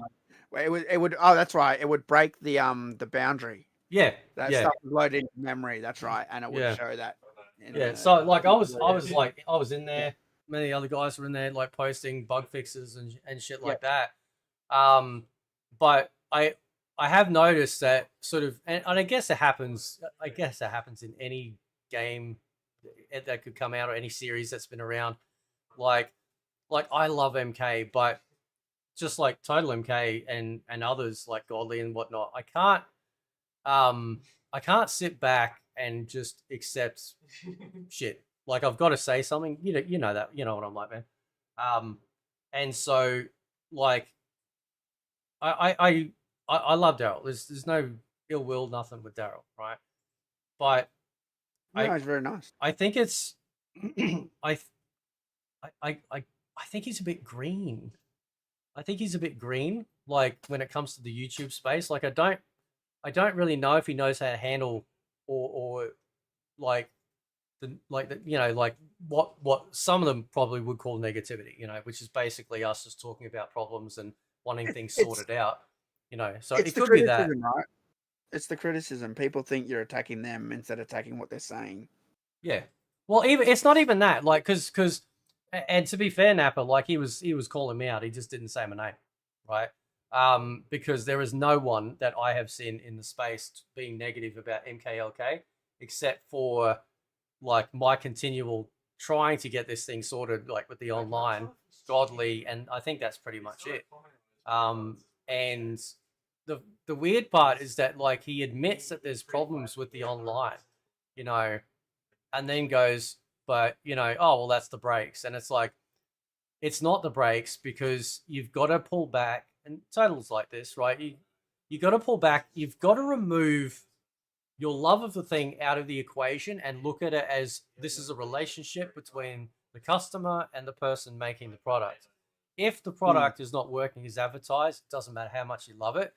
You deserve, as the customer, to have this sorted out. And as I showed, like in the video, I think the petition one, we've got multiple trailers that they put out, really pushing forward, rollback netcode, because rollback netcode in the fighting game space is like that's like the golden goose. It's like, yeah, we need that, it's going to be great. Now I was playing Godly's in the chat, he can verify this, and me and him, I don't know if you want in on it, Total, but me and him and Dragoon have been talking about it for a while, and then Godly's like, yeah, no, I've been thinking about it too, about loading up a whole bunch of fighting games because of our locations, getting in and having like matches showing how good the connection is, and then of course having it with Mortal Kombat's one. Don't do it as a live stream. Do it as a video. No, I won't. I'll do it as a proper recorded video. And yeah, no, you're good, man. Yeah, you're good, man. So we played World Heroes Perfect against Godly, who's in the Midwest in the United States, and I'm here, and it was perfect. Yeah, no, so it was good. But yeah, you take care, bro. It's all good, man. So yeah, I'd love to fucking like again, like Daryl's great. I think he gets in his feels. I remember I used to be like that, where you get really emotional and caught up in everyone's attacking this thing that I love. I don't understand it, and then they take it personally, and it's not personal. Like attacking the product is not a slant against the person who owns it. You're just going after the product, and you're going after the developer to say, hey, come on. Seriously, we've provided enough evidence here. Come on. This is what I'll say, and like for us, we definitely know this. They don't. As Americans and Canadians don't understand the shit that we've had to deal with playing games online. They just don't fucking understand it, right? Yeah. So let me tell you, as someone who's total MK, I can turn on my PS3 and I can show you that I had so many friend requests that the thing's full. I used to just not look at it because it was just always like add me and play me in MK9, add me and play me in MK9. I couldn't play anyone. It would just immediately eject me from the match. Yeah. And go disconnection, mismatch, ping too high. You know what I mean? And so a lot of Americans don't. They just take it for Canadians. I know. I'm just rolling them into one here Yeah, because because they're pretty much basically they're like they're little basically neighbors. Yeah, neighbors, yeah, right? So, but for us, it was the worst. We just couldn't fucking play people. We had to play people here, yeah, only people here, or New Zealand, or do you know what I mean? It just wouldn't fucking work. yeah, And so it's really upsetting, like, and I think it's just something that Americans and Canadians take for granted that they always have a vast number of players they can play. That America's got such a big population, and that we only have what 200 million people yeah, in Australia. yeah, Do you know what I mean? Like, and that's just like, and then you've got like if you're someone like me, you've got all these people that like demand they want to play Total MK, and yeah, yeah, I'd love to play them. It just doesn't work, and I can show you. You can go on my channel and look up the MK versus DCU matches where I was playing the fans versus developers. So you got to play against Ed Boon and mm, Derek Kurtzik and all the people from Midway, and you can watch it. Go watch those games. They just freeze and crash, yeah, freeze and crash. I couldn't even play them, yeah, but I still tried it. I still made a video, yeah. but And yeah, that I'd was hit them three and times and then the game would go desync, and that was it, yeah, and and that was before rollback. So that was what delay that, based, I think. that's right. And so for us, it really sucks when we can't play with people overseas or in other Yeah, countries. And Fate's saying that technology exists in all these other games to do it. So, I mean, I don't know why MK Legacy doesn't adopt that yeah, tech. I mean, I'm sure there's a reason for it, but they just don't tell us. Like, and that yeah. sucks. And it's You know what I and mean? that's why that's why like I showed, they got three out of their four trailers. They make it, yes, rollback netcode, rollback netcode, Yeah. rollback netcode, and then the launch trailer had nothing. No launch back, Yeah. no rollback Well, netcode mentioned at all, just basically well, lore, history, I've looked in the files. I know it's got rollback netcode, but it's modified. It's got some sort of rollback to work with their engine or their online engine, yeah. right? So, like, I'm not saying it doesn't have it, but Oh it's been no, yeah, modified to work with their system because they have all these like queues and like it checks for this and checks for that and checks like what room mm, you're in and checks your name and it does a million things. Like I was looking through the file, I got sick of looking at it, bro. Like it's real like advanced shit, and yeah, I haven't decompiled it or anything, right? And I'm just like, and I don't even know a lot about like network. mm, Sort of filing, right? yeah, You know how a game works with network stuff. I only know like light stuff yeah, on that. I'm better at like extraction. I do extraction. That's how I get the yep, Mortal Kombat content, right? But I looked at it and I'm like, fuck, it's like there's a lot of bullshit in here, right? mm. And Do you think so it's a bit of bloatware? Maybe not bloatware. I just think the fire, like I think the engine they've made that manages all the online. it's I messy. think it's just.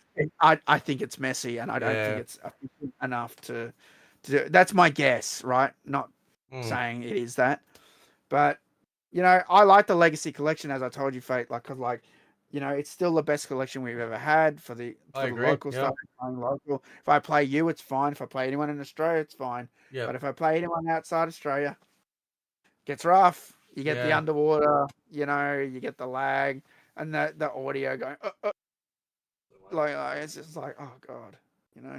yeah. It's kind of it's like having a splinter. You're not gonna die from the splinter in your toe, even if like it's like 2 mil, big. You can It's die it's from a splinter. okay. No, Let's you can pretend we if you have get a. any bloodstream. Oh, okay, all right. Let's pretend that you right Happened. for this conversation. All right, let's pretend, right, or maybe a pimple. Can we? Don't tell me you could die from a pimple. I don't want to hear that shit. All right, you got Get it what? some tiny annoyance that you won't get killed from, right? But you can constantly feel it, like an itchy. Okay, there we go. Mosquito bite. There we go. Right. So Yeah, you're not going to die from it. Nothing but it's bad's going to going to annoy happen, you. but it's going to constantly annoy you. You're going to scratch and stuff, even though everything else is fine. I can still walk around. I can still make food. I can still eat food, jerk off, all that bullshit, right? But I'm constantly going, oh, fucking itchy. Why does it fucking stop itching, right? It's the same So thing. my psoriasis is like that. Like it's a skin condition I have on my head. That's why I'm scratching a lot in videos and stuff. And I got like a lot of skin flakes.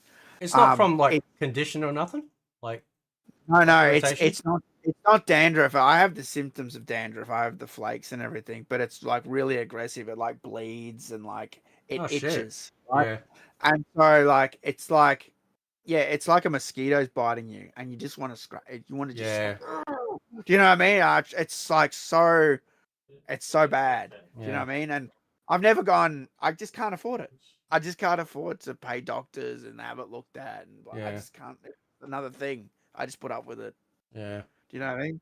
But like, yeah. So it's just like, but I know it's real. It's Mm. so annoying. Like, do you know what I mean? So you try not to scratch, right? Mm. Because that makes it worse. It like aggravates it. Yeah. But it just itches like a mosquito. It just itches until you scratch it. Yeah. Yeah. So Van Damage, he's shout out to him. He says, "Come on, most nights after 8 p.m., guys. Plenty of us Aussies, especially lately since crossplay. Listen, we're not talking about like we're not saying that there's not enough in that sense, but I can't play Dragoon. I can't play Ringy. I can't play my friends, Yeah, exactly. around the world. I don't have the choice to, right? We're talking about international play. That's what I Yeah, was yeah, saying. So like international play, yeah. local play is fine, Be- offline play is fine, but yeah, international. yeah, because that's what rollback's designed for. Rollback specifically is designed to allow you to connect all over the world, which is why every fighting game implements it right down to like the little obscure collections like like Rage of the Dragons Neo, Rumblefish Plus, Rumblefish 2. Just and even like these re-releases that SNK have been doing with um what do you call it? Fucking I can't think of it. World Heroes Perfect, Real Bout Fatal Fury 2. Um these are getting rollback. Like they care enough to put rollback and lobbies in there. And as proven, yeah, so forget 5K because the next step will be using actual paid software of both high, big AAA like a Tekken or something, and then all the way down to like these little tiny ones, like World Heroes Perfect, showcasing visually this is the connection. You can see where these people are, and this is the connection. Um, and it's again like it's not just me. There's many others. Like obviously Total MK, if he wants to play, with say against Dynasty, they want to have a fight night. Bring the We communities did. together and shit like that. It should It be was right. fun. It should be fun. And when you're streaming this stuff, like for those that do, people can't stand the noise. Like I have Yeah, people in the chat going, "I can't hear this. Like this is awful." Yeah, yeah. It's the yeah, audio it's the audio that makes it bad. Like the visually and gameplay wise, it still lags, but it's if you turn the sound off, it's not as bad. It's the sound that makes it like a really bad yeah, yeah. It's experience. like nails on a chalkboard. Yeah. It just makes it worse. It's like, oh god, you know. So and again, like like it's obviously not because of our location. Because if I can play Godly in World Heroes Perfect in the Midwest like earlier today, just fine, then it's not my internet. It's not the location issue. It's definitely whatever they're doing. As you said, like whatever's in there for their net code. It's really strange. Like it's really strange because like normally companies like if they're having online problems they fix that shit real quick, but this has been a day one issue plaguing quick play and then the lobbies and now crossplay and they Is that true? What this guy's saying in the chat is PS5 online still laggy? I don't know. Yeah, I I thought only they fixed it. well so Machiavelli, so you said the input delay on PS5, so you're talking about like It when said you press. offline. So is that offline or online? Yeah, He's PS5 saying offline is offline. still busted. Yeah. Input lag says Crimstar. Oh, okay.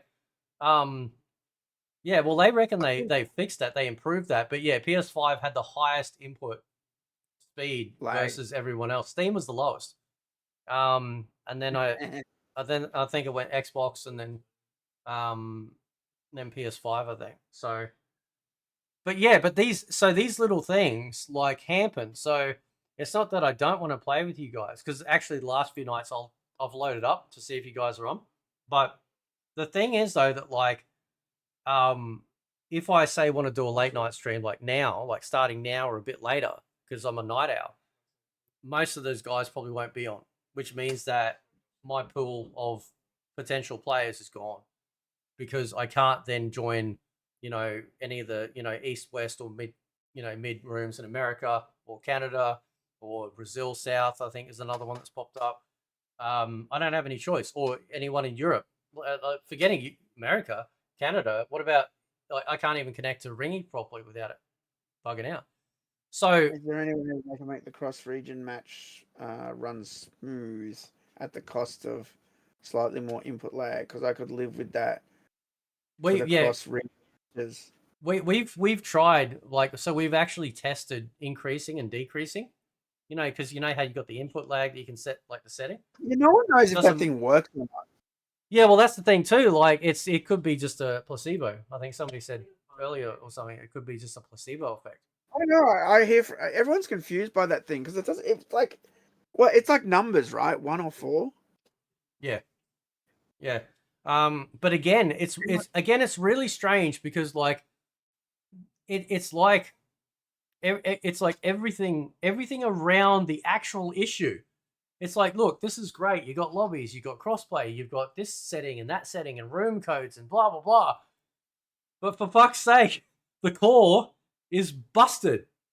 If they fix the online, so I can play, people overseas and Tail could play Dynasty and all that sort of shit. I'm not saying you don't get lag. I had some little lag spikes when I was playing World Heroes Perfect, right? It'll just go and then the rest of the match is fine, right? Nobody's saying it's going to be perfect, but God's sake, at least match the competition. Can we should be able to request that because we paid for it. It's not like they're a poor company. They got the backing of both Atari and Warner Brothers, money. And it's a product that's been paid for. And when you're advertising, as I showed in the video, to go across vast distances, roll back netcode. I mean, isn't this? I don't know. I mean, I don't know if it's lawsuit worthy, but it's kind of like it's getting to a point where it's like, why are they purposely ignoring this? Just if you can't do it, just say so.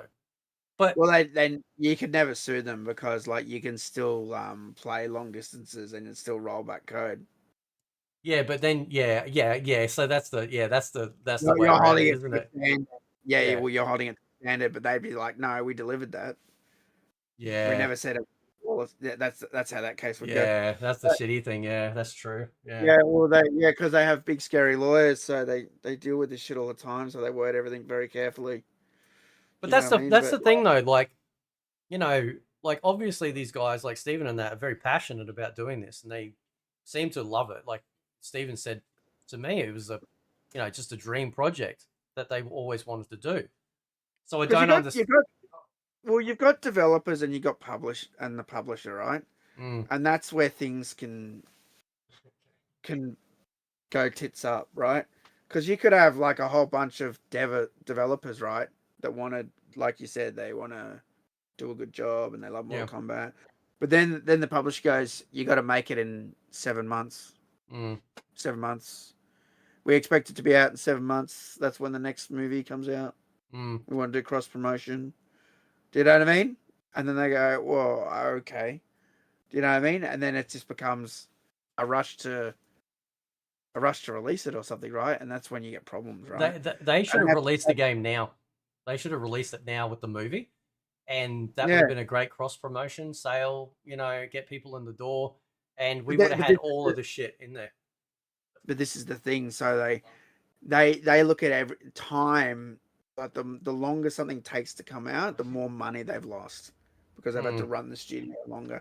This is how they look at it, right? Everything's time based. Yeah. That's why they try and always have something coming out with Mortal Kombat or whatever, right? This is from what I know anyway, right?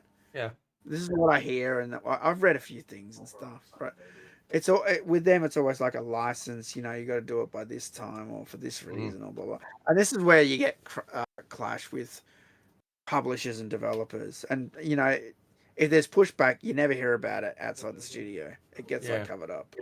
Well, it doesn't get covered up. Sorry, it doesn't get exposed to people outside the studio.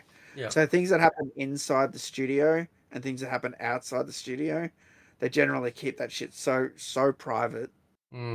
like things that happen inside the studio, and they really don't like it when like something gets leaked from inside the studio. They fucking hate that. Mm. You know, like that whole NetherRealm crunch thing that happened that got leaked, and they're Yeah. talking about how, you know, I think they were saying it was like Sean Emmerich was yelling at people in the studio. They would have fucking hated that. You know what I mean? Because someone, blah blah blah, someone leaked. You know, Yeah. the Yeah. inside studio culture, right? It's sort of like a cult. Mm. You know, we don't talk about Fight Club. Yeah. Yeah. It's all right. You know what I mean? Yeah. You know, so yeah, that's where it sucks. I don't agree with it. I'm just saying that's Just how how I it reckon is. it is. Yeah. Yeah, it's Yeah. fun. So I kind of just that's what pissed me off with Daryl because like he's a nice guy. He's a really nice guy, right? I think he's a bit green around the gills when it comes to YouTube and Flack and dealing with sort of, people saying, hey, no, you're this, you're that, or whatever. And eventually he'll get to a point like us and go, what? I don't give a fuck what you say. It doesn't bother me. I know where it matters. But I get really triggered when people are not only like, and they've done it with Total as well too, man. Like they misrepresent you, you know, Oh, Andy. yeah, like undies.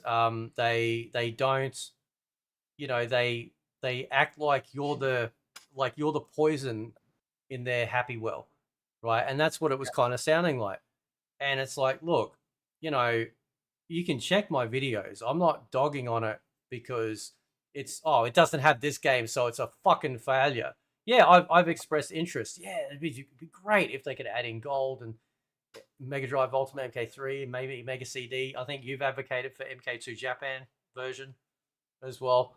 That'd be great, but that doesn't kill the collection for me. I'm pretty happy with it, but I say pretty happy, Yeah. not ecstatic, because the online portion, if I want to, as a choice, I can't just jump on and play with anyone I want.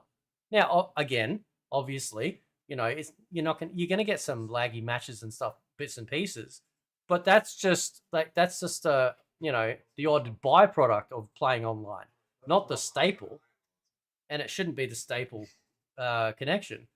So, and like Daryl, like it was completely unnecessary the way he was talking. It's like, oh, well, he was going to say, he literally said, spoiled brats. He goes, oh, I was going to say that. It's like, that's what you said months ago. You call people spoiled brats because they weren't grateful. And it's like, look, if you're a console player and you've never had these games for 30 years, like since the Mega Drive or the Master System or the SNES or whatever, I can understand the nostalgia, sure. But for guys like me and Total and others, we've had access to PC emulation at our fingertips. It's like, was it like Bison says? Oh, for me, it was Tuesday, right?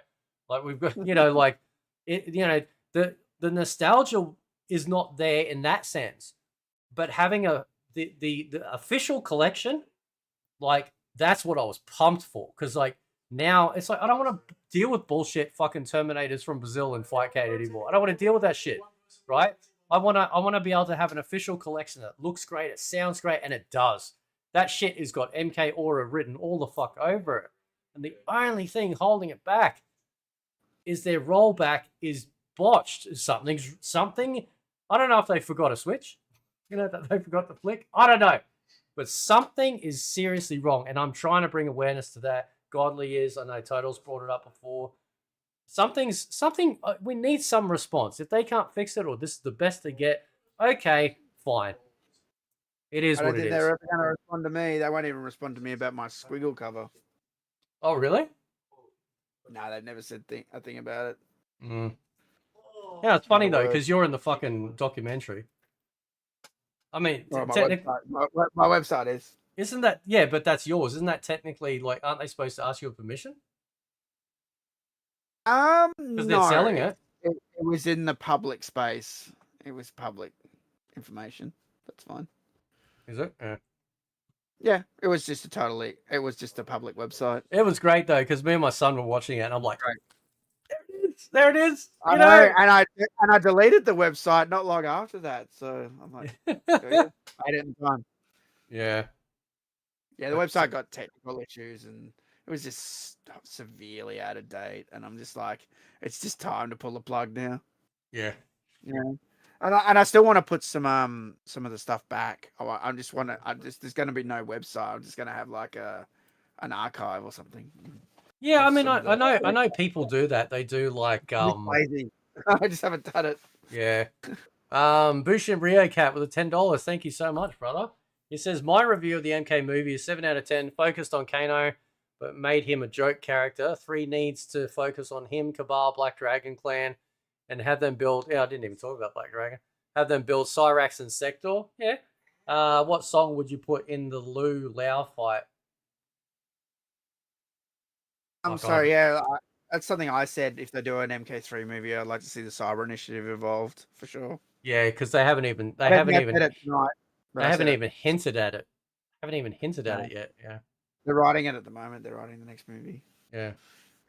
And as for a song, I wouldn't have fucking YMCA. I'd, No, I'd have to think. Could you imagine that? Da, da, da, da, da, da, da, da. No. I don't know. Yeah, that what's his name? Benjamin Wishcash. I think that's it. Mm, He did pretty good music. To be honest, it was very orchestral, very epic level orchestral. yeah. But if I was putting a song in, like a song, it'd be I don't know. You could go with something like heavy metal. Yeah, I was just thinking Or that, man. Is there like a Metallica or song or some shit? You know, maybe Iron or, Maiden. or yeah, or Fear Factory or something. Mm, Or you could go with something like uh something a bit more stylish. Do you know what I mean? yeah. I'd have to think about it. Yeah. So okay, now we'll wrap up. Actually, we'll wrap up after this because I want you to address this because this is the guy that left the comment. BS Doomslayer, hey Gunman. He says, "Isn't Katana a girl boss who takes down Shao Kahn?" No. All right. So this is your floor. Time to shine. Okay, all right. So when you beat Mortal Kombat 2, Katana's motivation is to take down Shao Kahn. From the Mortal Kombat 2 video game that came out in 1994. Yeah, 4. Was it 3? 4. 3 or 4, whatever. In that game, when you beat the game with Katana, that's what she does. She defeats Shao Kahn. She reconnects with her mother. You know, blah blah. She finds out the truth about herself, Yeah. etc. Right? That's her storyline. So the fact that they put Katana beat Shao Kahn in this, it doesn't mean they changed anything. It's not woke because that's always been her story. Her drive as a character has always been to stop Shao Kahn. This big bad bastard. He's taken over her world or taken over Adenia and merged it with Outworld. You know, I mean, that's always been her story. Yeah. Now, you could make the argument that they picked that story because they could then, you know, sell it as that it's like a woke thing, right? Instead of like a traditional like Liu Kang beats Shao Kahn story. But it doesn't mean it's discredited because it's still the source material. It's still a real story. So you can't say they changed something to make it woke. They didn't change anything. That's always been her storyline. Yeah. So anybody saying it's woke, she's a girl boss. That's incorrect. And in Mortal Kombat, all the women and the male fighters are on an even plane. They can basically that's the whole thing is that they've always been like the girls can beat the boys and the boys can beat the girls. They all have different moves, different abilities, and there's different outcomes. But it's never been that it's like, oh, we're going to put the girls up on a pedestal and make them stronger than the men. It's never been like that. Yeah, and it definitely wasn't in the movie at all. The there wasn't even any talking down to the men at all. Like it was really good. The only time there was something like that was when they covered up the women in like, was it 11? I think Mortal Kombat. Yeah, 11.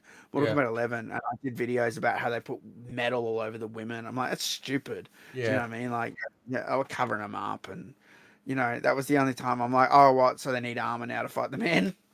Yeah, you know, yeah, that's how I got around it. So no, it's always been that it's an equal playing field. It's not girl boss. A girl boss character means that they literally changed a character to be female, and then that female is almost unbeatable. They can't be stopped. They don't get hit. They don't get knocked over. They don't get a black eye. They don't have trouble winning the fight. They just breeze through it like nothing, right? So he's responded. Okay. Kind of is because Liu Kang is supposed to be Shao Kahn and this is Scope. That's incorrect too, because like in Mortal Kombat there's different storylines. And because Liu Kang beat Shao Kahn in the original game storyline and technically Annihilation, that doesn't mean they have to do the same storyline in Mortal Kombat 26, right? It's or MK2 movie. They don't have to do that storyline. They can pick whatever storyline they want. And that's something that the producers said. We have all these storylines of all these characters, and we wanted to explore other storylines. They wanted to explore the Katana one, the Katana Shao Kahn one, and that's what we got. And also, it's one of the best storylines in all of Mortal Kombat. Yeah. Like, honestly, because it allowed us to have the backstory of King Jared, it allowed us to have a good Shao Kahn, it allowed us to have all of that stuff. And you can't get that if you just go with the traditional Liu Kang storyline. It doesn't have as much weight. Yeah. Katana wanted to get Shao Kahn for the shit that he did to her family. He destroyed her family, right? And we didn't even get the brainwashing part. That's the funny part. Like, it was already tragic enough, and we didn't even get the brainwashing part where Katana literally had no idea. She literally thought that Shao Kahn was her father, right? And then over time, something I don't know, like I think in the comics, wasn't it, that she discovers, something, and then suddenly she's like, I don't know, I can't remember, but it was like, why did they pick Baraka? What do you mean? Why didn't they pick Baraka? What, to beat Shao Kahn? Because Baraka's not as popular as a side character, and he doesn't have as motivation. much. There's no motivation outside of just he's a shit emperor. Exactly, I was just about to say. So he has no motivation. He has the only thing, he works for Shao Kahn, and the only thing he does, he kills Shao Kahn and teams up with Mileena. That's his storyline. Yeah. There's no Kahn sorted my whole family, caused my mother to kill herself, killed my father, took over my world. There's none of that shit. See, right now, the motivation for Liu Kang is I would have him going after Shang Tsung because of what he did to his cousin, like his family, Kung Lao. Right, that's the motivation. Like, the character needs the motivation. Katana had every single motivation. She's like, you got to remember, like, we're dealing with a world with magic and stuff too. So she's not flying those fans around like Captain America because he's got a really good idea of like angles and shit.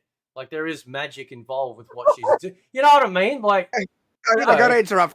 Can I interrupt for a sec? He just goes, Katana's not popular. That is horse shit. right. So I showed up at the All Melbourne premiere. Okay. I showed up at the Melbourne premiere, right? Yeah. There was about 10 cosplayers. The photos in my video, you might have seen it. 3 or 4 of them were all Katana.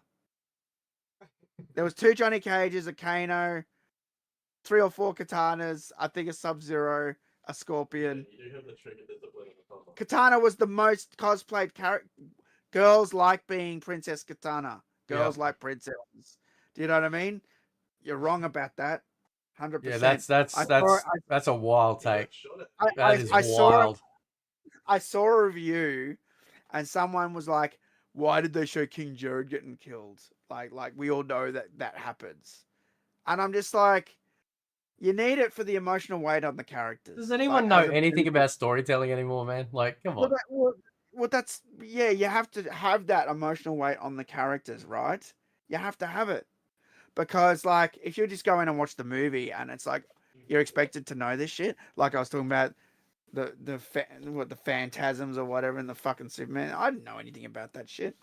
You know what I mean? If you just walk into the movie and you're expected to know the King Jared storyline and it doesn't tell you, that's stupid. So he says Mileena or Jade. It's like, okay, well, Melina's dead technically, if you want to, do that. She died. No, I disagree. I think Katana's more popular than Mileena. I know Mileena has I think Katana's always been popular. I think the only reason why Mileena and Jade feel like it is because of Twitter and the weirdos. That's right. That's it. All the fucking Mileena and Katana and Jade stands. By the way, Mileena stands that fucking were threatening death threats against Ed Boon and shit because she wasn't at that point in MK11. I didn't see no Katana people doing that shit, or acting a fool. So, like Katana, to me, Katana is like, she's the head female. Like Sonya is, I think Sonya's like the head female, right? Yeah. Katana's like how would you describe it? Like she's definitely the queen of the ninjas, like as far as I'm concerned. Katana is like the head of the foreign world, and Yeah. she's the sympathetic character because she's the character that lost everything. She lost the world, she lost her parents, she lost right, and she's enslaved by Shah Khan. So a lot of females and that they sympathize with this character. She's like a slave almost. She's trapped, you know, and she wants to like. Whereas Sonya, she's still on Earth realm. She hasn't lost her realm yet. She's trying to stop the Outworld invasion. That's that character, right? Mm. So like, yeah, Princess Katana is the tragic character. She's the victim, right? Yeah. So like, but she's still strong. She still fights. She can still fight. She's trying to correct things, but Mm. she's had the most tragedy in her past. Yeah. Yeah, and Yeah. that makes for good like storytelling. Like I remember seeing Katana first time MK2 arcade, right? And I'm like, oh man, like that's so to me Katana would be my favorite female in the series, right? Because I love ninjas and what's her name? Not Elizabeth Malecki. Was it Harry Leah? Hoskin. No. The girl that played Katana Molina in MK2. In the game, Yeah, Catalan Zamia. yeah, right. Yeah. So you Yeah. know when I like saw her, like I'm like, oh, I like dark haired women, you know, Well, and I she's met her face to gorgeous, face. huh? I met her face to face. What's she like? She's cool. She was really cool. Yeah, I asked her to do that fan pose, and she's like, "Yeah, yeah." She did the cool fan pose for me, and she was really nice. She had she's still she fit. has a she runs a gym in Chicago, and Oh she had her shit. family there, her kids there, and no, she was really cool. She was really nice lady. Yeah. They were all really nice. So I met her, I met Leah Montalongo, I met Kerry Hoskins, and I met Elizabeth Malecki. They were all at Combat Con. The only female that wasn't there was Becky Gable. She was supposed to be there too, but pulled out at the last minute, which sucks because they don't do Combat Con anymore. You know, What do she you had mean been she was there. uglified in this movie? Oh, did we see the same movie or like she's hot? Adeline, what? Bro, you're, Like Katana and MK2 movie that just came out. Uglified. Which part? what are you talking I about? don't. Though she was hot. She was hot, man. Like I can't. Like come on, man. Come on. This is gonna be bait now. This is gonna be like Yeah, this is it's gonna gonna be a be rage troll. baiting. You're rage baiting, dude. Yeah. This is gonna be a Have you, troll. have you seen these chicks on the premieres, by the way? Fucking Oh yeah, Jessica. yeah. Like Oh, she was wearing this see-through thing. I'm like, she is skanky. Listen, man. If you like Martin Ford, it's okay, right? Like I'm not gonna judge you, right? He's gonna use the hammer on you, mate. Yeah. His Hammer wrath time. hammer. Hammer. Hammer time. Can't touch this. But like no, I mean, you know, and again, like you know, with Jade, like she played the character of Jade. There was no woke shit. There was nothing. Jade was Jade. Like that was you know, apart from the hair, obviously. And I think that's because of the role she's doing for that new Naughty Dog game because she's in that. Um, but she's a 7 at best. Well, I don't rate women like that, dude. Right? That's some Gen Z like shit. She's attractive. Like, now are you telling me that if that chick was sitting in her lingerie on your bed, you'd be like, yeah, nah, I'm all good, bro. No, thank you, love. Sorry, you know, you're only a 7. I only do 8 and Yeah, 8 and above. Yeah, let me just get my calculator out. Like, nah, sorry, you know, come on, man, come on. We're not listen. You're not talking about Betty fucking White here. I mean, like seriously, like she's gorgeous. So not Betty White. Like, she's very cute. What's her name? Adeline. Adeline Randolph. Is it Randolph? Is she Australian? No, I don't think she was. Hang on, let's have a look. Sorry, I'm still learning some of the names. Mortal Kombat 2.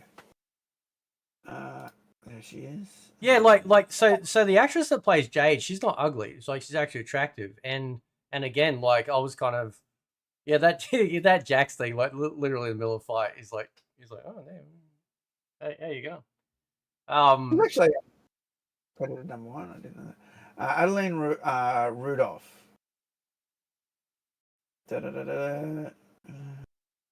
Yeah, I mean, Hails from Hong Kong. Should Hong Kong. To quote Total MK, would it have been nice if Jade had her hair? Yes, but does it ruin the movie? No. I'm not offended over a haircut. It's not enough to. There's some hot bull bitches out there. I'm just gonna say, you know what I mean, right? Like it'd be different if she was suddenly sitting there talking about oppression and white people, and we got to take down the white emperor. So get this. She hails from Hong Kong with a captivating mix of Korean and German roots. All right, here we go. Now I'm told I was being paid because I changed my mind. Listen. I know this might be hard to understand, but people can change their mind. It doesn't mean that there's a paycheck, right? I'm not taking those videos down. My opinions still stand when I first saw it, but now I've seen the movie, and I'm like, okay, right? If this is true, how come I'm not being fucking paid? Yeah. Where's his paycheck? He needs it more, right? He should be getting it over me. I need the money. I'm looking at these photos on IMDb, and this guy's going, she's a 7 at best. Tone down the sex appeal. Are we talking about the games or the movie now? Because I agree with you on the games, right? I agree with you on the games because they've done that. I've admitted as such. But I actually, like the outfits were tight.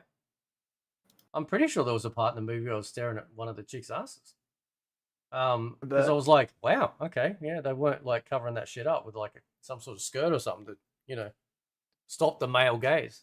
I was going to say, I should give you this photo to put up on stream and then say, so you think this is 7 at best? I'm looking at this Adeline Rudolph photo on send it, I will. Send it, man. It's fun. Hang on, I have to screenshot it because it's IMDb doesn't let you save anything. It's fucking weird. Hang on a sec.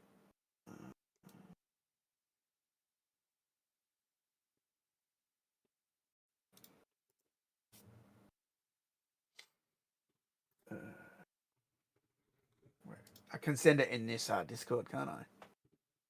Where's the... Oh, there we go. Yep. I'll just send it in here, eh? Yeah, just send it in Discord, man. I should be able to just... I send a file in here. What the fuck? Where's the typing box? Am I missing something? Oh, it's down there. Why can't I see it? It doesn't scroll all the way down. What the fuck?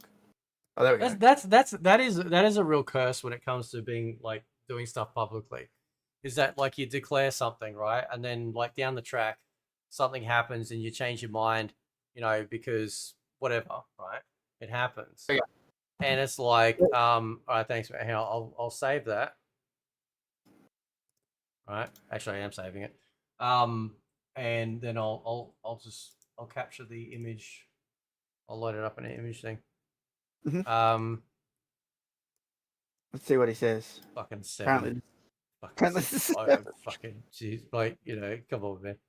Like, I didn't come down the last fucking shower, right? All right, hang on. Here we go. Hang on, application. Here we go. Right.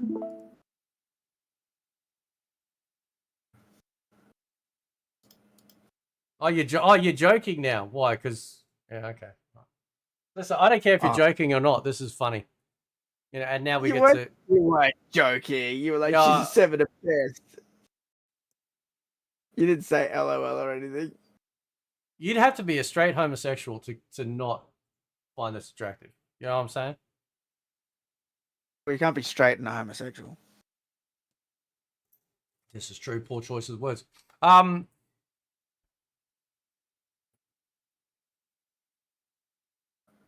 Yeah, she killed it. She carried the gravity of Katana. I thought she did a great job. You seem better, to be honest. And that, listen, again, like I can't argue, like I can't argue, like people's personal preferences. Sure, but I I'm just saying, like 7 is like slightly above average, right? Oh, that's gorgeous. I mean, Look at those hips. Oof, yeah. oof, mate. digital digital fraction goes. If you don't want to eat sushi out of a toot box, you aren't living life.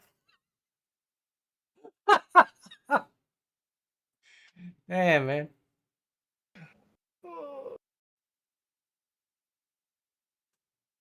Anyway, yeah, if Warner Bros. Want to pay me, yeah, go ahead. Apparently, they're paying people. So Katana 95 movie was the best. Oh, look, Talisa Soto is So, like she's the OG, of course. Like she's the OG. Obviously over the years, like they've decided to go in a you know in looking with an Asian aesthetic for Katana Molina Sindel versus what I liked. I did like, and I still do. I still love that Mediterranean, look that we got with Talisa. That sort of that not sort of bronze skin, and like, yeah, no, you know. But again, like preference, whatever. Like it doesn't matter. You can love both, right? It's like a taco kit. You can soft or hard. You yeah, can have yeah. fucking both, I'll right? tell you what. I'll tell you what, Doomslayer. I'll have both. How's that sound? And you Yeah. have no one. Seeing as you don't like Adeline, I'll have Adeline, and I'll Take have it. Talisa. Yeah, Total MK is going to do the Two nice thing katanas. and take her off your hands as I'll take her off your hands. as a good Australian. I'll have two katanas, and yeah, and you can I don't know, do something else. How's that sound? Have you I seen think what Tila looks like in the Master of the Universe movie? Not from the. I've only seen the trailers. All right, hold your. Don't Google. Allow me. All right. I won't. So. Hang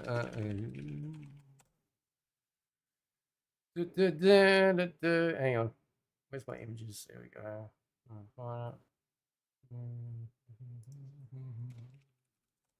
No. Oh, here we go. Here we go. Jeez.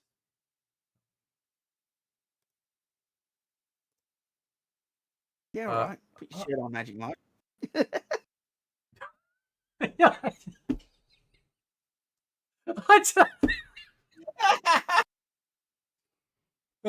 Okay, no man. I can do Kano quotes forever.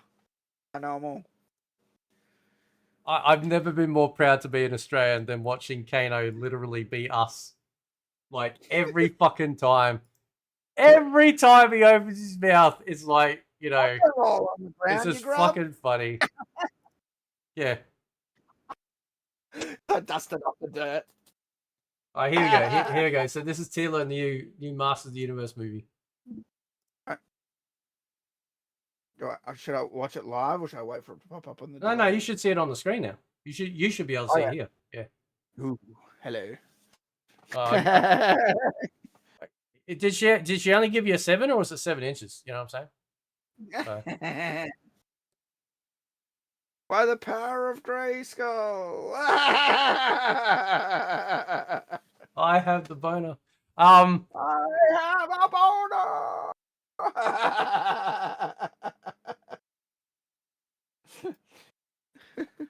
Yeah, like Tila's hot. Tila's hot. No lie.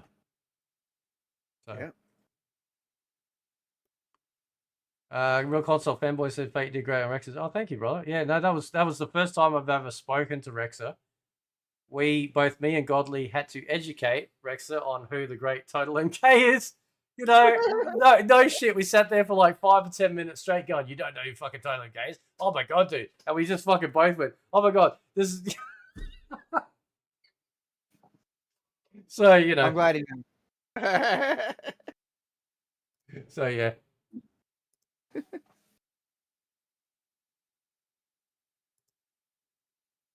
Please look up the actress for Sindel. Do you know who that is? Can you find a picture and send it to me, dude? Is that right? Amanda. Yeah. From Annihilation. No, I think MK2.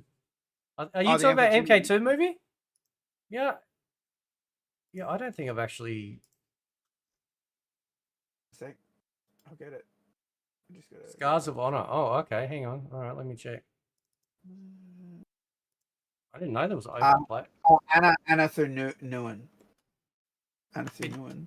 Can you send me a pic? Can you send me a pic? Yeah, I got a picture for you. Request access. Here we go. I gotta wait for a damn email.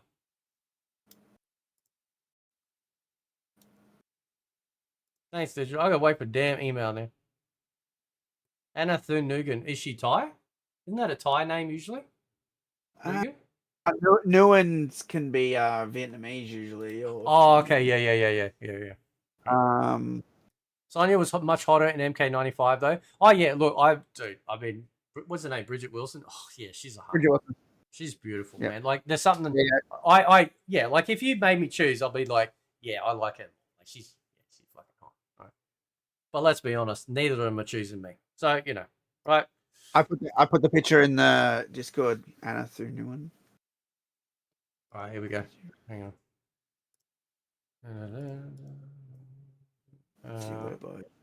She doesn't have much of a bio on IMDb actually. She says she's known for Mortal Kombat 2. There we go. So I don't know what nationality she is. What you know what? After just seeing like obviously like Katana's like the actress play Katana dressed up as well. What an excellent choice to be a mum. Like how close is that dude? Like they literally look like mother and daughter. So that was that was actually a really good choice. Yeah. So she got some sexy photos too. Ooh. Oh, she looks really good in that one. Damn. Should send that one. Yeah, send it. Listen, I'm not against it. Right. I'm all for women empowerment. She looks really good there. In fact, I think that's my favorite. I'll send you that one. All right. Fucking handing these bitches around like they're playing cards. No, I'm just kidding. Just kidding. Just a joke. Just a joke, Joyce. There you go. There's another sexy photo of her. I like that dress.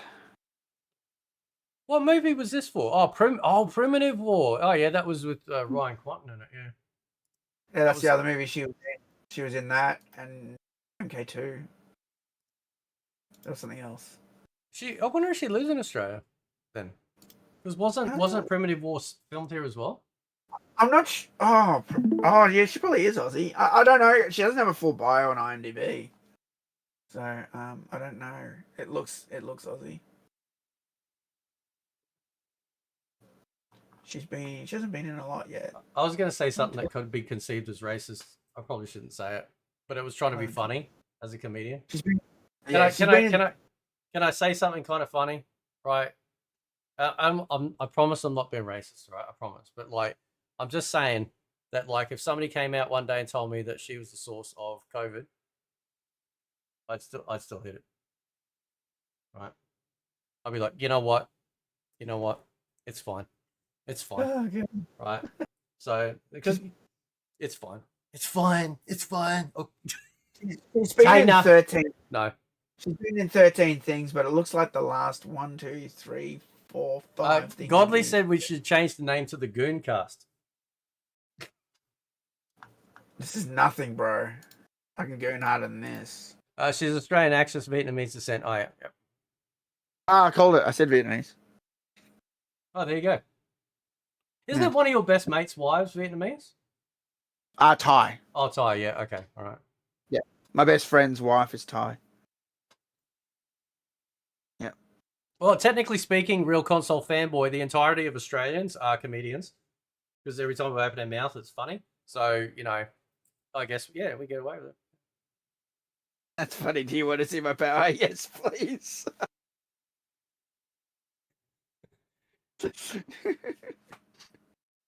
No, yeah, she looks really hot in real life.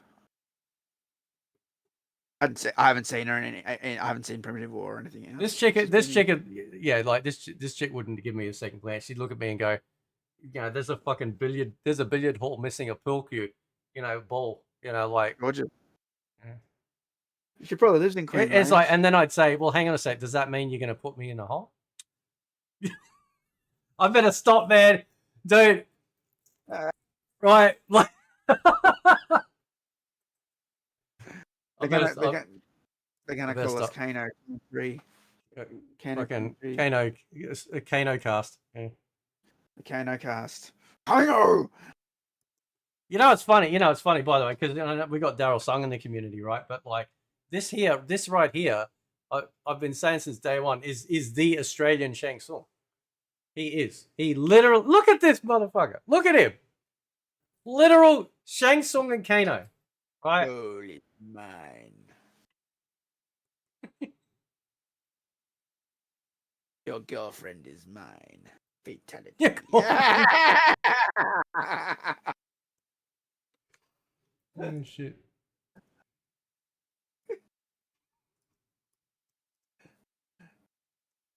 I think I'm overtired. Yeah, I think I'm getting I think I'm getting overtired now. We've been up for a long time. I was getting sleepy, and then you're like, hey, many people watching. I've been watching the numbers. I'm like, surely it's dipped by now. And I'm like, nah. I'm like, surely when we're talking about like virus removal, it's dipped. Nah. I'm like, what the fuck's going on? I'll take it. You know? It's still over 30 people in the chat. I thought I was going to look at it and it might have, gone down to 25 or 20 or something. I don't know. That's what happens with my streams anyway. Everyone's still here. Real console fanboy thought you were Asian. Me? Yeah. Fucking racist. What the fuck? Sumimasen. Sumimasen. Arigato. Konnichiwa, hajimemashite. Watashi wa Shang Tsung desu. Ikitakimasu. Wait, he's not Asian. Of course he's not Asian. Oh, Can't do that. That's right. Yeah. so going to fucking Come on, we used to do that in school. I know.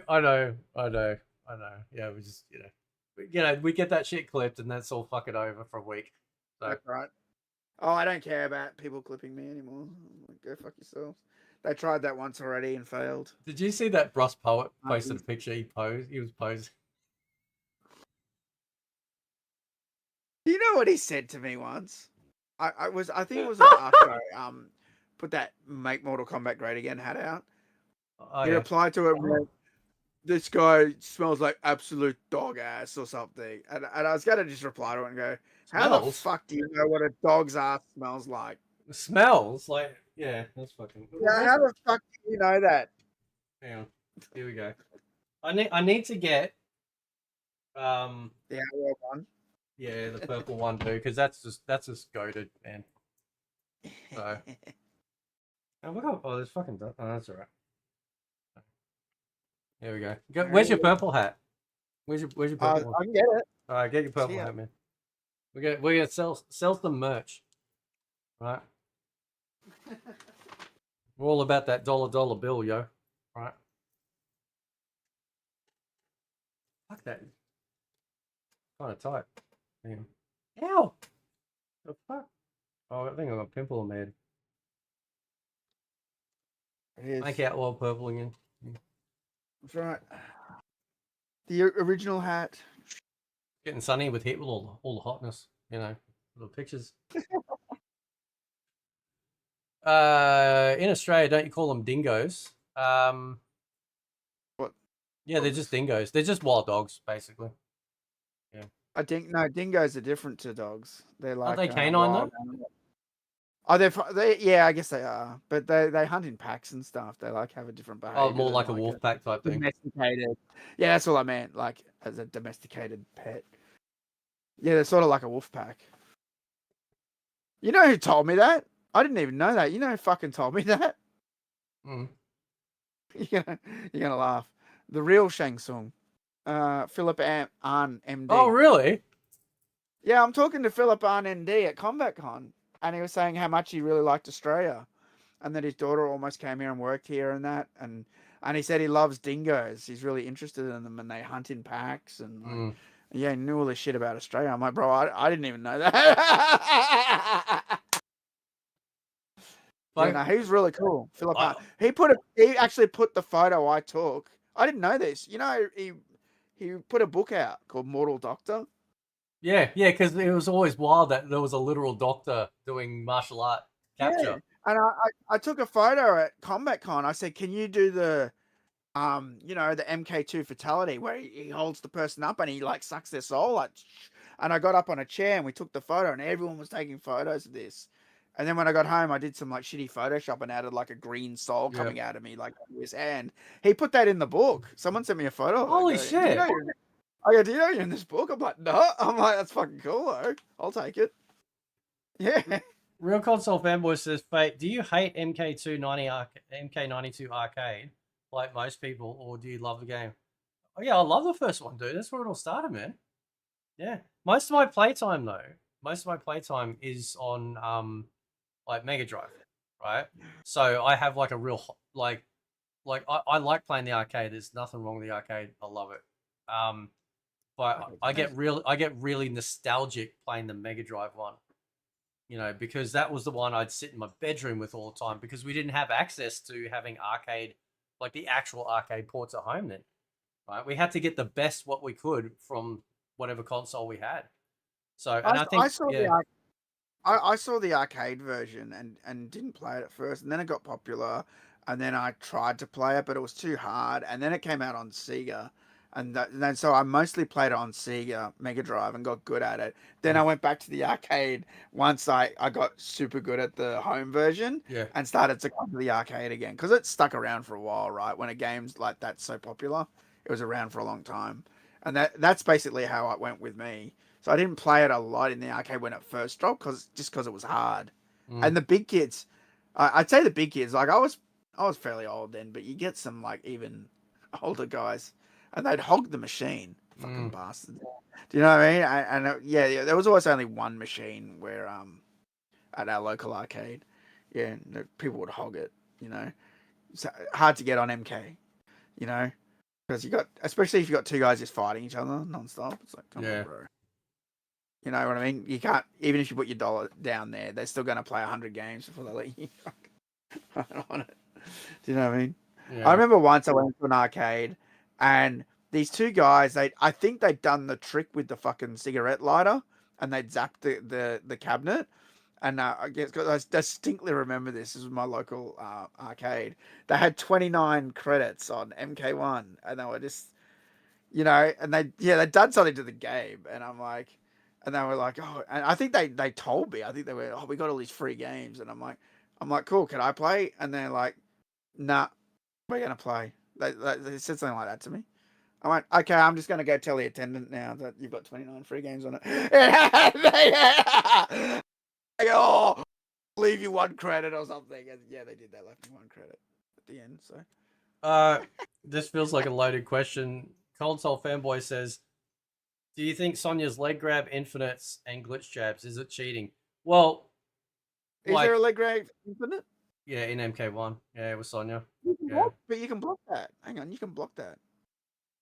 Well, he'll probably so maybe he'll tell us in a sec if there's any way out of it. But I've been caught in it, and it's basically like she grabs you, and then as you slam down, she's able to grab you again, and you can't get out of it. Like there was nothing I could do.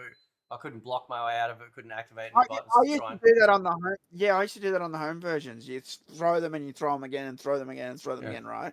yeah, I swear you can block that. I think you got to do the down back block. yeah. That works against the computer, but it's like once you're caught in the loop. So once you've already gotten grabbed, Oh, wait. Oh, yeah. okay. If you So get grabbed, they grab you once, it's all over. Um, okay, right. like look, that would get patched out in the modern day. Like that would be patched out. That's literally like game breaking, right? And glitch jabbing, it's not like I've said before. It's not cheating, but it's just I don't know. It's just kind of annoying, Like I, it's I haven't gone up against it, and it's an exploit, right? It's not yeah, it's an cheating. exploit. Yeah, it's an exploit. They're exploit. So here's the thing. We used to always exploit things on Mortal Kombat Arcade or whatever, whether it be spamming a projectile or something. Yeah, it's not cheating, but you're like exploiting the way the game works. It can be hard for someone to get out of it, right? But it's not cheating. You know what I mean? So it's just cheap. I haven't Down gone left, up against it though. down So I left to don't block. know. Yeah, so you can block it. Yeah. You just Yeah, hold down back to block. Yeah, just like against a yeah, throw. that's right. You have to do it Yeah. exactly when she does the leg grab, not before. Yeah, yeah. That's what. So I've always said it. I said that move's tricky. If you get grabbed, you have to block like the entry frames. If you don't, you're grabbed. Like it's got a real small window for blocking it. If you Yeah. don't block the startup of it, Yeah. like you're gonna be grabbed. And that's why I say she's got the most powerful move because if you miss that window, it's real small. Mm. You're gonna get grabbed and thrown. But I Like, didn't know of any infinite. yeah, I've seen people do like the rain kick infinite as well, you know. Oh, the round. And it's Yeah. like, yeah, that might look kind of cool, but it's not really fun to play against. You know, like if that's the only way people are going to play, it's like, look, yeah, you can play that way, but I want to feel like I'm fighting, not just sitting there like glitching some sort of like spazzed out robot that's having a fit and can only do like You're one move. unbeatable with Sonya. I reckon I could beat this guy. I'll beat you with Kano. I'll flog you. I love your Asian friend. He said it's not cheating. Thanks, man. Flog you with Kano, bro. Like, Oh, here we go. All right, here we go. Yep, it's on now. Mate, I'll instant cannonball you before you even know what happened. I'm already fucking halfway across the screen. I'm Total MK. I'm Kano.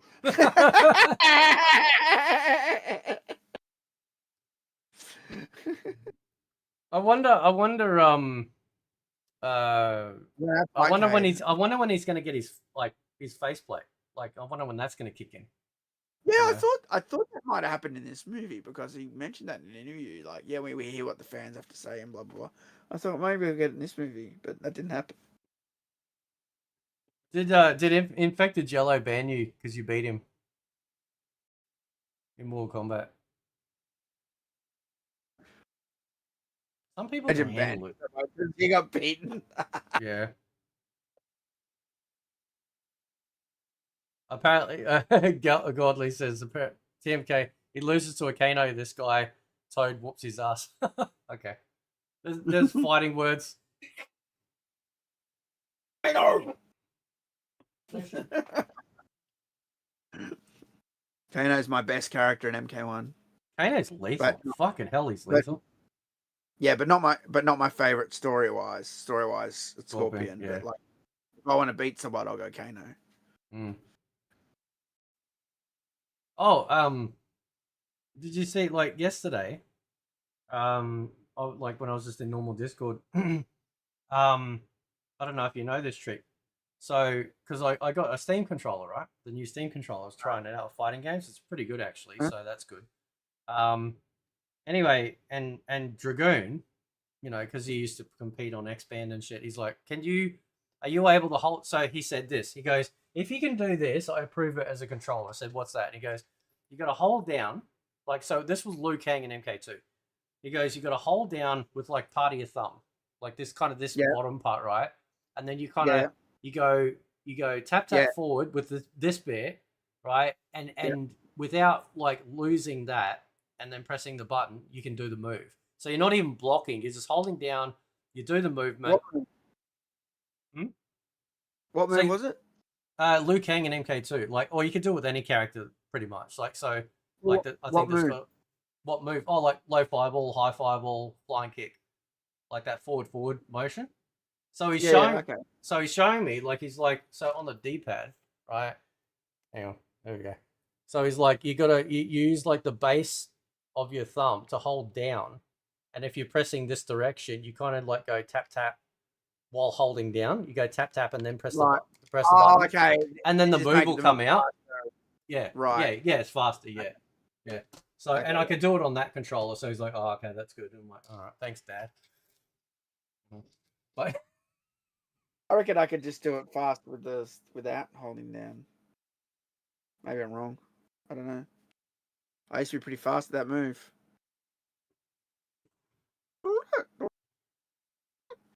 Do you ever block with the Kano ball, or you just do it straight off the cuff?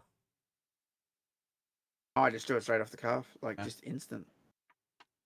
It's a video I made. If you just flick the joystick like that, it just does the instant, just goes straight across the screen. Hang on, what a direct like forward, back, forward, or Yeah, so the trigger for the Kano move, technically for the cannonball, is forward, forward, down, back, up, right? yeah, so like yeah, like a 75% of the circle, yeah, Yeah. So it's like going, sort of like going around a circle, right? yeah. But technically, you don't have to press forward and down. You can press down, forward, and up, back. So you can turn 4 inputs to 2, and it will still count them because they're So you press combined. down, forward, up, back. Now you press Wow. down, forward, and up, back. That's it. You just flick it with the joystick. I did a video on YouTube showing it, and it Holy just shit. instantly goes on the screen. And like, if you stand there and do it with block, it's so obvious that you're going to do the cannonball. Yeah, true. Yeah. Like they know what you're doing. They're either going to do a knife throw or you're going to do cannonball, and they know to block or duck. There's no You know what trick I with the mean? knife throw, is it? Like you still got to do block. Yeah. No, knife throw requires block, but Yeah. the cannonball does not, and it is lethal because you can just pull this out of nowhere and just instantly go across the screen. Yeah. If you master it like I did on the arcade. And you know, someone told me that when I was at this dingy arcade that used to be in the Melbourne Flinders Street train station. There used to be a playtime in the Flinders Street PlayStation, like inside it. I took a photo recently. I'm like, it used to be here. Now it's just nothing.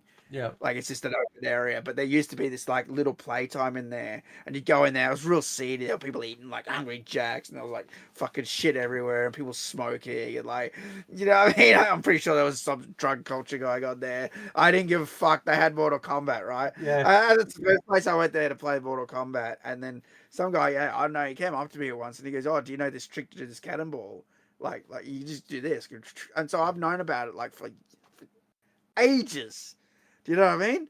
And it just never occurred to me. I thought everyone just must know it. And then as the years went on, I'm like, I've never heard anybody mention this shit, not once.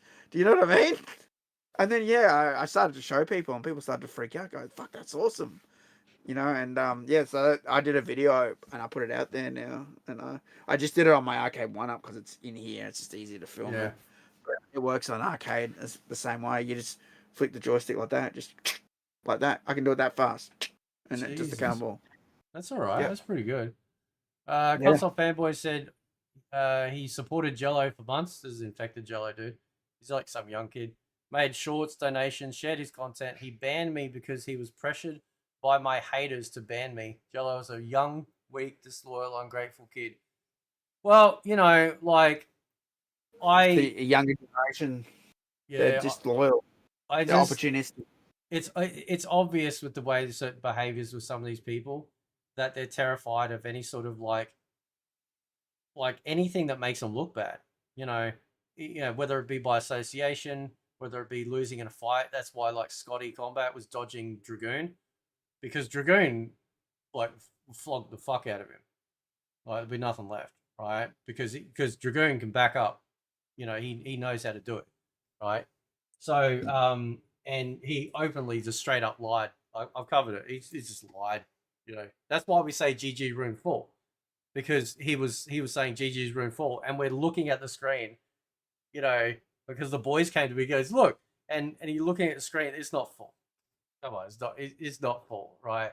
He was just lying because he didn't want to look bad, right? And that's sad, man. Like I don't give a fuck if I lose. It's whatever. Like it's a fucking video game. Who gives a shit? They fix Right? MK Legacy Collection. Fix what? Be more specific. Yeah. Do you think the MK Legacy Collection emulated the real arcades well or not? That's a question for you actually, because you're really nitty gritty with knowing about whether or not that's done accurately. I think the offline play is excellent. I think because when you introduce the online, arcades didn't have online, so they've had to build, a network infrastructure to make it operate like that, right? Yeah. But if you're just playing it offline like normal, as far as I know, it's all 1-to-1 now. It might not have been like that at first, but Yeah. I was streaming the hell out of it recently. I was streaming all MK2 as the lead up to the movie. Yeah, I saw that. And yeah, so like, yeah, no, I was fine with it. Although I do think they were running a version that I'm not used to. That's the only thing. But that's not a did they emulate it well What is question. it? That's Was it just 1.2? No? 3.1. Oh, 3.1, yeah. Because I looked in the asset file and there's a NV RAM state file and it says Mortal Kombat 231. So it must be 3.1. Okay. And the one that we usually play is 3.2 European. That's true. And Yeah, that's the one that's right. Yeah, yeah, yeah. that's the one What I am I own. thinking And the 1.2? Was I thinking of Ultimate then? There's a 1.2 Oh, Ultimate, I isn't there? think I think there's an ultimate 1.2 and a 1.1. Yeah, But 1.1's the standard, I think. 1.1's the standard. It's the one I've got. It's what got the crash bug with Scorpion's Hell Fatality. Oh, really? Oh yeah, it crashes the game every time. Oh, Resets it. shit. If you do Scorpion's Hell Fatality, the summon the Scorpions on What? the Hell stage, Oh, in the Hell stage, yeah. it crashes it into a reset. Jesus. And I know of a bug too. Well, it's not a bug, but well, I would say it's a glitch. So you can glitch Mortal Kombat 3 one credit. If you can beat the game one credit, you can play it forever. Okay, I'm listening. Okay, so what you do is you beat the game right with any character, and then when it comes up to choose one of Khan's treasures, when you beat the Yeah, game, you choose the third treasure, battle with Ermac, right? yeah, And then it goes you know, and then you do the Ermac battle, right?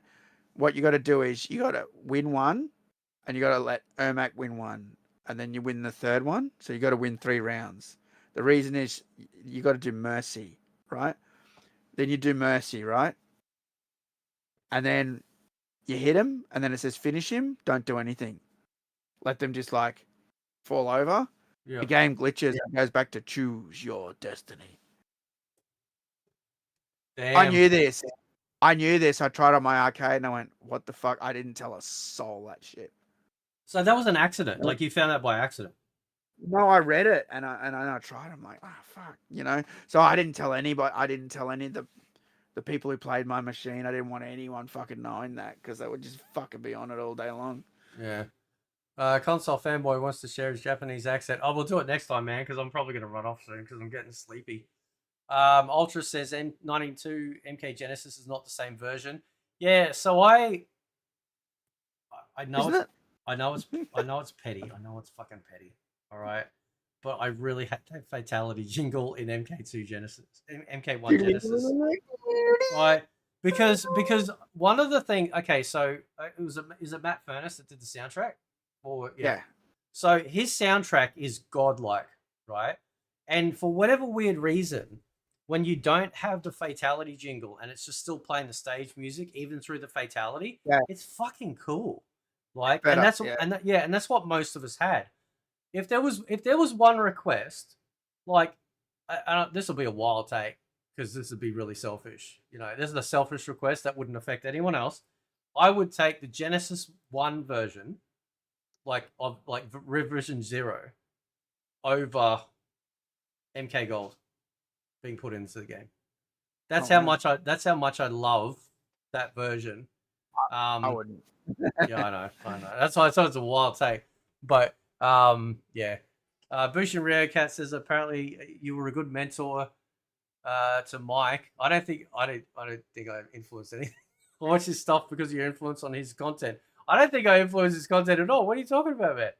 I'm just glad all that shit's over, which is good.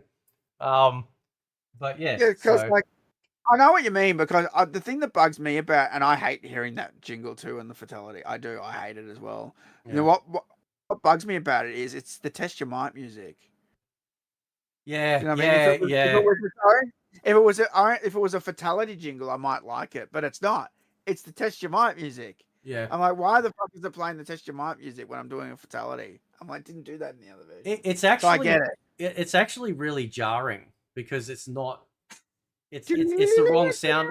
It's not meant to be attached to that type of thing. Exactly. It's the test your might thing. It's supposed to be the intro to test your might. And the only reason I say I'd rather have MK Gold is because like I can't like a whole game versus like just that. Yeah, I know. There's two things. There's two things that stand out for me in that version you hate. that fatality jingle. And when you do the fatality on the skeleton, it goes when it collapses. Yeah. It doesn't normally do that. They're the only two sounds I know that are changed. But like, if someone said MK Gold or that, for me to be MK Gold because it's a whole game. I just, But like, I think you've said this before. Like, it's interesting why we don't have the other revisions. Like I can understand online locking it to a specific standard. Fine, sure, okay, but like, let's have some of the other revisions just to fuck around. Yeah, I don't understand why they just didn't add like the different versions. That would have been cool. Yeah. Even if they're just offline. I know Stephen Frost said recently, it's like, oh, they'll just keep patching or whatever. But I really hope that they could add stuff down the track. Because there's, I mean, I wouldn't mind having that extra revision in there. There's someone else saying the MK movies work. Could be a troll. It's probably a troll. So it's another one. You're right. It's woke. So's are the video game Mortal Kombat 2 because that's where Katana beating Shao Kahn comes from. So yeah, the game that was made before woke was even a thing is woke. Yeah, that's right. Yeah. So I'm gonna leave it there. Did you want to say anything before we go, man? Nah, I think I said everything I need to say. Nah, fucking Voldemort's sack. Dude, I fucking somebody out there has to have all Kano's insults, right? There has to be a video out there on YouTube with just all his fucking insults. There has to be. That fucking I must admit, that dinner scene in MK, the 2021 movie, he was ruthless, dude. He never fucking stopped. Top knot, Kung Pao, pass me the egg rolls. It's just, it's so Australian and vicious and shit, I should make that. I should make a supercut of do it. Yeah, do it, man. All of his shit, and then when the movie comes out, because you only need, you could do it with I guess dodgy copy, I suppose, but or you could wait until the proper one comes out. Proper release, but that'd be just fucking. I'll put him on the soundboard. I'll put him on the fucking soundboard on the Discord, man. That shit's funny. I've got the DVD. I've got the 4K. I've got the 4K multiple times. I've got the Blu-ray, so I can do it. Bush and Rio Cat said, "Don't be good show, boys. Don't be Voldemort's." Hey, Pennywise. I fucking lost my shit. What's he call him? A walking dildo or something? So yeah, I think I'll have something dildo. I think I have to drag my son back to watch it. I think I need it, man. I don't want to. I can't wait until it comes out. So. Well, you quit your incessant whining. Yeah, he just didn't give a fuck. It was annoying. He was annoying the piss out of the fucking eye. Yeah. There, you have your eye. Yeah. Oh, by the way, that amulet, that's fucking mine, by the way. Yeah. Oh shit! He's fucking grubby. He's oh, fucking grubby. Oh, don't roll on the ground, you grub.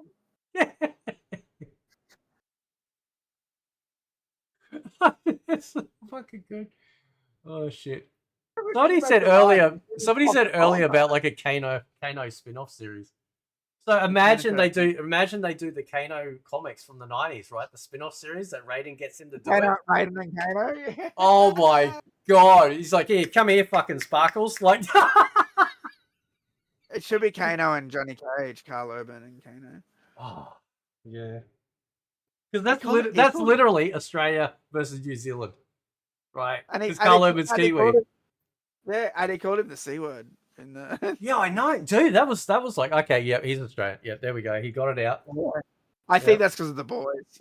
Because he's like, you stick to being a C word, and yeah, leave the jokes to me. And you stick to being a. Yeah, it must have been because he's like in the boys, and that's what he always says in the boys and Carlo characters. All right, man. Well, thanks for doing this. This was cool. Hey, no Yeah. worries. It was great Um, fun. yeah, and thanks to everyone for tuning in. That was a lot of fun as well. No worries.